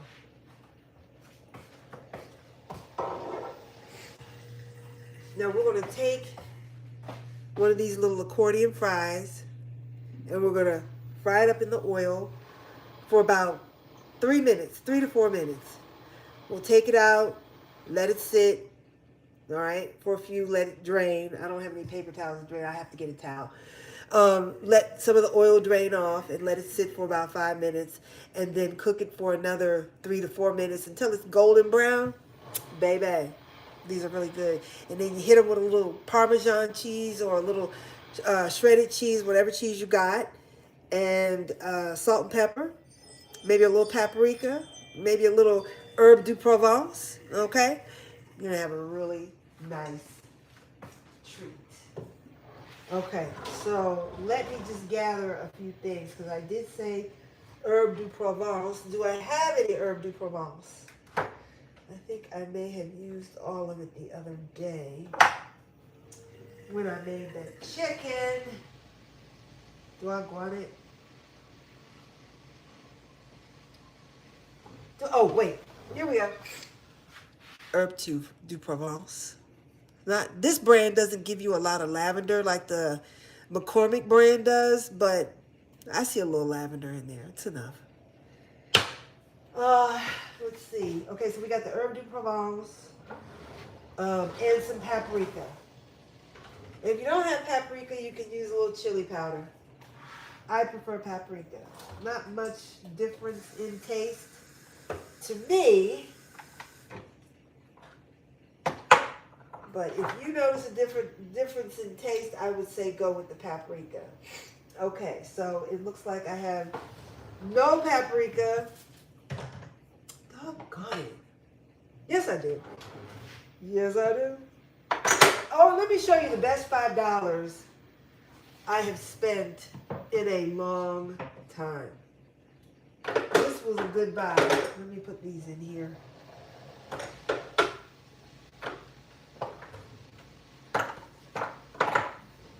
Okay.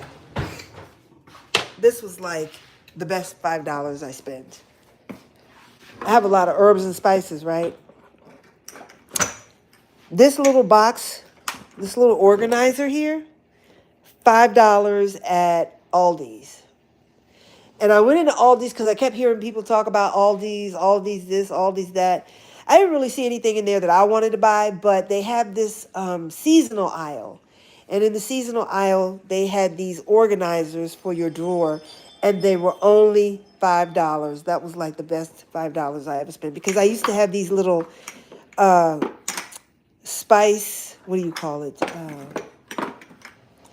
They were spice mats, and it was just like a little rubber mat with a groove in it, and you just laid them down in the drawer to keep the bottles from moving. But it just made it made a big mess. But this way, the bottles are kind of tilted a little bit, and because they're tilted, they're less likely to spill out. So I got one for this drawer, and then I got one for this drawer too. And it's even got a little section back here where you have even more space. Wait, you couldn't see that. This little section back here, I like that because it had, space to put the little small bottles too. But that was like the best $5 I ever spent. And it meant a lot to me to get this drawer finally organized because I was so sick of looking at the drawer when it had the little roller mats in there. And it was just a big mess every time I went in there. So that was the best $5 I spent. And I bought these like 2 months ago. 2 or 3 months ago, I think it was. At Aldi's. So if you're in the same situation and you need something to organize your spices with, I think this would be something that you would appreciate too. So I just want to share that. Anywho, I have the top says chili powder, but I lost the top. It's actually paprika. So I got paprika, herb de Provence, and what else did I want to put in there? Sprinkle a little cheese. I don't think I have any sprinkling cheese except for some Parmesan, which I would put on afterwards. So, yeah. Anyway, I think my oil is getting hot. I have to test it and see.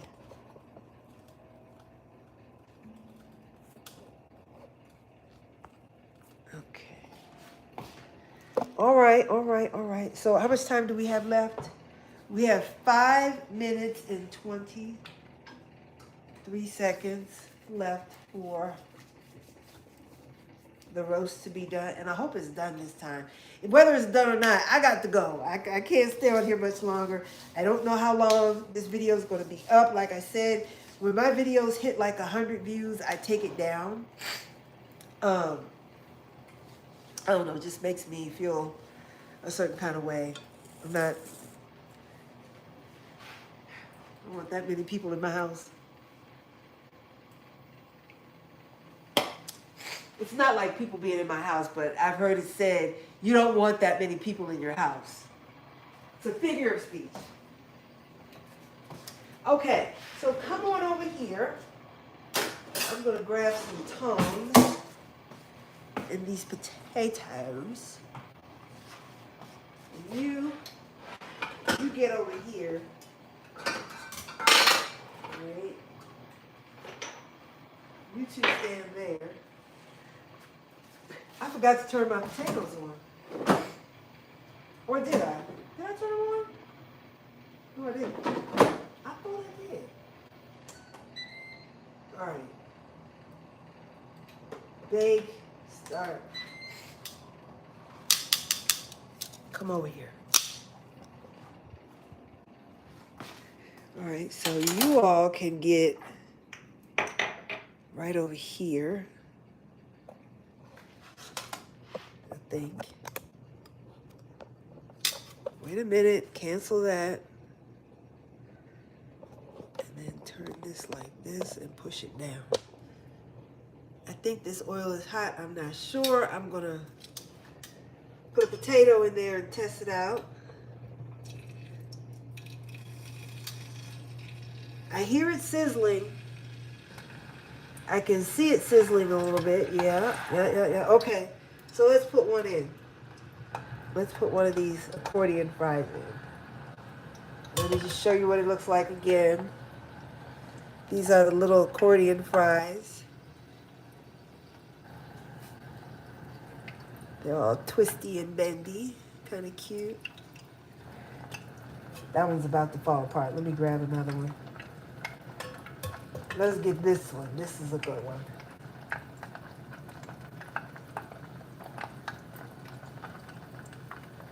Isn't that cute? So we'll just put this in there. And I'm not going to cook anymore because, like I said, there's nothing worse than cold French fries. And I don't want these to be cold when they go on the table. I want them to be hot, and crispy, and ready to eat. So I'm just going to cook this one so you can see what it looks like. And let me see if I can find some grated cheese. If not, it's okay. I do have some Bonnie Bell cheese. I could grate that up. But I want something I can just sprinkle on top of the fry and have it melt really quick. So I think maybe the Parmesan cheese might be the best bet. Okay, so this needs to cook for 4 minutes. I got 1 minute and 34 seconds left on the beef, so I'm going to set this timer for 4 minutes. Oops.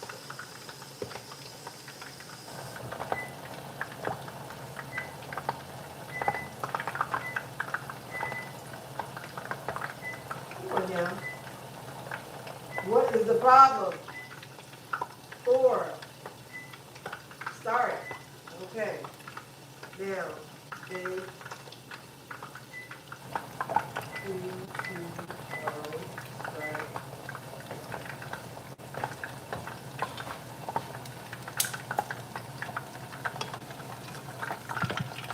if I had put enough oil in here, I wouldn't have to flip this potato, but I didn't want to use a lot of oil.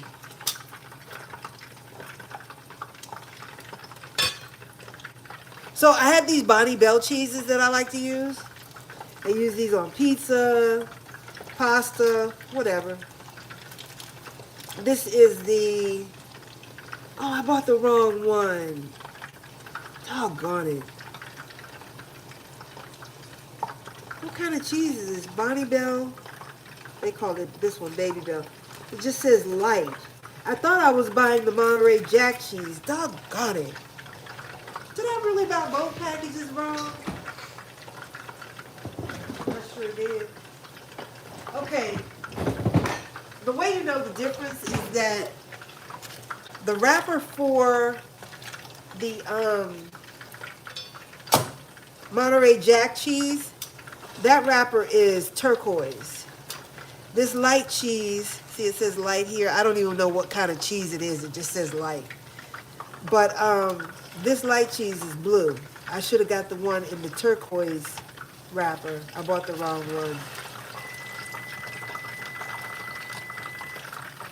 So anyway, I've tried it, you know, I've used it before. Been using it for a while because I thought I had the right one. But anyway, you just peel the wrapper off. And then this is wax. This is just some red wax. You can keep it, melt it, make yourself a candle out of it, whatever you want to do. Or throw it away. And you peel the wax off. My kids, when they were little, they used to stand in front of the refrigerator and just open up the wrapper, throw it on the floor, take the wax, peel it off, throw it on the floor, pop this in their mouth, reach for another one, and they just would stand there and eat like that until one day I finally caught them doing it. Somebody got pinched really good. I'm like, I know you're not standing there just dropping trash in the floor. I know you better get a plate and sit down and pick that stuff up.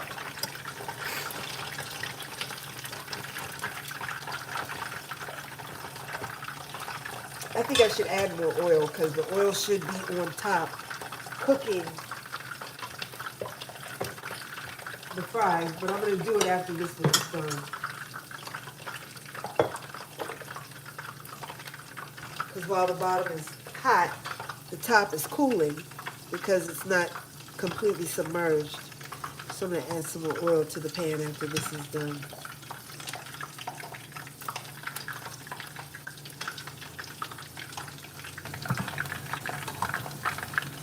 Or I can just tilt the pan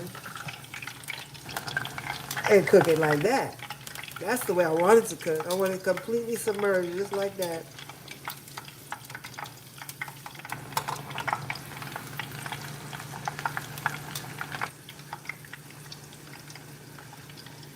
Smart.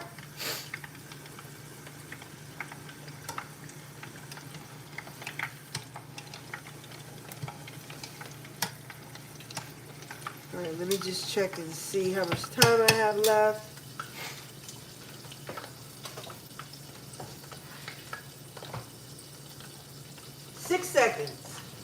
And then I need to remove it.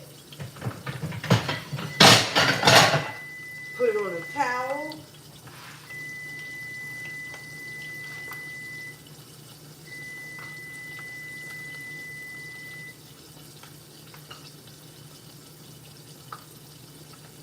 Okay, the timer just went off, so let me take this out. This is what it's looking like so far. And we'll take this one out too. I'm gonna turn the oil off because I don't want it to burn.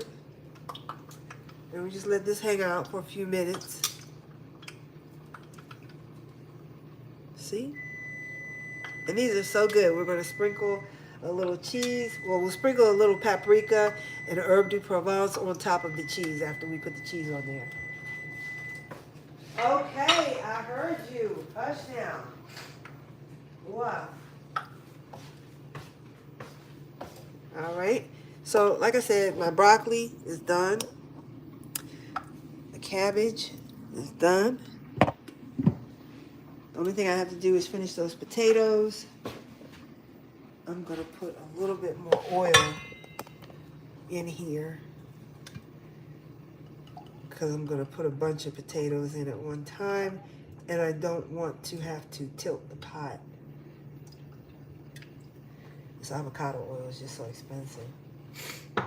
I was using canola oil for a long time because, you know, there was some good science out there about canola oil and that it was better for you than, you know,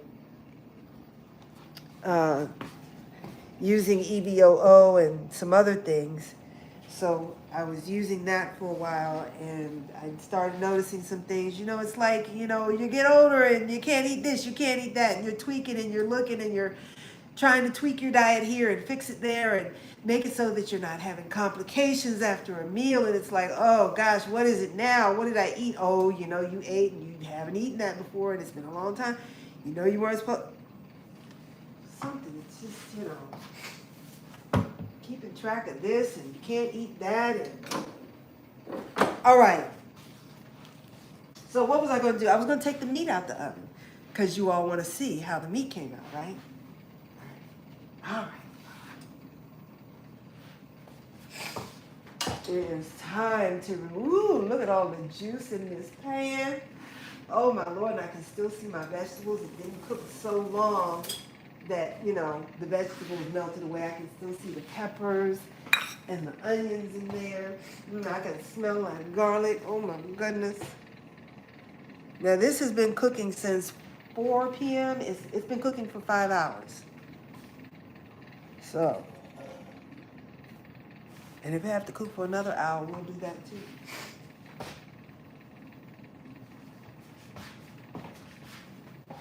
I really was supposed to have been back home this morning or this afternoon by 1 o'clock, because I left the house very early today. Very early. because I was supposed to do one thing this morning, but then I ended up doing something else, which was to my benefit because I got to get out the house earlier than what I had planned to. Okay, so come on down here. I just took the roast out. All right.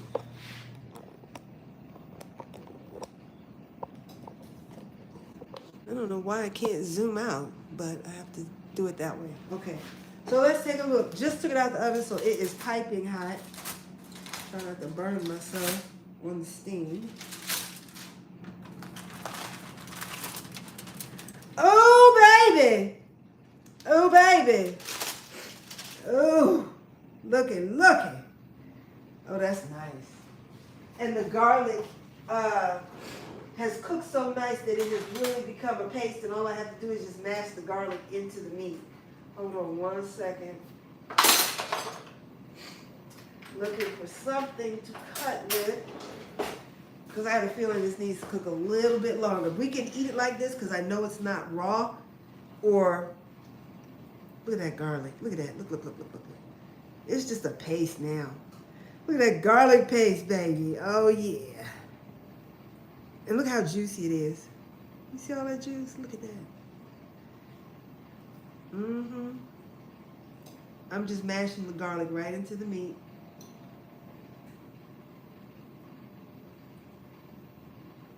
Oh, that's nice.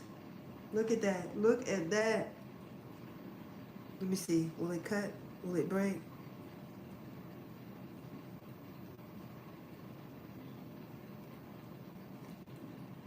Kinda, yeah, sorta. Look at that. Look.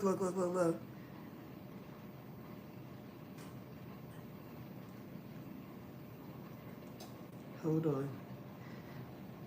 That's fat over there. Let me turn it to the meat side. And I don't want to tear up my roast. Look. Now, it didn't just, when it's really tender, I mean, you just go down like this. It's almost there. Look at that. Look at that. It's almost there. And it's done. It's not pink on the inside.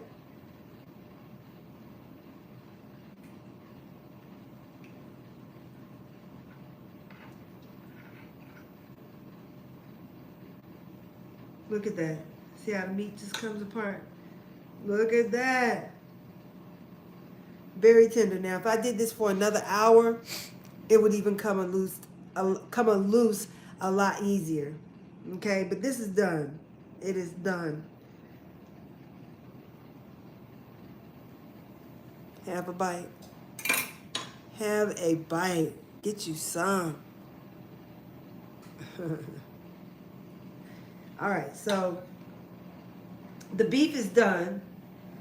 What I'm going to do is I'm going to put it back in the oven. The oven is still on.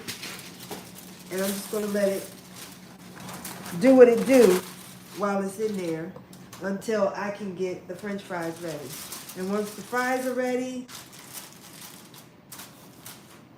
that's going to be all she wrote. Dinner will be served. Did I make hot water for tea? I don't think I did, but I think I need to. This cabbage over here. The broccoli over here. Now I'm going to warm everything back up. I'll put all the pots and pans back on the burners and warm everything up so everything is, because when I eat, my food has to be piping hot. Piping hot. Or else I don't want it. I don't want it. Oh boy.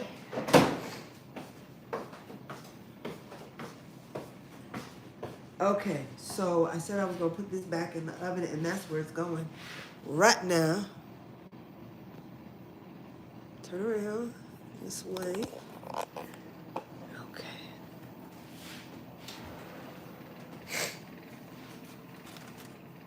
Y'all know I got to play some music before I get out of here. You know I got to play some music. Because I love my music. I love my music.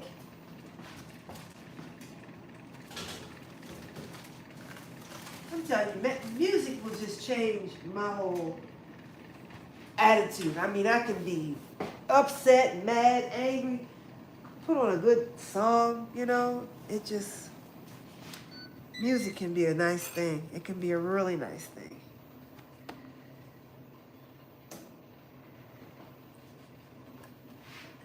Okay, my sweet potatoes, oh! I was like, what is falling off of me now? My sweet potatoes are done. I am getting cold in here. Somebody turn the air down. All right, so let me turn the burner back on for the fries because I added more oil. I put the meat back in the oven and we are going to, ooh, that looks so good. I want to eat it so bad. Look.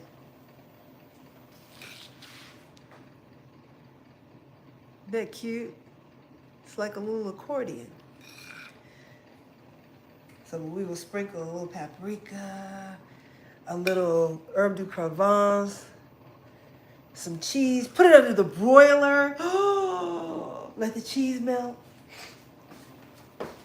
Where's my cheese? Here it is. I really thought this was Monterey Jack cheese. I really did. And this is nice and soft. And that's all. Easy to tear and crumble. It's very soft. So just let it sit out for, you know, a minute or two and it gets even softer. More pliable, more easy to use for whatever you're trying to do. Water is heating. The oil is heating.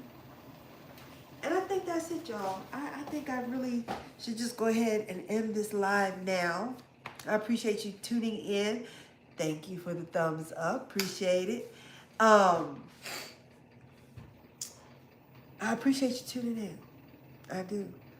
I can't tell you next time I will be back in to make any more videos. Like I said, you know, YouTube is just becoming a very, I don't know. I've heard people say things like YouTube is just becoming an evil place. Social media is an evil place. I've heard of people, you know, say these things, and you know, you kind of have to agree when you look at the things that are on social media and what people are doing for money, attention, fame, fortune, infamy, whatever. People are doing the worst and the most. Some people, not all. Some people are doing the worst and the most, but you got people who still have maintained a level of an honorable level of decorum, grace, charm, wittiness, moral compass. You know, there are people who have maintained those components that I think are very important, you know, if you are trying to walk right, you know, like you're trying to walk like you know who you are. Like you're trying to walk like you know to whom it is you belong to. But anyway, everybody is where they are. And you're there because of your choices and your free will. Make the best out of whatever you're doing. Make the best out of wherever you are. That's all I can say. I'm going to put these potatoes down. Oh, wait. Baby. Baby. Baby. Oh, they're cooking now. Please don't let me get popped. I do not want to be popped.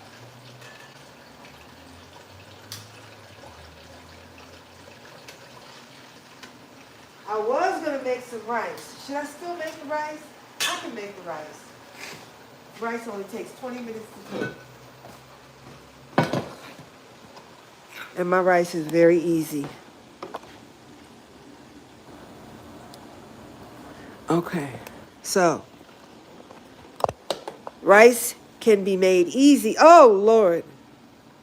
I lost y'all for a second. Rice can be made very easy if you have a rice cooker. I tell everybody, if your family eats rice, if they like or love rice, it is important that you have a rice cooker to make your life that much more easier and simpler. Because for me, I can't stand there. I could, but for me to have to stand there and watch the pot until it came to a boil and then take it off the stove and cover it, I'm going to forget it. I know I am. And I'm going to mess the rice up. When you have a rice cooker, all you have to do is put in your ingredients and let it go. Okay? So there's my rice cooker. That's it there. I don't even remember where I got it. I think it was Bed Bath & Beyond before they closed. Okay! All right, all right. I think I got it at Bed Bath & Beyond just before they closed. Okay. My pan is kind of scratched up, but it's clean. So I just use a cup of rice, 1.5 cups of water, and then I use my salt, pepper, garlic, onion mix.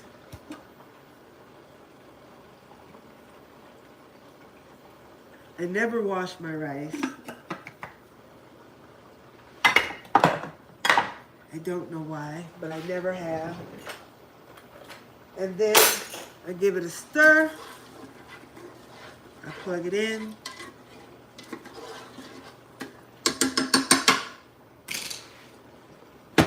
And then I turn it on.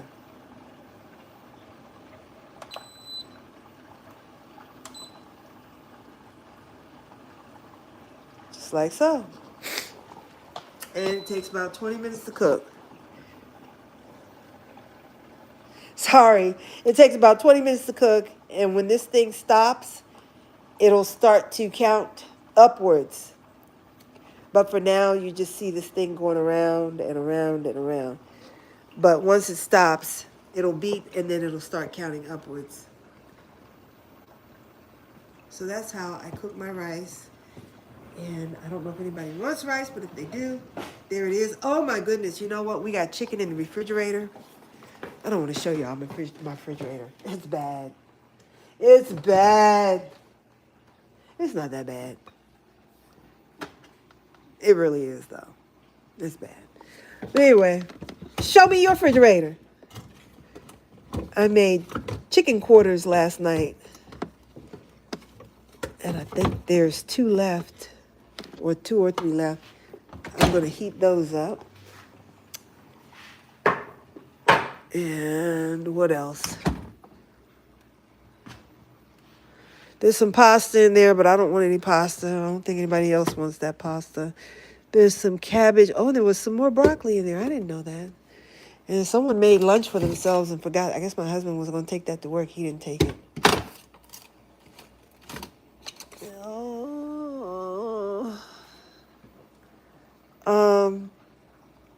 That's all. I'm going to heat up this chicken. That's going to be all she wrote. All right, these fries.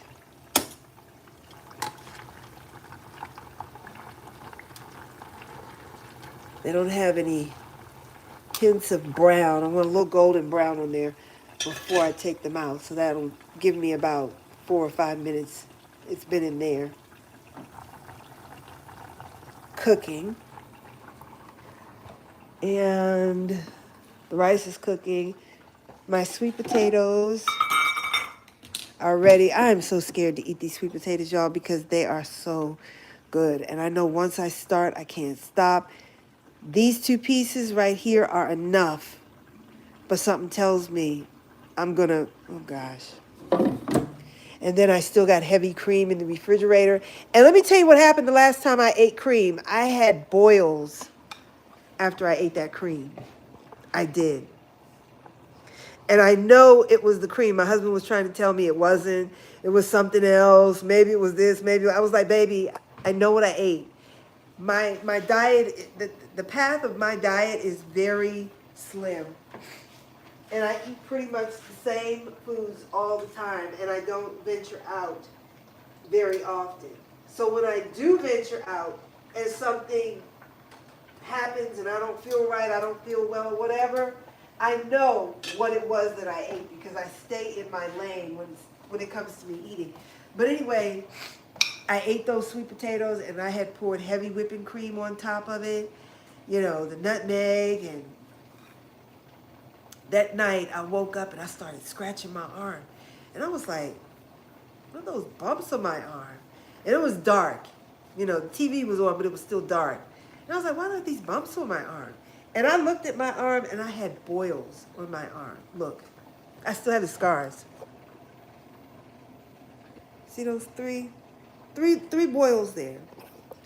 And I was like, I've never had a boil in my life. It looked like if you've ever been burned before, and you know how the skin separates, the epidermis separates from the dermis separates from the epidermis, and it looks like it's got water in it. That's what it looked like. It looked like it had water in it.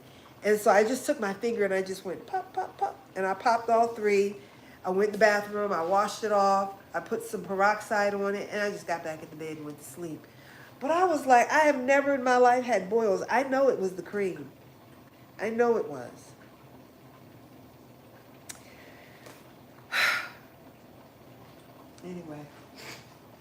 Anyway. Okay, these fries.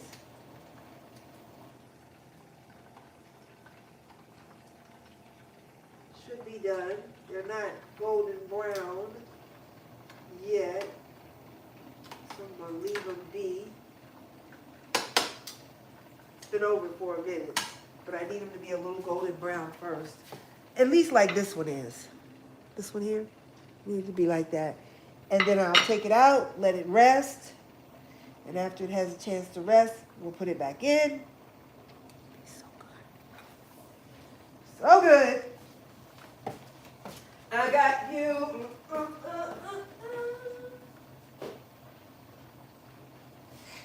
Did I turn the lights on? I don't think I did.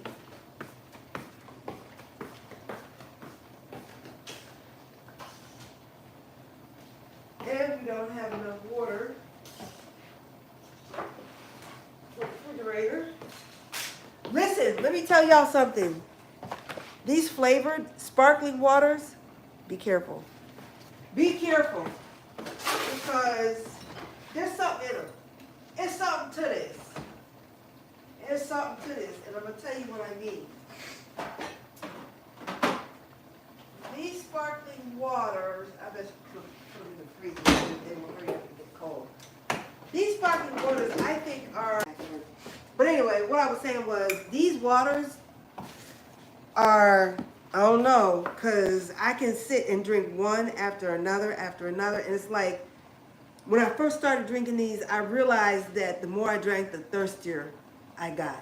So if I drank one, it was like I was really thirsty after I drank the first one, and I'd have to drink another one. You know, it was, something's in here. Something's in here. And I don't know. I don't know. I mean, I never had a problem drinking water because I like water. I used to couldn't stand water. I would take 2 sips of water and it was like, okay, please, no more, I can't do it. But I love water.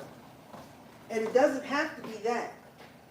But I like the foam, I like the bubble, I like the burp, you know? I miss that when, you know, I was drinking sodas. But I definitely do not miss drinking sodas. I attempted to just lick at a Sprite because Sprite was my drink. And I put a little bit in a cap and I stuck my tongue in it like that and I was like, oh gosh. It was like just syrup. I was like, I can't even taste a flavor. It's just like, just sugar, thick sugar water, you know? And I had to get some water to rinse my mouth. I don't, you know, and back in the day, I remember when I was a kid, sodas had, I said this in another video and I was saying the wrong thing. I said sodas had 90 milligrams of sugar. I was trying to say back in the day, sodas had 90 calories, not 90 milligrams of sugar. That would be, good God, that's like 4 cups of sugar, 2 cups of sugar. That's not what I meant to say, and I kept saying it. I was saying that back in the day, sodas were 90 calories a pop. But I was trying to say sodas were 90 calories for every can you had. But what I was trying to say was that sodas back then didn't have as much sugar as they do now. Now they have anywhere from 35 to 40 milligrams of sugar. And I think 1 milligram equals 4 teaspoons of sugar, if I'm not mistaken. So 4 times 35, 20, or 120. It's over 100.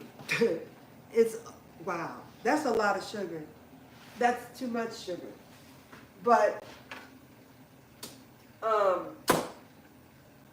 back in the day, sodas were 90 calories. Today, sodas are 240, 280 calories. Why are the soda companies going up on sugar? I can remember when sodas were 90 calories. I remember when they were 100, 110, 120. Then it was 150, 160, 190. And then we're in the 200s. 200 calories for a soda. 34 to 40 grams. I'm sorry, 34 to 40 milligrams of sugar. Why? Why is it every so often they go up in the amount of sugar they're putting in our drinks?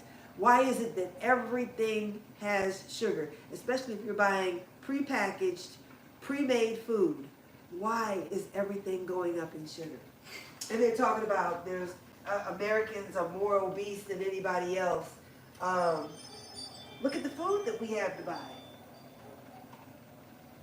You know, if you're not cooking and making your own food, you run the risk of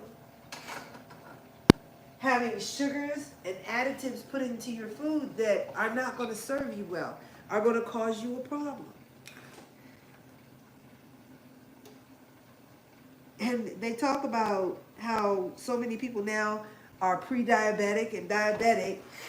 Like, you didn't know that was going to happen when you started adding all this excess sugar to the drinks and the foods and things. You didn't think that was going to happen? You didn't know that was, is that what you're saying? You knew that was going to happen when you started adding all that extra sugar. Who made the decision to do this?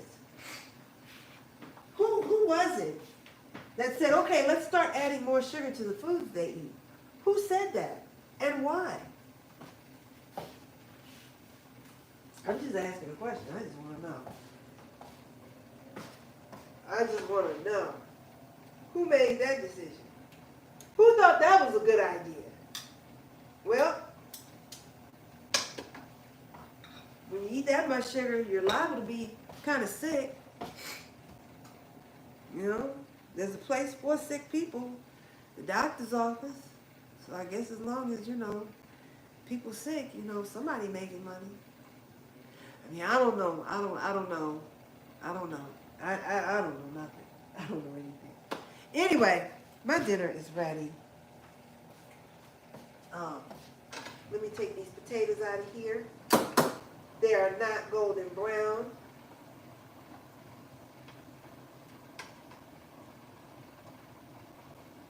But that's okay. They are cooked well enough.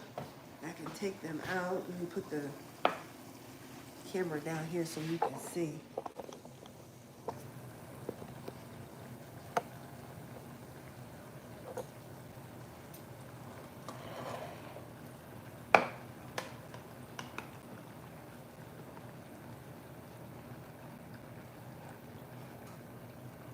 And you gotta be careful with them because until they're really done, they could fall apart on you.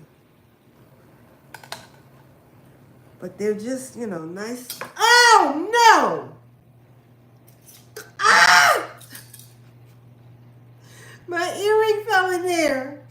You think we not gonna eat these fries? I'm gonna tell my husband and daughter, look, my earring fell in the oil. If you don't want them, don't eat them. But I gotta tell them. Can you believe that? Out of all the things that could have happened, my earring fell into French fries.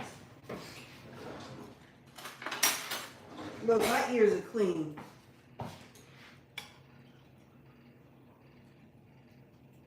Okay.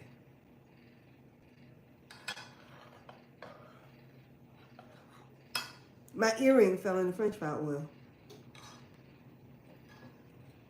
Never in my life has that ever happened.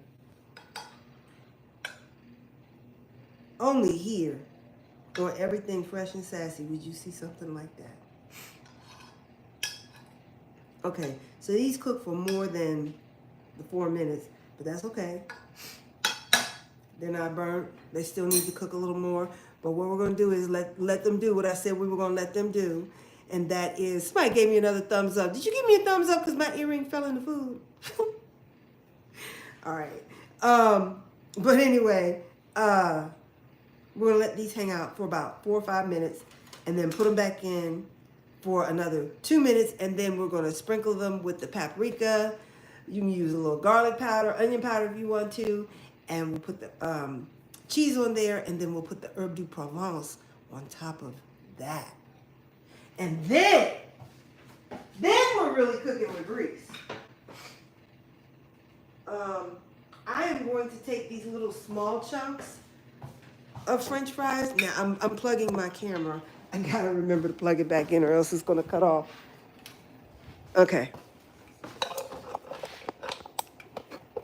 Hold on 1 second. There we go. I think the oil's still hot. I don't know. It might not still be hot. Let me put one in here.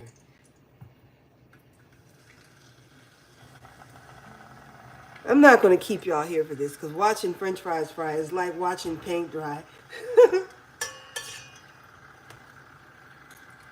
Oh, and I still got some more squares left. I didn't know. So let's put these in there. Let's just do that. I didn't know I had any more of the accordion fries left. I thought I had cooked them all. There's another one. That one broke. Here's another one. Uh-oh. I didn't know I had that many. There's another one. Wait, here's a big one. Oh, my goodness. All right, so those have to cook. And then after those cook, I'm going to cook these little short ones. And then that's going to be it. Okay, so we have rice that's cooking. We have rice that's cooking. We have the sweet potatoes, which are done. And what you do is you just mash them up. Add some heavy whipping cream. I'm not doing it. I'm probably lying. I probably am going to do like maybe half of one of these potatoes with a little whipping cream. Mash it up. Oh, gosh, it's so good. It is so good. It's like a pudding. Those potatoes are ready. The cabbage, the broccoli there. And you saw the beef. I still have that in the oven for a little bit. Just because, it's ready. But the oven is on and it's still set on 320, 325. It's ready. I just have other things that I'm still waiting for, like these potatoes. And it's like, why not just let it hang out and cook? Because the longer it cooks, the more tender it's going to be. So cooking it long and slow is a good thing. My husband went to work today. And I know when he goes to work, he doesn't eat until 2 p.m. So he's usually not hungry when he gets home. But he'll eat, just to sit down and eat with us. So I know he's not starving. Because if he was hungry, he'd have come down here and sat at that table and been like, he won't say anything. But I know what he means when he comes down here. He's like, so is dinner gonna be ready anytime soon? Because a brother hungry, a brother ready to eat. If he was really hungry, he'd have come down here. But I know he's sitting upstairs in the office chilling.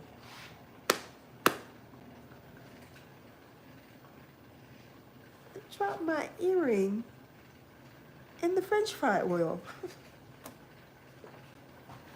Only in America.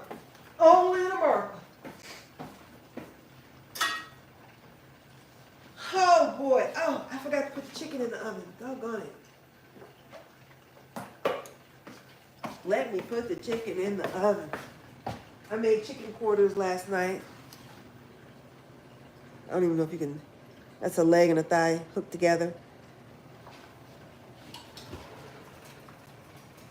It was good too, because I made it like a curry, and it was just absolutely fabulous.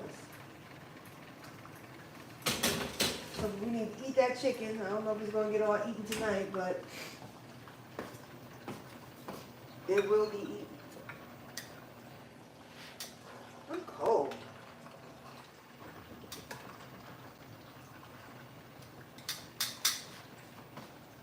All right. So anyway, I think I'm done.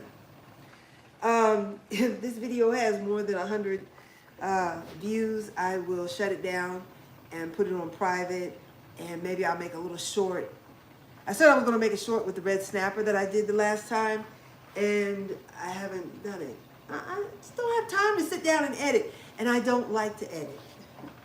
I do like to edit, but I have to really, really be in the mood to edit, and I really have to have some time to edit, because it can take up to 2 days for me to have to edit, you know, a video and do it well, you know, and I can't sit that long. I got to get out the house. I got things to do, and it's time consuming, and I'd rather spend my time doing something different, you know. So, but, you know, I really want to put the red snapper video up, so we'll see. And like I said, if this video gets more than 100 views, I will private this one and let it cool down a little bit. And then I might post it again, or I might just do what I really want to do and just make it into a short, you know? All right, so anyway, this is I Am Everything Fresh and Sassy. Thank you for tuning in. I appreciate your time, whether you came in to watch the live or you are here for the replay. I do appreciate you spending whatever time and space you shared with me today. I am grateful. Take care. I will see you when I see you. Yahweh willing. Sawubone mngani. Nanga lingalanga ubupsuku no beteng boyan visiswanu. No tolo no tando dintanda no kimakai. Ingi abanga u kuti kuyoneza intambama.